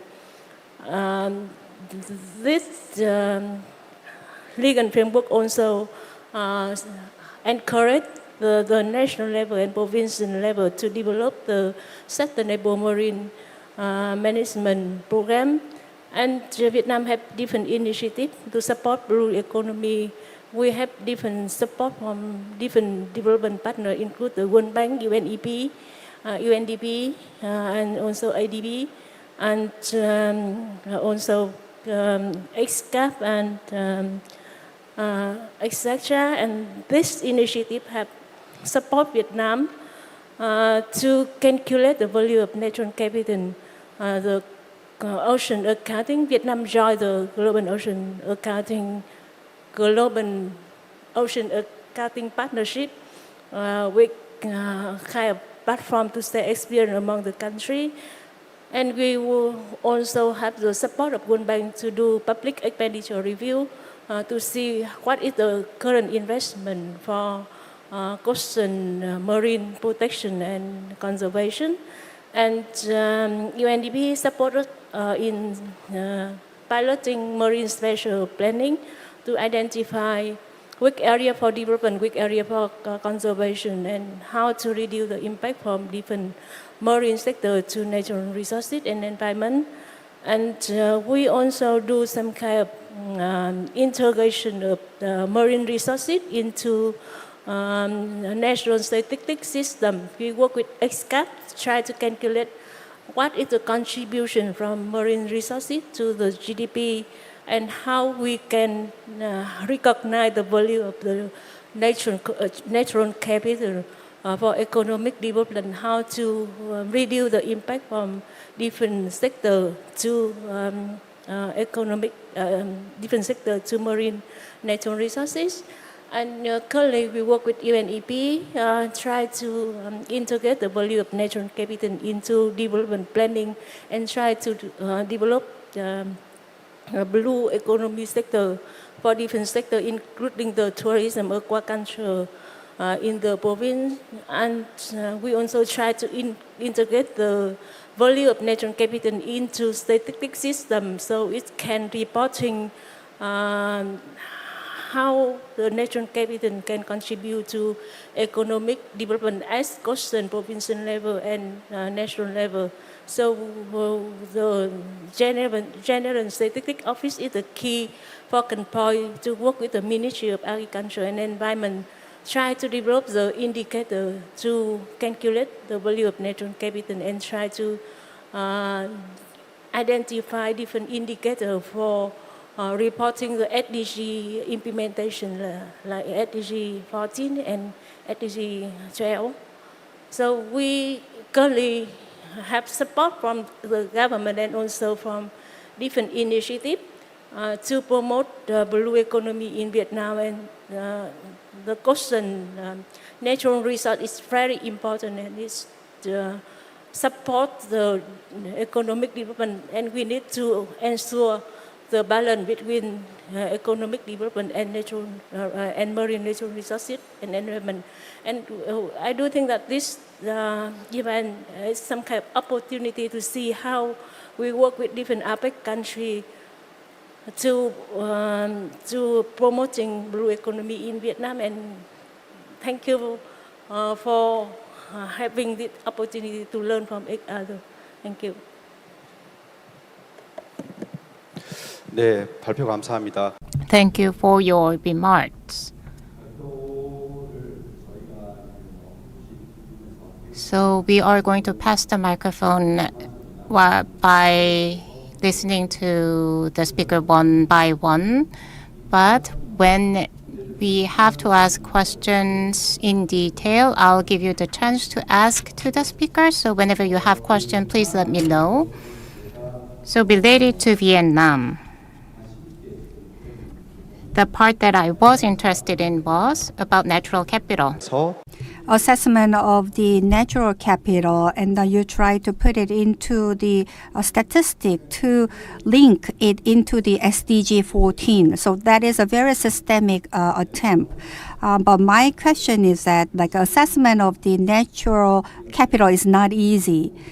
Because we can calculate it through the economic activities, but how can we change the natural capital into the economic value? So I believe that I want to know more like concrete process of that. Can you give me the more detailed explanation about that process? For natural capital assessment and natural capital accounting, we follow the methodology by UN. We have the SEER System of Environment Economic Accounting, already approved by UN. And we have the CEA System of Environment Economic Accounting and Ecosystem Services. So they have already the methodology share among the UN country, and this very they have some kind of expert group. They develop this methodology and introduce to different country. And with this methodology, we actually try to use the SEER and CEA for calculate the natural capital value and assessment of natural capital. So this will have some kind of different account following the methodology. We have some kind of external account, condition account, ecosystem service valuation, Like the octennial cow, you can see the chain of ecosystem in different period of time. With conditional cow, it shows the quality of ecosystem in different period of time. With ecosystem service valuation, you can calculate the economic value of natural capital. This tool some kind of support the country to calculate, understand how you can reduce the impact to natural capital.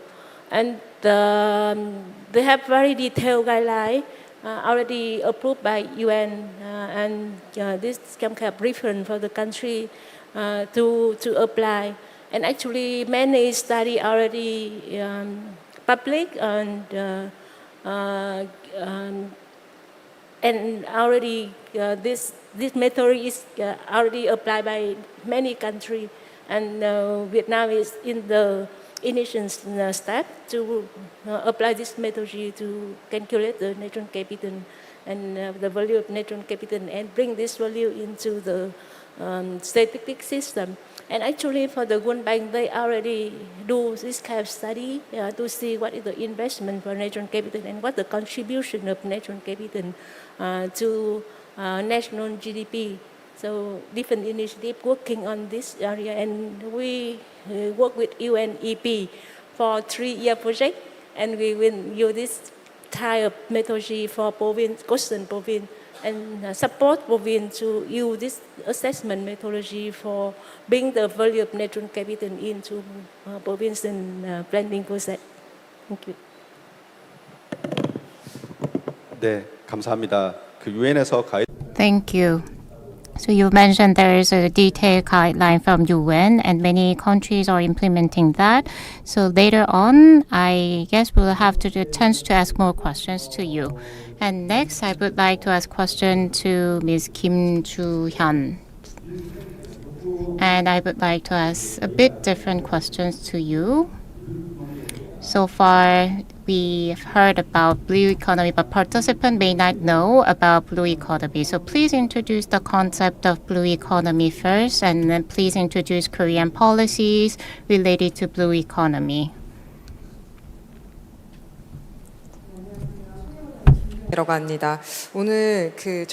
Thank you for introduction. So I heard that we have a blue economy session in the World Ocean Forum. So I was so delighted. This blue economy itself was mentioned 10 years ago. So it is very familiar to some, but it is confusing to another, I believe, because when we talk about the maritime economy, we have a coastal economy and the maritime economy, and now we have a blue economy. So what is the difference between the maritime, coastal, and the ocean economy and the blue economy? So maybe people will be confusing a bit. So let me give you some explanations. So coastal and the ocean economy and the blue economy are mixed up sometimes. However, why we have this blue economy session and why we call blue economy. In 2012, there was a Rio summit by the UN. There was the meeting about the overfishing and the misuse of the ocean ecosystem.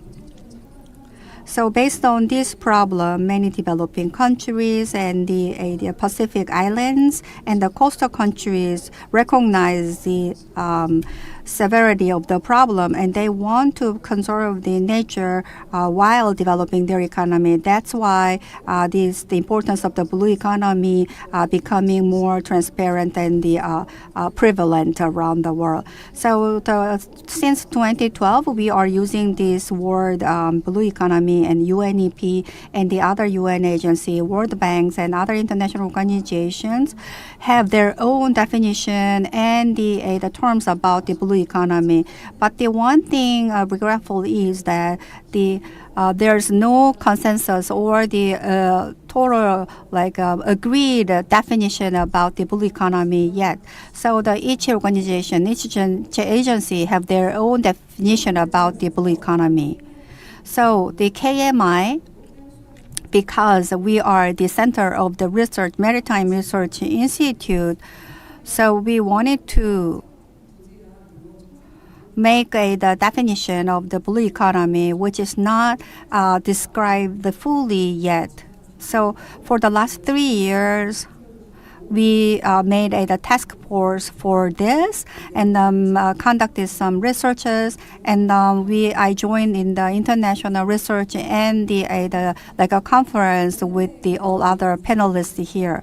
So as we talk about the blue economy and the APEC regions, and to talk about the solidarity and the cooperation, so I will tell you how Korea see this blue economy and how we'll pursue the blue economy based on our experience and our researches. And I also want to learn from the other countries from this session. So already there are the 20 to 25 strategic reports about the blue economy, like from the U.S. and from the ASEAN countries, and all other countries are making their own report about the blue economy, even including the African countries. So broadly speaking, it is very difficult to define, but broadly speaking, the blue economy is to maintain the maritime ecosystem while pursuing maintaining the social system. So we develop through the maritime, and we need to preserve the continuity of the marine ecosystem. So we have to achieve both of them at the same time. Then what's the attributes of the blue economy? I think we need the 5 elements. First, we need to pursue the consistency of the ecosystem, and then we have to have a social inclusivity. And like SDG, we have to have international integrity. And the fourth, also there should be the technological innovation for the future. And it is not just the announcement. We need to secure the economic viability. So I believe that all the other countries and other international organizations strengthen the meaning of the blue finance. And in the last June, in the UNOC 3, UNOC 3, there was a active discussion about the blue finance. So based on these 5 elements, where does Korea stand? We had a research about the blue finance indication and the effectiveness, but the result is not come yet. But if I talk about it, Korea has a very strong aspects in terms of that, because we have the National Policy Research Institute like a KMI, and also we have the Ministry of the Fisheries and the Ocean and Fisheries.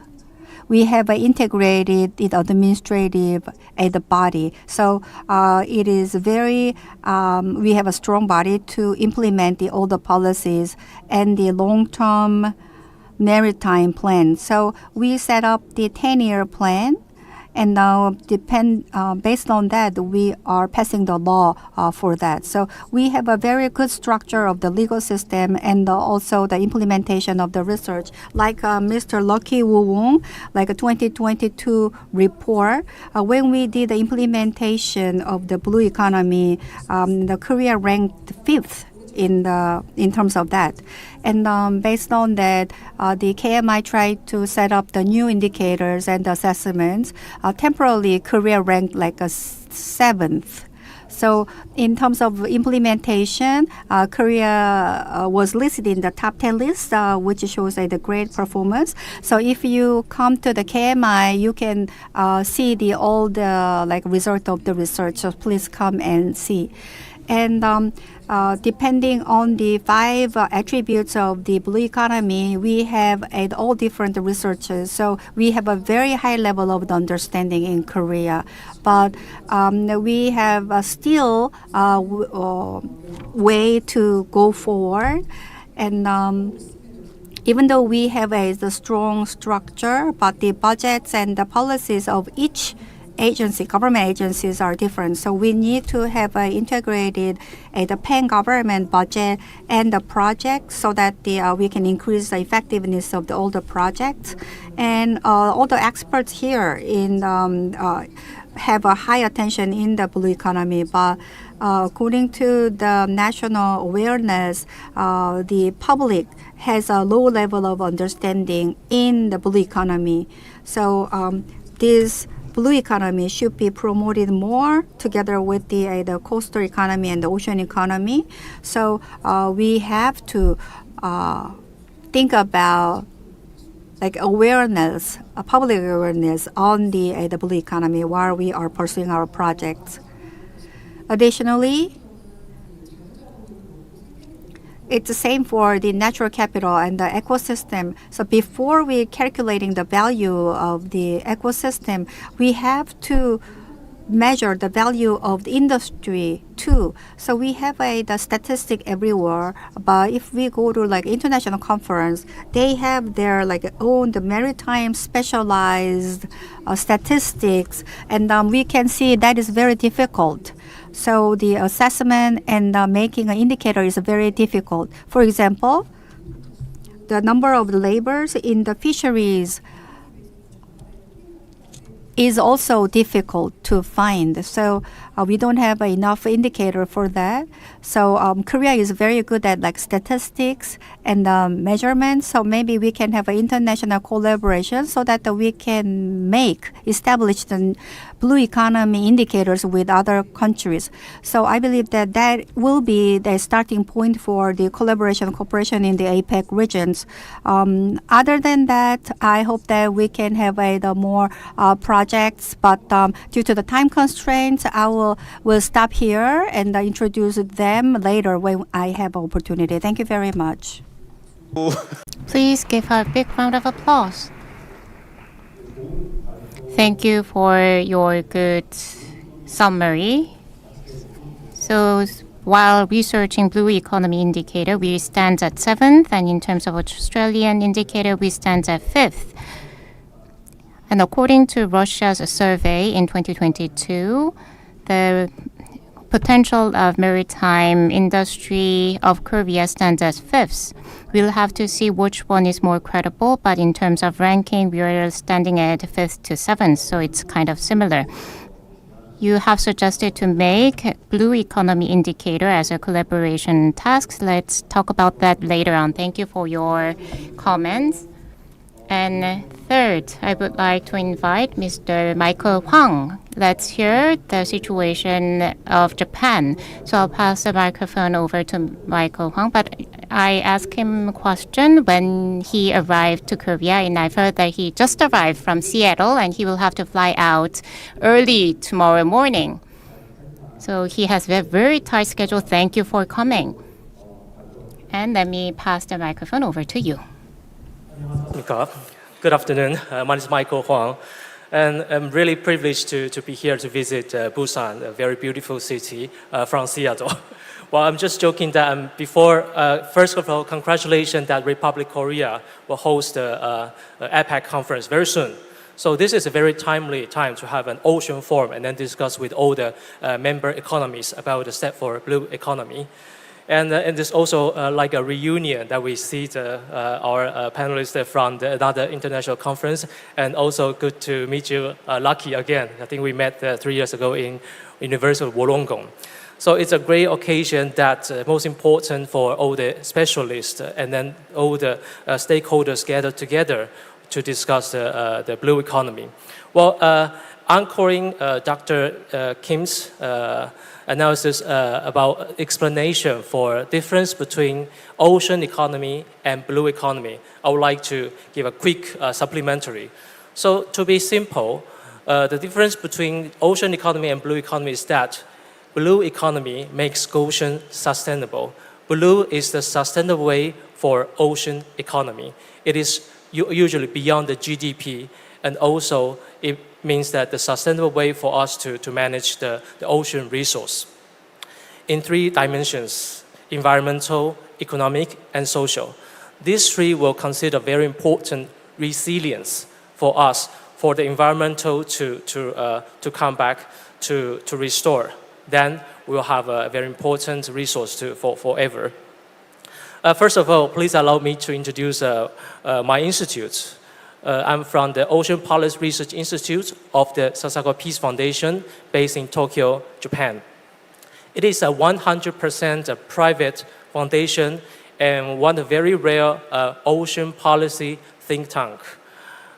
We don't have any laboratory, we don't have any vessels. What we have is the location. You can work from our foundation to the government of Japan, to the Ministry of Education, or for any other kind of important locations.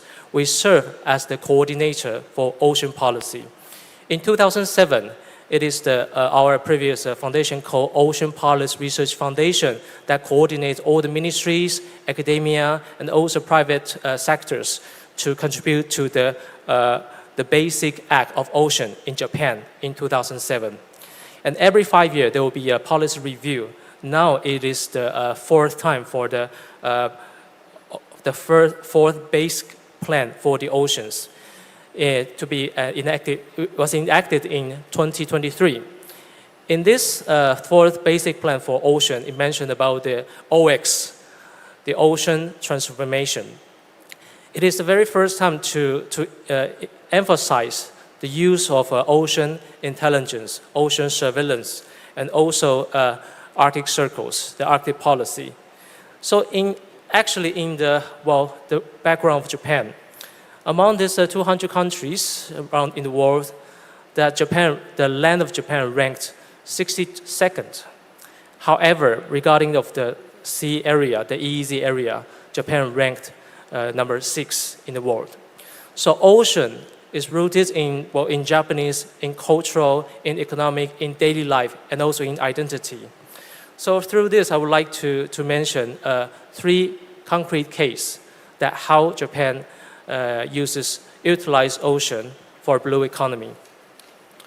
First of all, blue economy needs to go local. We need to use the local language. Blue economy in all the ways and English words. Well, actually, Japan, for example, I believe that everyone, except for the vegetarian, you probably taste the sushi. Sushi is a raw or fresh fish. So in Japan, people, or not just Japan, all over the world, they have been fishing for tens of thousands of years. So what's the difference now? So in Japan, they made the local term called umi-gyo. Umi means the ocean, gyo means the industry. So it is another word for the blue economy. This umi-gyo means the liberalization of fishery sector. In the past, harbor is just harbor for people to go to, for vessel to start, for vessel to refuel, for the fishermen to allocate, to distribute their harvest. However, the umi-gyo will provide new value for the harbors. The liberalization means that the fishing port can also operate a fancy restaurant. They can also serve as very important for ocean education. They can invite more pupils, older generation to experience the fishing and also get to know the fish. So this umi-gyo is very comprehensive. And also, in the future, maybe this fishing port, the harbor can also be an important hub for startup to be located, for them to think together to test their new products. And umi-gyo also means the comprehensive promotion for the ocean. And also, you need to think aloud. For example, in many places, the sea urge. The sea urge is actually eating a lot of kelp. That makes the coastal desaturations. So that's why they collect the sea urchin and then feed with oranges, because that place is full of orange. So that makes the sea urchin has a special ingredients and also can sell with the higher prices. So this example is the utilization for the local resource for ocean. So of course for this one, please, if you want to see more detail, please search umi-gyo, U-M-I-G-Y-O, and manga. Japan makes everything in animation in manga. So this manga is also open access. You can read the manga English version to see the umi-gyo. The next case is called blue carbon. I'm sure many people have visited Japan, and when you land the central airport called Kansai Airport, it is actually not just an airport. During the 90s, it was built under the eco-friendly infrastructure. So actually around the Kansai Airport, it is an airport from landfill, well, from the ocean. Actually, it's a great kelp forest inside, under the sea. And they now can use the carbon credits, blue carbon credit. This methodology was established by Japan Blue Economy Technology Association. It's called JBE. They have already published the manual in both Japanese and English how to evaluate the blue carbon from the seaweed or the kelp, from its area or from its harvest weight. This is the world's first and the only methodology that released in the world. So Japan utilized JBE's methodology to test, to investigate the blue carbon restore in many areas. So this blue carbon may also help the blue carbon to make a credit, and then for those carbon producer like a steel company to purchase the credits for offset. So this also provides a new meaning for the seaweed farmer or the kelp farmer. They realize, oh, in addition to making their life by growing seaweed, kelp, they also contribute to the carbon neutrality. So actually, regarding to its meaning for finance or economic, it is hard to say it's a economic scale. However, it means a lot for aquaculture sector, especially seaweed sector, to make a contribution. And also, the kelp seaweed will also increase the conservation of ocean. That means this blue carbon will actually restore the ecosystem of the ocean, and then in the future there will be more fish to catch. In all the meanings, the blue economy will need to be community-based, or this policy will always be far. So last week we just published a new book. It's called Innovative Social Practice and Community-Based Approach to Ocean. Innovative social practice and community-based approach to the ocean. It's open access. So through this method, another key is the university. University has great facilities to support the local people, community people, to solve the problem, to solve the issue with the latest equipment. So this process will make the blue economy issue more sustainable, and then also for the more participation and more inclusive. The third point is Blue Tech Cluster. The Blue Tech Cluster means the gathering of ocean startups. The UNEP has published principles, financial initiative and principles to support sustainable blue economy for 14 principles. It indicated that collaborative and also science-led, science evidence is very important for financing. Well, easier said than done. We need to have a more kind of a cluster and community for ocean startup to gather together, and also from the local with the investors. The investors not just for the commercial bank, the mega bank, but the local banks. Because local banks, they have the obligation to support the development of local. So it is important for this gathering. As the moderator just mentioned, I just came back from Seattle. It was the annual meeting for the 1,000 Ocean Startup Coalition supported by the World Economic Forum. This forum has a goal to have 1,000 ocean startups in 2030. So this kind of gathering will make people to gather and discuss the financial gap, the financial needs, and also learn from each other.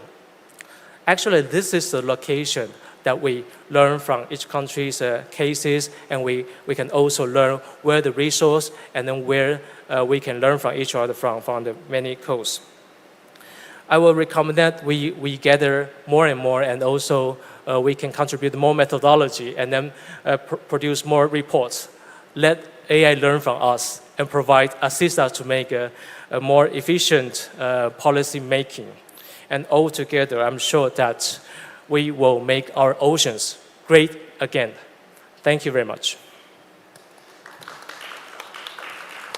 네, 감사합니다. Thank you for your comments. So he talked about the blue economy in Japan. I think that is very similar as like Korean blue economy. He said that the blue economy should be based in the local, saying the term the umigyo.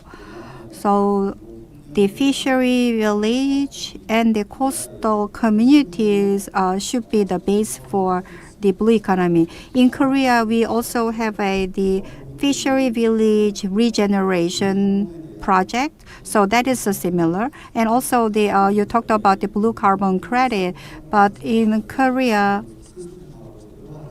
we didn't make it as the system yet, but we understand about the blue carbon. And the tidal flat and the mangrove and the coastal areas are used for the blue carbon. And also we made the blue tech cluster based on the community. So those kind of moves are very similar in Korea. I think if we have a collaboration, I will have a better project. So I want to ask you a question. So I would like to ask you about governance in Japan. So how the government structure is made, centering from the government? For the governance of Japan, actually in Japan there is no ministry, co-ministry of ocean. There's only a cabinet office, a kind of a cabinet office meeting that gather all the stakeholders, all the related ministry representative to attend that. So this is why the role for a think tank is very important to gather the opinion. The Sasaka Peace Foundation and the Ocean Policy Research Institute is a think, do, and innovate tank. Think tank is that we make policy recommendation, we gather the stakeholders, and then move the policy implementation, just like we did for the Basic Act of Ocean. And do is that when there is a need, for example, we need to be at a place with the local needs, like the blue carbon investigation in the rural area, and then we also make the input-output table of the small town. Then because all the policy making, policy recommendation need to be evidence-based and with the concrete methodology. So that is a think tank to do this work, to row the boat, to make policy recommendation that, and then to the local government. And actually, the umigyo, the blue economy in Japanese, umigyo is actually a study group from the Liberal Democratic Party, ruling party of Japan. Because in Japan's governance, the ruling party actually has a more kind of mobilized for the policy, especially with the real case in some places like Kanagawa Prefecture, like the blue carbon in the Hokkaido, like other. So it is important for a think tank or university to gather this evidence for that. So this is the governance for ruling the policy. And then, as mentioned, the OX, Ocean Transformation, is actually a kind of a goal. So that will also provide the policymaker, the MPs, and also the local government to move together. And please allow me to make a supplementary for the 3 points that you mentioned. First of all, the fishing, because I'm sure the aging society in the fishing and then the decay is common situation all over the world, especially in Japan. 2011, we experienced the Great Japanese earthquake and tsunami. So the northeastern area of Japan, the fishermen got kind of devastating losses. And people always tease Japan's fishery industry is 3K. 3K means dirty, and then low income, and then ugly. So there is become a fisherman NGO. They came back. They stood up from the disaster. They want to make a new 3K, which is very cool and make money and also innovative. So this kind of NGO will clean the act of fishery and also motivate the regional development with with Umigyo. So that will create a synergy. And also for the blue carbon credit. So I can give you an example that the latest price for blue carbon is about 1 ton CO2 for about $800. So that can directly convert into the cash flow for the moving that. And for the blue tech cluster, that we are always ready for more discussion on strengthening this ecosystem for ocean innovation. 네, 감사합니다. 아주 짧은 Thank you. I gave you the very short question, but you gave me the long answer. Okay, so we have the three panelists here, so we listened from him, and now it's a time to invite the online panelists. So first, we will hand off the microphone to the Xi Sheng from China. She was supposed to come here in person, but due to some schedule issues, she is joining online. So the blue economy, for the maritime economy, she is the prestigious scholar in China, so she can talk about the policy and the status of the blue economy. Please, Professor Xi Sheng. Sorry, so I can't catch you in Korean. So could you please to translate into English? So the question. Okay, it's your turn. You can speak on your Chinese blue economy. Around Okay, I can around speak five Chinese. minutes. Yeah, thank you. Really? Can you speak in English? Yeah, Okay. I can speak English too, but I can't get your meaning of the question. So what's the meaning of the question? Could you please translate into English?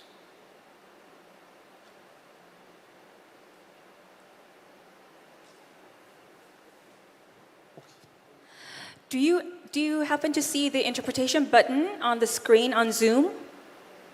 Yeah. Right. Yeah, it's the first question, right?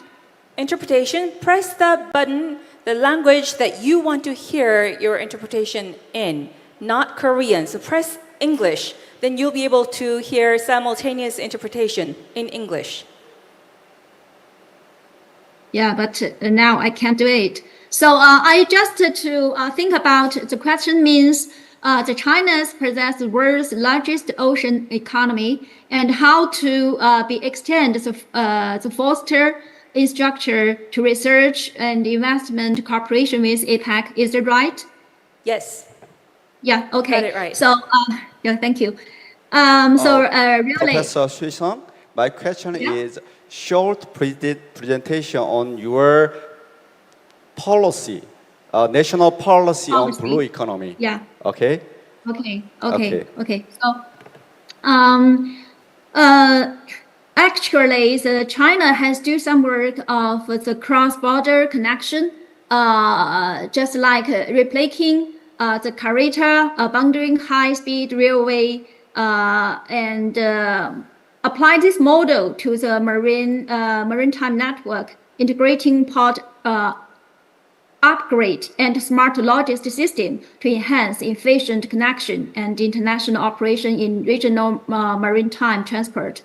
And such as the policies to do some blue economic corridors, promote Indonesia's and between our two countries, we do some like the experience develop marine industry cooperation among the APEC countries, such as establishing the China, Korea, Japan joint marine energy development corridor. And the third one is scientific research collaboration of marine center platform, such as strengthen the core function in headquarters, I think in Xiamen, and establish a regional standard system for evaluating marine ecological health, providing a uniform scientific basic for marine ecological protection and governance, and so on. So we also do the other works of how to enhance our blue economy, like to transfer our structure of marine industries and to investment innovations by blue finance mechanisms and so on. So that's my answer.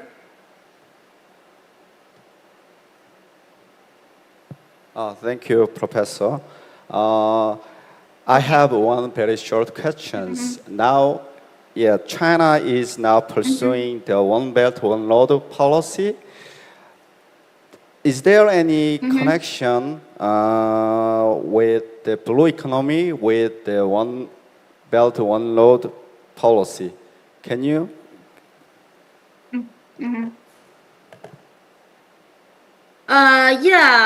Actually, we do some work of cooperation framework by the Blue Partnership Network, such as we do some marine community to share the future, build a multi-tried blue economic cooperation with ASEAN, and also to the African Union. For example, China and the ASEAN has formed a Blue ENG through the integrated project such as marine ranches and renewable energy developments. And another policies like policy scenery and standard alignments. So to do some global development in initiative efforts will be made to align blue economy policies, such as regional strategies, incorporating sustainable blue economic into the national and the 10 years plan of the world, and to establish special funds and projects pool of the People Bank of China. And also, we do some capacity building and international collaboration by technology transfer and knowledge sharing too. Thank you, Professor. Thank you. Thank you. We are sorry for technical problem. Okay. It's okay. Thank you. Okay. 마지막으로. And lastly, joining us online, we have Dr. Lucky Bubung from University of Wollongong.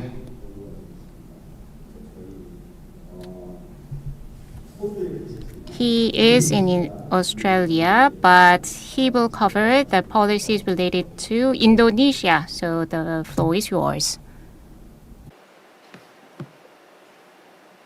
First of all, thank you for the opportunity to be here. Just check whether my you can hear my voice. Yes, we can hear you. Okay, great. Okay. So 안녕하세요. Good afternoon, everyone. So glad to be on this panel, especially with familiar face, Michael Huang and Jian Kim. Thank you for the opportunity to bring me in this great event. And I would say this is no better opportunity than to participate in this 19th World Ocean Forum, and also to engage in such timely discussion of the topic of APEC and the blue economy towards sustainable solidarity and cooperation. And today I will be sharing my thoughts on the progress and prospects of Indonesia blue economy. So Indonesia is making great progress in its blue economy. The launch of Indonesia Blue Economy Roadmap back in 2023, marking a significant milestone for Indonesia as the largest archipelagic nation in the world. So this roadmap is more than just a vision. It is equipped with strategic action plan, also measurable indicators and innovative financing mechanism. And all is being incorporated into the national development plans. So let me start. Why does Indonesia embrace the blue economy? Possibly it's not only Indonesia, but also other countries, as I discover in my research of the global status of blue economy development at national level, that traditionally countries or Indonesia has focused on land development, which has sidelined the maritime component of it. As a result, Indonesia ocean resources are underutilized, inadequately managed, and at worst degraded. At the same time, we want to achieve high income aspiration. All countries want to move to the next level. Developing country want to become a developed country. And Indonesia need to discover new source of economic growth. And apparently blue economy offer a promising future for that. So Indonesia has taken policy interventions in the last decade by developing national ocean policy and also the blue economy framework and roadmap. However, I would like to highlight the word sustainability is important. The country desire or aspiration to prosper from the economic growth might bring in conflict with the ocean sustainability commitment, for example, the SDG 14 and the net zero target.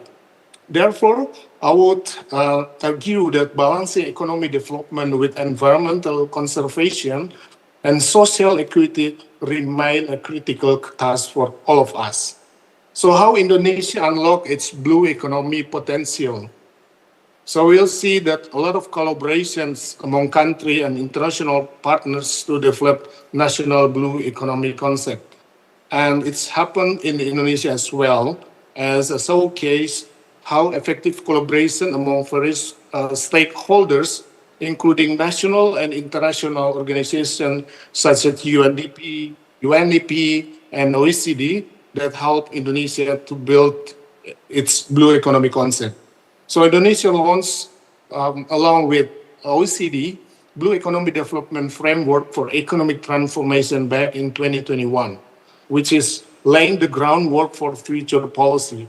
2 years later, Indonesia introduced its Blue Economy Roadmap with strategic action that extend to 2045, along with the Blue Economy Index, which is eBay, to monitor the progress across all 34 provinces in Indonesia. So one key strategy to bring this roadmap into life is securing adequate financing. And Indonesia has made notable progress. I would say thanks to the investor from Japan that in 2023, Indonesia issued the first sovereign blue bonds, which is samurai bond worth of 20.7 billion Japanese yen, or about 140 million US dollars. And second blue bond came in 2024, fell even more, 25 billion Japanese yen. So this blue bond was used to refinance project on disaster risk reduction, or for example, coastal protection, also marine conservation and waste management. In addition, Indonesia Coral Coral Reef Bond was also secured in collaboration with IUCN, GF, and BNP Paribas.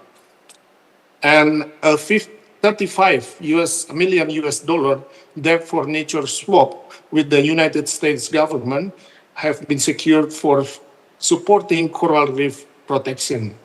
However, I would say the current funding remains modest compared to the estimated annual need of around 200 billion US dollar for sustainable financing. Apart from that, the Ministry of Marine Affairs and Fishery has developed a sectoral roadmap outlining the blue economy strategy for marine and fishery sectors. Those include fishery management, which is the quota-based fishery, and also sustainable aquaculture, focusing on the leading product from Indonesia like shrimp, seaweed, tilapia, blue swimming crab, and lobster. In conclusion, Indonesia owns an immense blue economy potential, but it faces persistent challenges in implementing capacity. These include poor infrastructure, ineffective governance, and lack of skill and competent workforce, regional disparity, as well as poverty in coastal region. Therefore, coordinated action are essential to tackle these challenges. No doubt that Indonesia can bear this alone. I believe regional collaboration is vital for developing strong blue economy because as we join forces together with neighboring countries, an international organization like APEC, I believe we can share knowledge and build each other capacity. The Korea-Indonesia Maritime Technology Cooperation Research Center is a great example as being presented yesterday on day one. It promotes joint research and skill development in marine science and technology. I would say that the most important or the most valuable asset in the ocean is not the resource itself, but the people around it. So with that, allow me to conclude my statement with a powerful reminder from Henry Ford saying, coming together is a beginning, staying together is a progress, and working together is a success. Thank you. 감사합니다. 네, 감사합니다. Thank you for your comments. So last quotation you made was very impressive. So I have a question to you. So among your remark, you mentioned that you need 200 billion worth of capital in need. I think that's a huge amount. If you can secure that financing in terms of blue economy, what kind of works that you're going to do using that finance? What kind of projects are you going to do with that investment once securing $200 billion of financing? Okay, great question from the moderator. Basically, Indonesia is not only developed the plan, but there are another series of financing framework that come before and after the roadmap. So we have the blue finance strategic document. And this document is developed with the collaboration with UNDP. And on that document, we are setting out the blue finance mechanism for the country, including as a guidance on eligible product. So eligible projects. As we refer to the keynote speech yesterday delivered by Martin Kuring, we already know there's some guidance out there with UNEP, FI, and those kind of guidance also embraced by our blue finance mechanism. So Indonesia divided the project into different category, and basically ocean conservation is among the top priority because we believe the ocean health is the key for us to prosper. And another fruitful project is developing the small scale fishery and involve more small and medium and even micro enterprises into the blue economy sectors. So I believe those areas should become a priority when we have secure more finance. Thank you. 네. Thank you for your answer.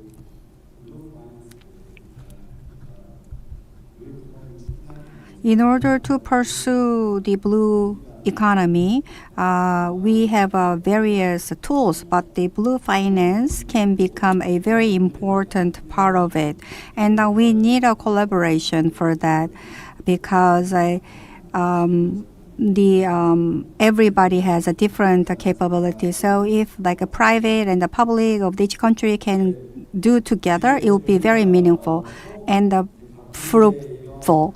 So we heard about the status of the blue economy in each countries.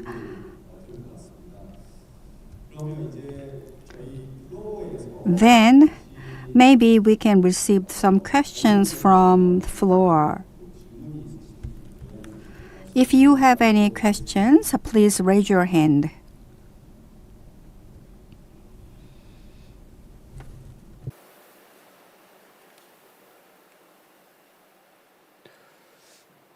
네. 너무나 Okay, so the blue economy itself is a very extensive topic. As researcher Juyeon Kim said, it is a very difficult concept.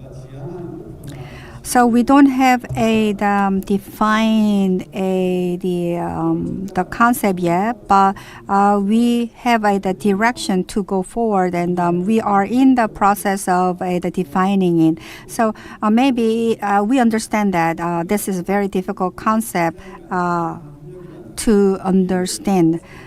Because under this World Ocean Forum, talking about the blue economy is very valuable. So, but as I told you before, maybe we will think about how we can integrate this each country's status into the APEC collaboration. First, I'd like to ask this common question to all 5 panelists. So next week in Korea, we will have the APEC summit, but maritime is not the number one subject of the summit. So in order to have a more discussion about the blue economies in the APEC countries, what kind of thing can we do to put the maritime on the front burner in the discussion? So Kim-Tae Dui-ungok, Dr. Kim-Tae Dui-ungok, can you go first? As for the question, I think it mentioned by different panelists that blue economy is meant that you ensure reduce the development in sustainable way, and from my point of view, 2 things we need to consider in order to ensure the sustainable economic development in marine times. The first principle, I think, the circular economy integration. Circular economy is quite common in different countries, and we try to use the circular economy approach to reduce the pollution to the environment. So by using the circular economy, you can make Europe waste through waste reduction, waste recycling, and circular economy in different maritime sector could prevent any pollution to marine environment and reduce the impact to the environment. The circular economy promotes sustainable production and consumption across marine and coastal sector, and it emphasizes the resource efficiency, pollution reduction, and waste recycling.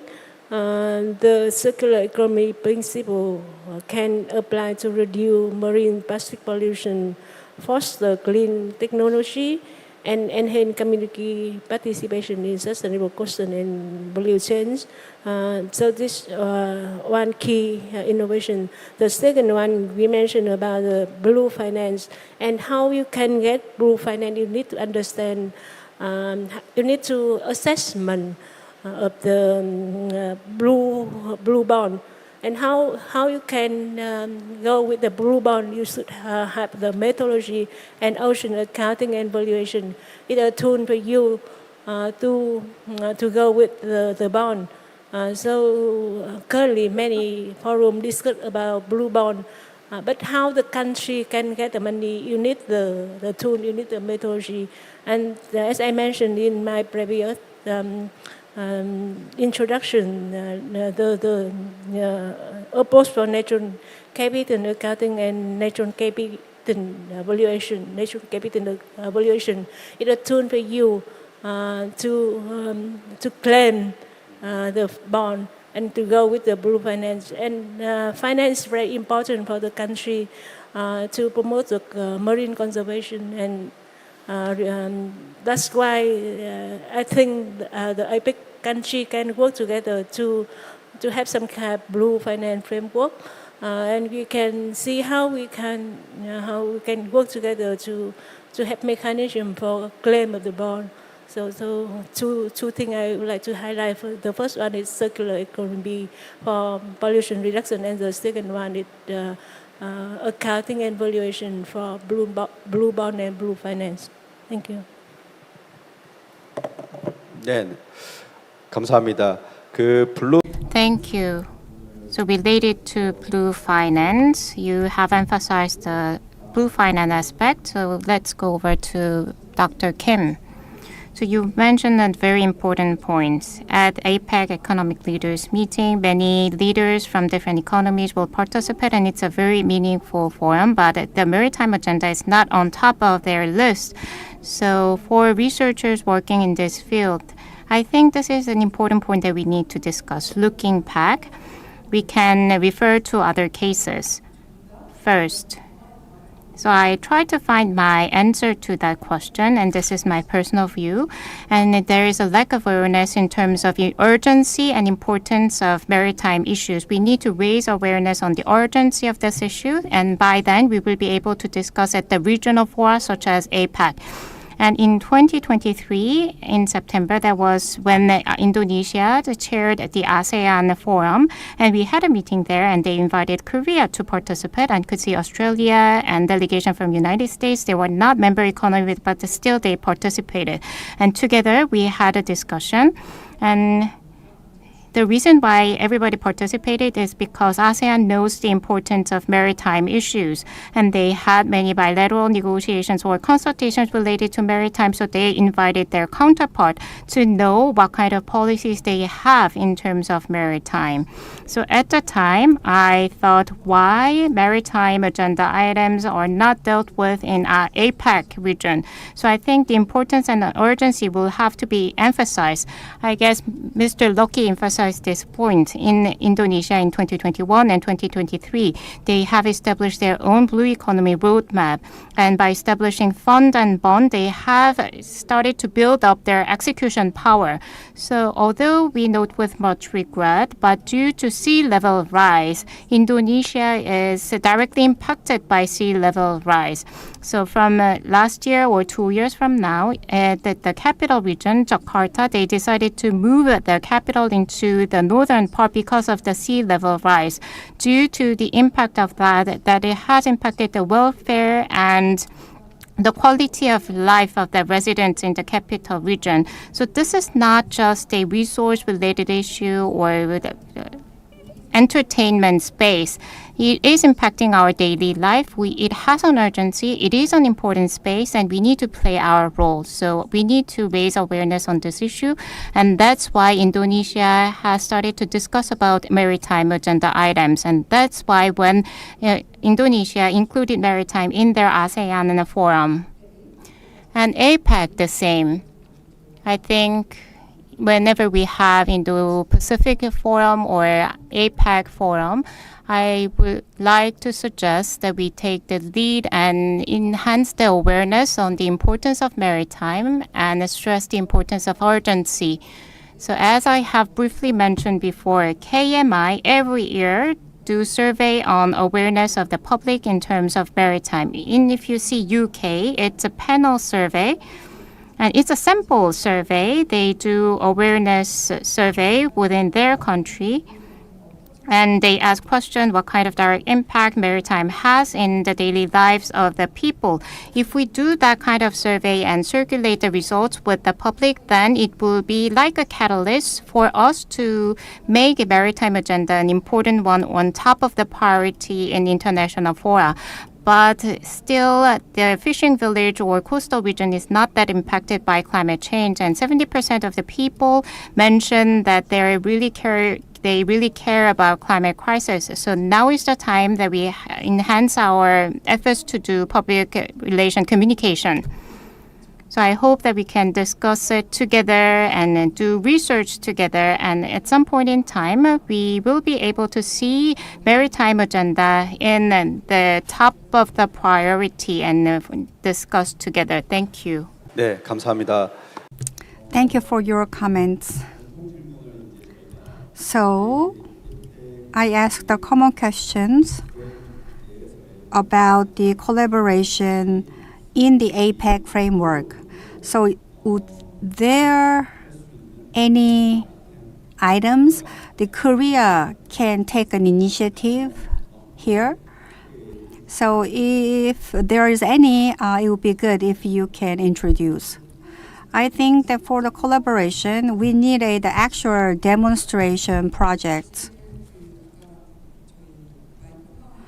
But as Mr. Michael Huang and Lucky Wong said, the strong point of Korea is the wonderful skills like shipbuilding and the shipping and the aquacultures. So Korea has the very good merits. So maybe we can share that in the APEC framework for the export or the collaboration. And one thing I'd like to suggest is that Korea and also China too, pushing the green shipping corridor, emphasizing the green shipping corridor, like the U.S. and the Singapore. We are having the pilot project. So, if possible, maybe the advanced policy or the technology can be used for the collaboration for the this kind of project. Maybe we can start from the demonstration and the pilot project, and we can expand it to the world. Maybe so that can be the good collaboration and also the good engagement of the Korea in the international communities, like a smart aquaculture, and like in our various areas, we can contribute. So for blue economy, in the definition, you've mentioned various elements. You've mentioned eco-friendliness and sustainability. Those keywords are important for blue economy. And again, innovation and digital transformation. And the green shipping corridor is a good initiative for us to pursue in terms of that. Next, Mr. Michael Huang, the floor is yours. Thank you. Yeah, of course, the ocean is always on the APEC agenda. Remember, the P stands for Pacific. Ocean is there, we need to make it more appealing. So I think it's great for this conversation that we are getting more and more tangible. So now I'd like to share my personal, I think, two approaches, which stands for double C. The first C, cooperation. Cooperation means private sectors. So let me share with you an experience about the site visit to Indonesia, Maluku, Ambon. Maluku province actually stands for, I think, the 30% of Indonesian fish catch, and then actually 70% of the tuna catch for Indonesia. So actually, we visit with a mega sushi company there. Actually, the Ambon's tuna fishing is very sustainable because each tuna was catch by fish gear, one by one. So the traceability actually works very well. The point is that even the fishermen, they catch fish, very rarely they ever taste the tuna. So that makes a great disparity for the local community. And also the tuna, the number of tuna, and actually is also decreasing in some sense. Actually, the point for the sustainable tuna is the problem is about the cold chain. If the cold chain of minus 45 degrees of a refrigerator could be sustained, then actually for the fish catch, it can be restored. That will also stabilize the price of tuna. That can also sustain the fisherman's the income. And also this kind of the benefit could be shared with the local. So that comes another questions. Well, the cold chain. So who should pay for the utility fee? And do we again leave this problem to the local? So that's the part where the development corporation, COICA or JICA, we can lead a cooperation to use sustainable energy for this cold chain problem and also sustain the fishery harvest. That will also be a very important way to eliminate the IUU, illegal unreported fishing. So that is maybe one point for the international cooperation on this fish issue. The second is conservation. Second C is conservation. Fish do not have a sense of territory. Oh, this is the Korean Sea, we should not go there. Oh, this is Sea of Japan, we cannot go there. The fish just swim, and then the fish catch. The fish harvest actually the effect is from the climate change. Recently, so sometimes the fishermen are complaining, this year we catch no Pacific sorry fish. This year we catch no squid. And even with the great input from the university, they don't exactly know the reasons. So that means the conservation of the ocean is very important, intangible, the blue carbon. The blue carbon not just to collect the credit, but to restore with the seaweed restoration. So I would like to, and then now as I think Dr. Lucky just mentioned that Samurai Bond, a big part for the Samurai Bond Blue Bond to support is blue food. Blue food includes seaweed products and also the sustainable fishery. So maybe why don't we kind of estimate the all potential for the blue carbon area for the APEC member economy and capitalize the blue carbon. We may try to create a financial or blue bond system that link with the restoration conservation area or the part of blue carbon. Then we can use this fund to have a sustained ecosystem restoration system through the financing. That will also be a financing, and each member economy will have a sense of participation. Maybe they will have a more kind of willingness to contribute for this APEC family. This is my kind of recommendation. 네, 감사합니다. Thank you for your comments. The civil collaboration and the conservation was the subject given by the Michael Huang. So next, Mr. Lucky Wu Wong, can you give us answer to the same question? Responding to the collaboration framework within APEC, let me give my comment on any multilateral cooperation scheme first. As we know, most countries have to choose bilateral as opposed to multilateral on the logic that as you bring more countries to the table, and there will be more diverse interests become. And it is a natural consequences that we have to acknowledge and address. For example, speaking from pragmatic lens, some countries may see some marine extractive activities as harmful and should be banned from sustainable financing access. But other countries will see that as the only opportunity for them to pursue their growth. So we have to understand this different perspective and find consensus on that. But on the flip side, the more countries involved, it means greater chance to share knowledge, information, and also resources. So in these things, I will focus not on the gaps or shortcoming, but the opportunity, like as looking at the donut, not the holes.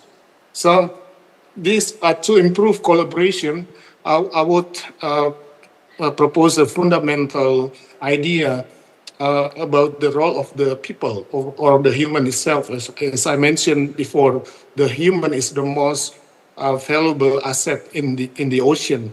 As I observe, if you attend any blue economy conferences or any form of ocean-related conferences, most likely you will find familiar faces, which tell you one thing, that not many people has interest or expertise in this area. That's why I like to propose that we need to build some kind of a network at regional and global level, or of ocean champions. And this basically establishing strong people-to-people links. And as we are combining our thoughts, I believe we will enlarge the sphere of influence to ocean awareness and gain the whole community or even the whole nation and regional support for ocean agenda, and that where ocean agenda will flourish. But how to sell the ocean agenda to the cooperation? I would agree with what Michael mentioned about some promising sector that we can improve, such as blue carbon or activate or personalize the carbon credit mechanism from the oceans is something that more countries are interested in. Other than that, I think we already have something that in common. For example, to address the three global problems: the fuel, food, energy, and water. Say with that, I think seafood improvement would be a good selling point in addition to a blue carbon credit. Start with something small with like-minded country. I would say it's a good start to build collaboration within APEC members. Thank you. 네, 감사합니다. Thank you for your comments. So sharing knowledge and expanding human network. So these two are important things that hasn't been covered by the comments prior to this. So I think that's really meaningful. Yeah, Okay, I can. Okay. As you might know, Korea will host APEC summit meeting next week in Gyeongju. So taking advantage of this opportunity, could you share your opinion on feasible cooperative measures within APEC member states? Okay, thank you for your question. So in my opinion, I think in the APEC countries, we can cooperate with such as technology and industry and also financial instruments.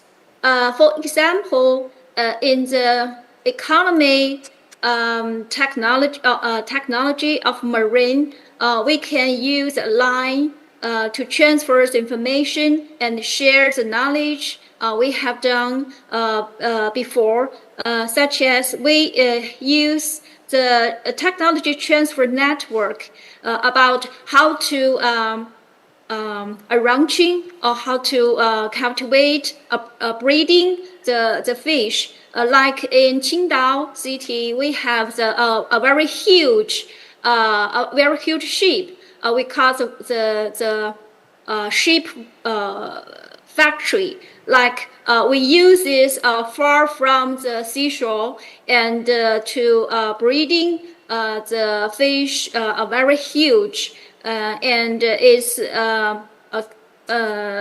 production now is very good. So the technology of this the sheep factory we can share together and to make the combined project and to among the APEC countries too. And also we can share the offshore wind the technology just like among the China's seashore we have in the Fujian province and also in Shandong province too. We have some the offshore wind. So we also can share this technology. And the second one, I think we can share about the financial instrument, just like the other professor said just now, the credit and bonds. Actually, we have the blue bonds in Shandong, Weihai, and also in Fujian, Xiamen, and other regions have innovated products such as fishing plus e-loans, like the loans from the network and others credit like blue bonds and the cross-border capital and also plus insurance. So in other credit instruments such as carbon sequestrations, exploring like fiscal insurance and credit model. And actually, we have such platform in Hainan financing case based on agriculture insurance policies.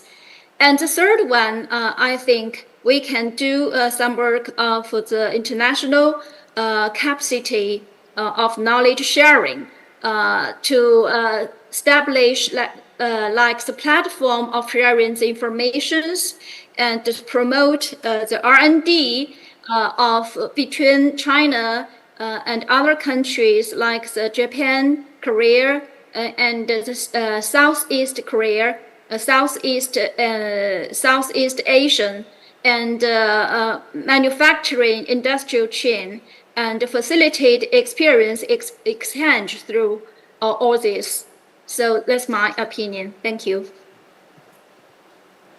Thank you for very insightful suggestions on three pillars. I believe that the technology and fund, and also information or some sharing on Yes. So in terms of cooperation on fund, I have one more question. We believe that China has very big potential for economy feasibility. I believe that. So China is second largest economy in the world. We already know, right? So my question is there any good method to contribute to financially support for the corporations among APEC countries on blue economy, making use of your economy potential? Thank you for your question. Actually, in last year, China's national marine economy has more than 10 trillion yuan, and making a year-to-year increase of about 6%, and the proportion of the GOP to GDP is about more than I think it's about 7 to 8%. So it's very large. And in actually China recently years have a lot of policies to improve the economy of marine, such as to transfer the industrial structure, to promote the high tech of marine technology developing, and to cultivate the talents of marine in some universities and institutes. And also we do some special funds and projects to promote the marine industry, especially in high tech industries to develop. And on the other hand, we do some work to of the worldwide cooperation, like we cooperate with APEC and the ASEAN, and also in Korea and other Asia countries. We do some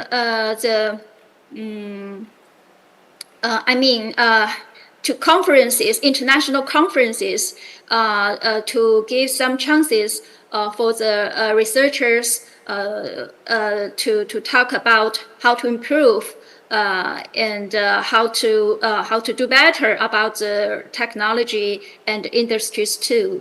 So I think all these conferences we can do better in the future. And China also has a 5-year plan of marine economy. And next year will be a new, means the 15th 5 plan of the year, and to do some more plan of the marine economy. So I think we have a lot of chance to cooperation. That's my opinion. Thank you. Thank you, Professor Sheshang, for sharing your insightful ideas. I hope to meet you face to face next time to I share think so. more further, to discuss more. Yeah, okay. I wish.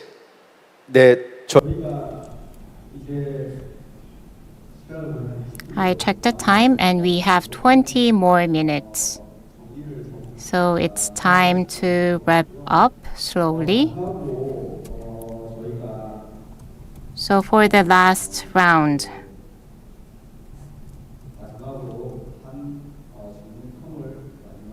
this will be the last common question.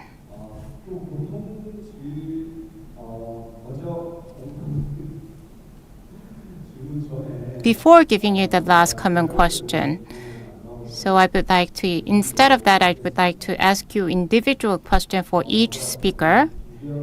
To Dr. Kim Joo-hyun first. By next year, the Ministry of Oceans and Fisheries will celebrate its 30 years anniversary. And Japan mentioned that they have no oceans-related ministry. And there are some countries which have the ministry and some not. For the past 30 years, while watching the development of the blue economy, I believe that Ministry of Oceans and Fishery has made continuous contribution. So, in terms of APEC collaboration, how we can contribute considering the past achievement that we have made. Could you share that point? So this will be the last individual question given to me, and you're right. In 1992, we have established Ministry of Oceans and Fishery, and this year it's 25, and by next year it will celebrate 30th anniversary. So far, the ministry has contributed a lot to the oceans and fisheries sector of the Republic of Korea. It has impacted a lot. We had some strength. But if we broaden our scope and think about how we can contribute to APEC, I guess we will have to think about this aspect this year, because whenever we visit international conference, we were asked to give some opinion or insights, because they thought that as we have MOF, they thought that we will have a strong drive in leading maritime-related agenda. We have different sector, we have the different industry, but we have a comprehensive act on maritime issues, and we have legal framework and to govern the oceans and fisheries issues. So the existence of Ministry of Oceans and Fishery itself is an important point that we can share to other countries. So many different participants asked me about how we structured the organization and how we gained the budget from the ministry. So to prepare for the infrastructure, I think the control tower's role was really important. And as mentioned before, within the APEC region, we will have to discover some items that we can cooperate. For example, aquaculture, shipping, and shipbuilding. There can be many. And in terms of those businesses, we need to have a set a common direction, and the MOF made a lot of contribution to that. And we see other countries, ports, fisheries, and oceans-related issues are all separated. Japan as well, that they are all separated in different ministries. And if you think about other countries, they have silos and a decentralized system, but we have a centralized system. So if not, there can be some challenges. But fortunately, as we have a pan-governmental structure, even though we have different roles taken up by different agencies, but we can set a common direction for all the government agencies. In terms of knowledge sharing or knowledge transfer, we have some strength because we have a control tower. We can give a comprehensive package. It's not just about shipping, fisheries, or ports. We can give an entire package, the package knowledge transfer for all ocean-related items. And when we set up a plan, when some countries set up a plan, we can give an advice to them. And we have many best practices accumulated for the past 30 years. And I think that's a good point to share. Thank you. 해주신 말씀을 So thank you. Maybe we will summarize what you said. Maybe we will give it to the Ministry of the Oceans and Fishery for the future collaboration in APEC. So lastly, Dr. Michael Hwang and also the Kim Tae-Eung and the Lucky Woo-wong, I will give you the common question to three of you.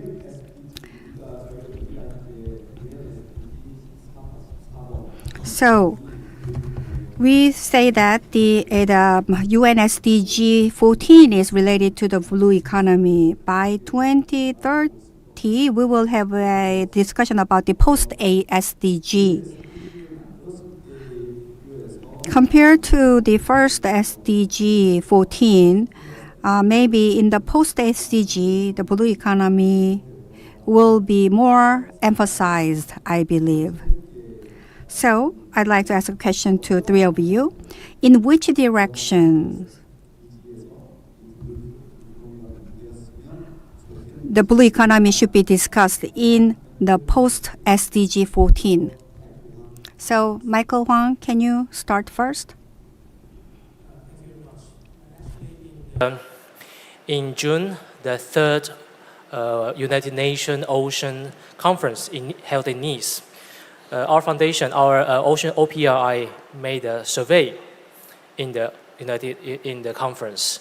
We asked about 150 intellectuals. Of course, they are the key participants for the UN Ocean Conference. About which SDGs or in the name that you think the most important. Well, according to the survey, there are several orders. Well, most intellectuals, they actually choose clean ocean, followed by healthy ocean, and then also the profitable or the ocean resources. I think the results show that the clean ocean first make people want to get close to the ocean is very important, and only all the base on the blue economy development is based on the ocean. And also countries like Indonesia, actually they choose ocean education.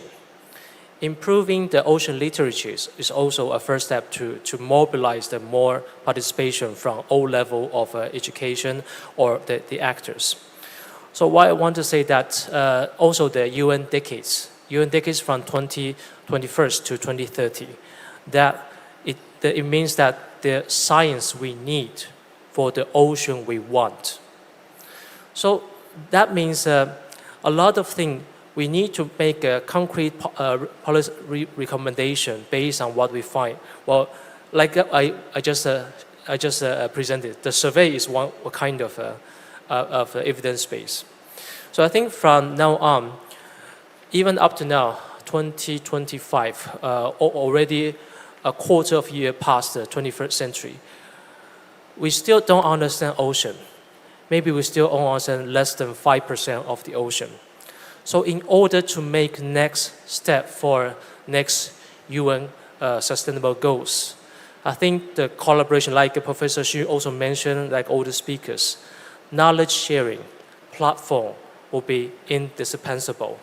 We already know a lot, but we need to organize this knowledge into a more kind of power. When people say that knowledge is power, actually only the systematic knowledge will become power.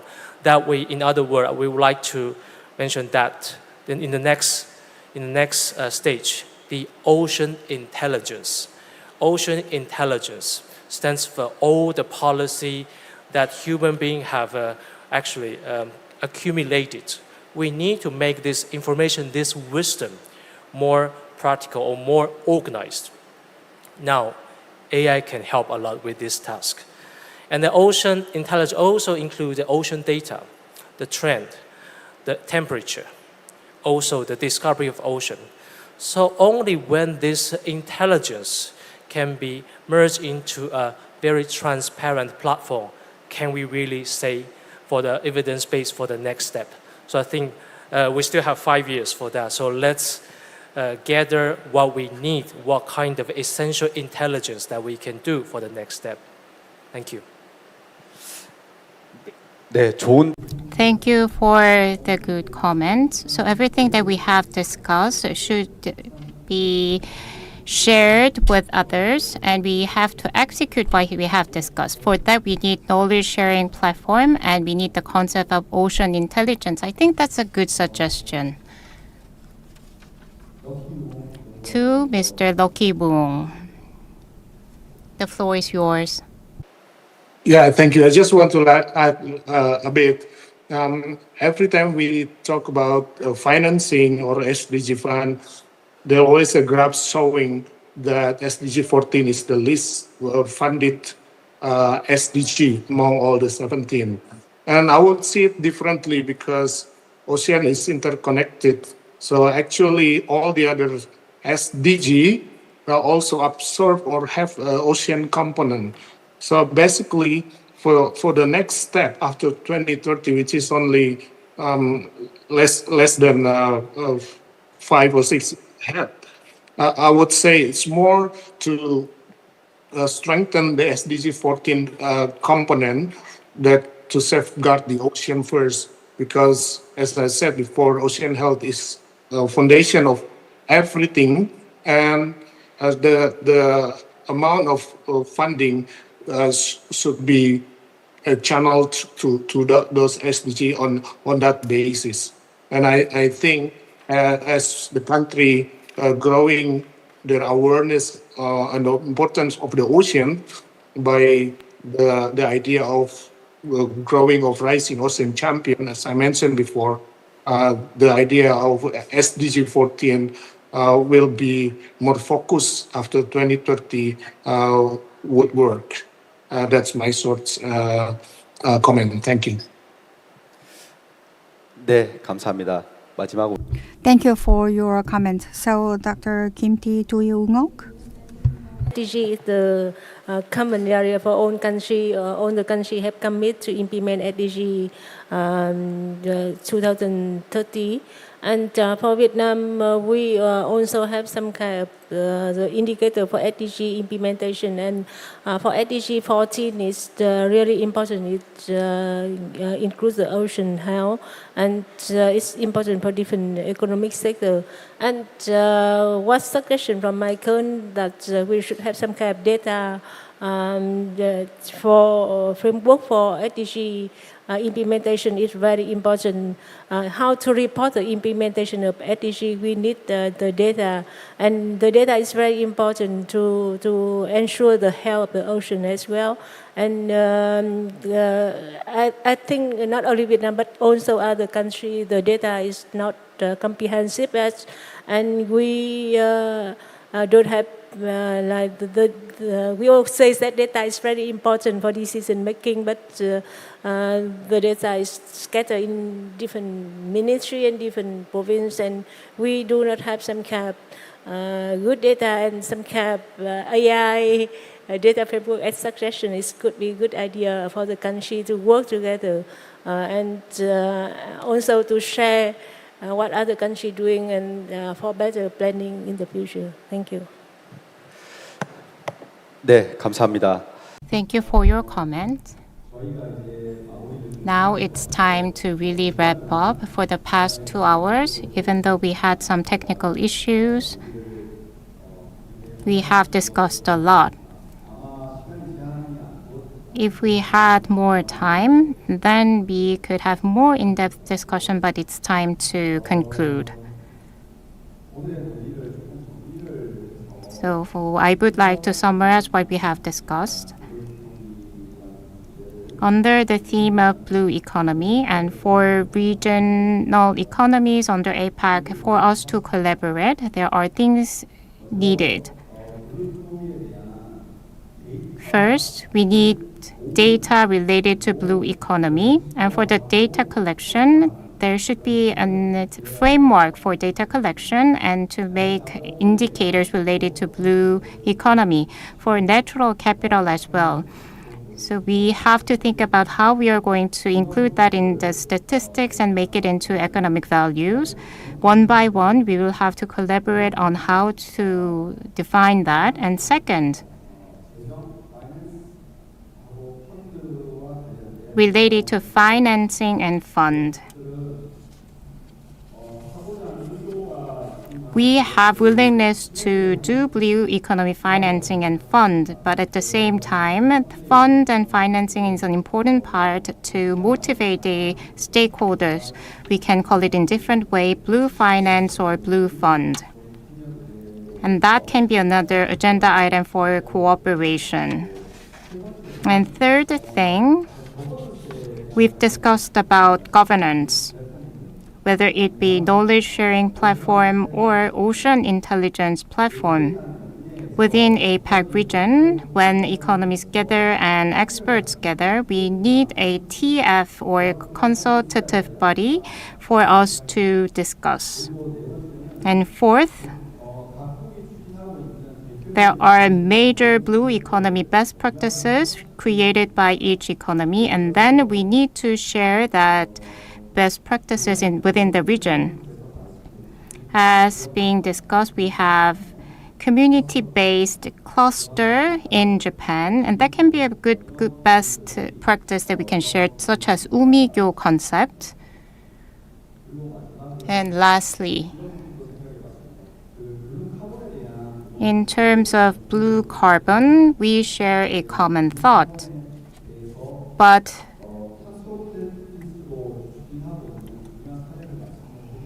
you've mentioned some cases related to carbon credit system and carbon credit cases.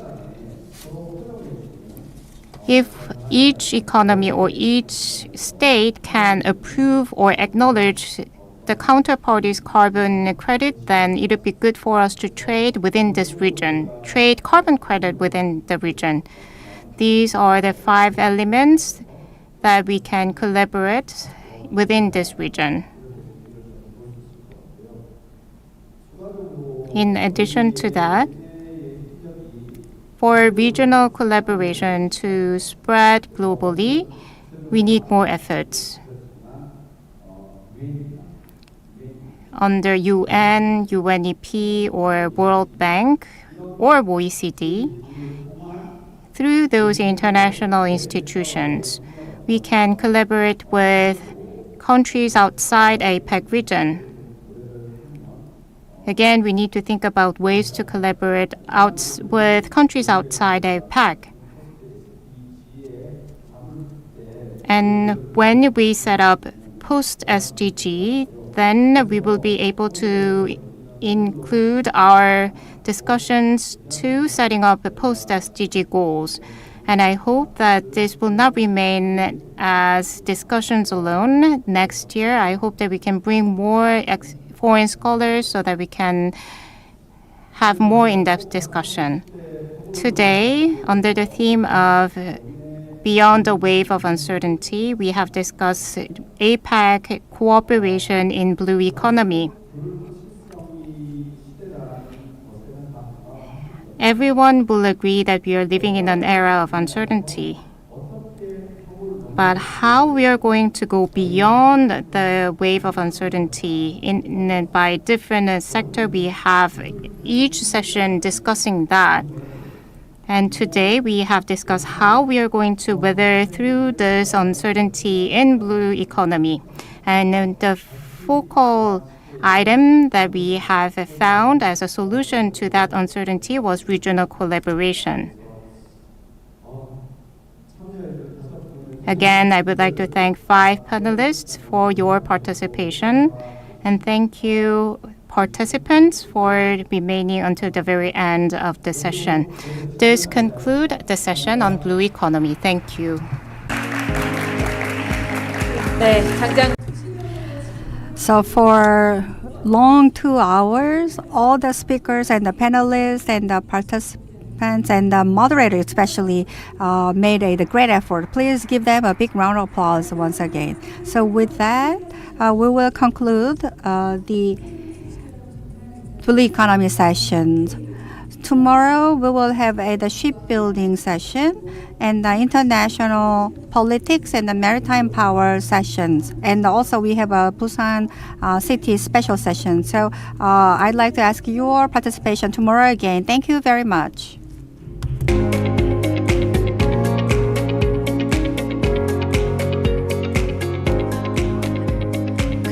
방금 패널로 줌으로 함께 하신 분들 다시 여기 화면을 좀 띄워주시면 같이 사진을 촬영하고 싶대요.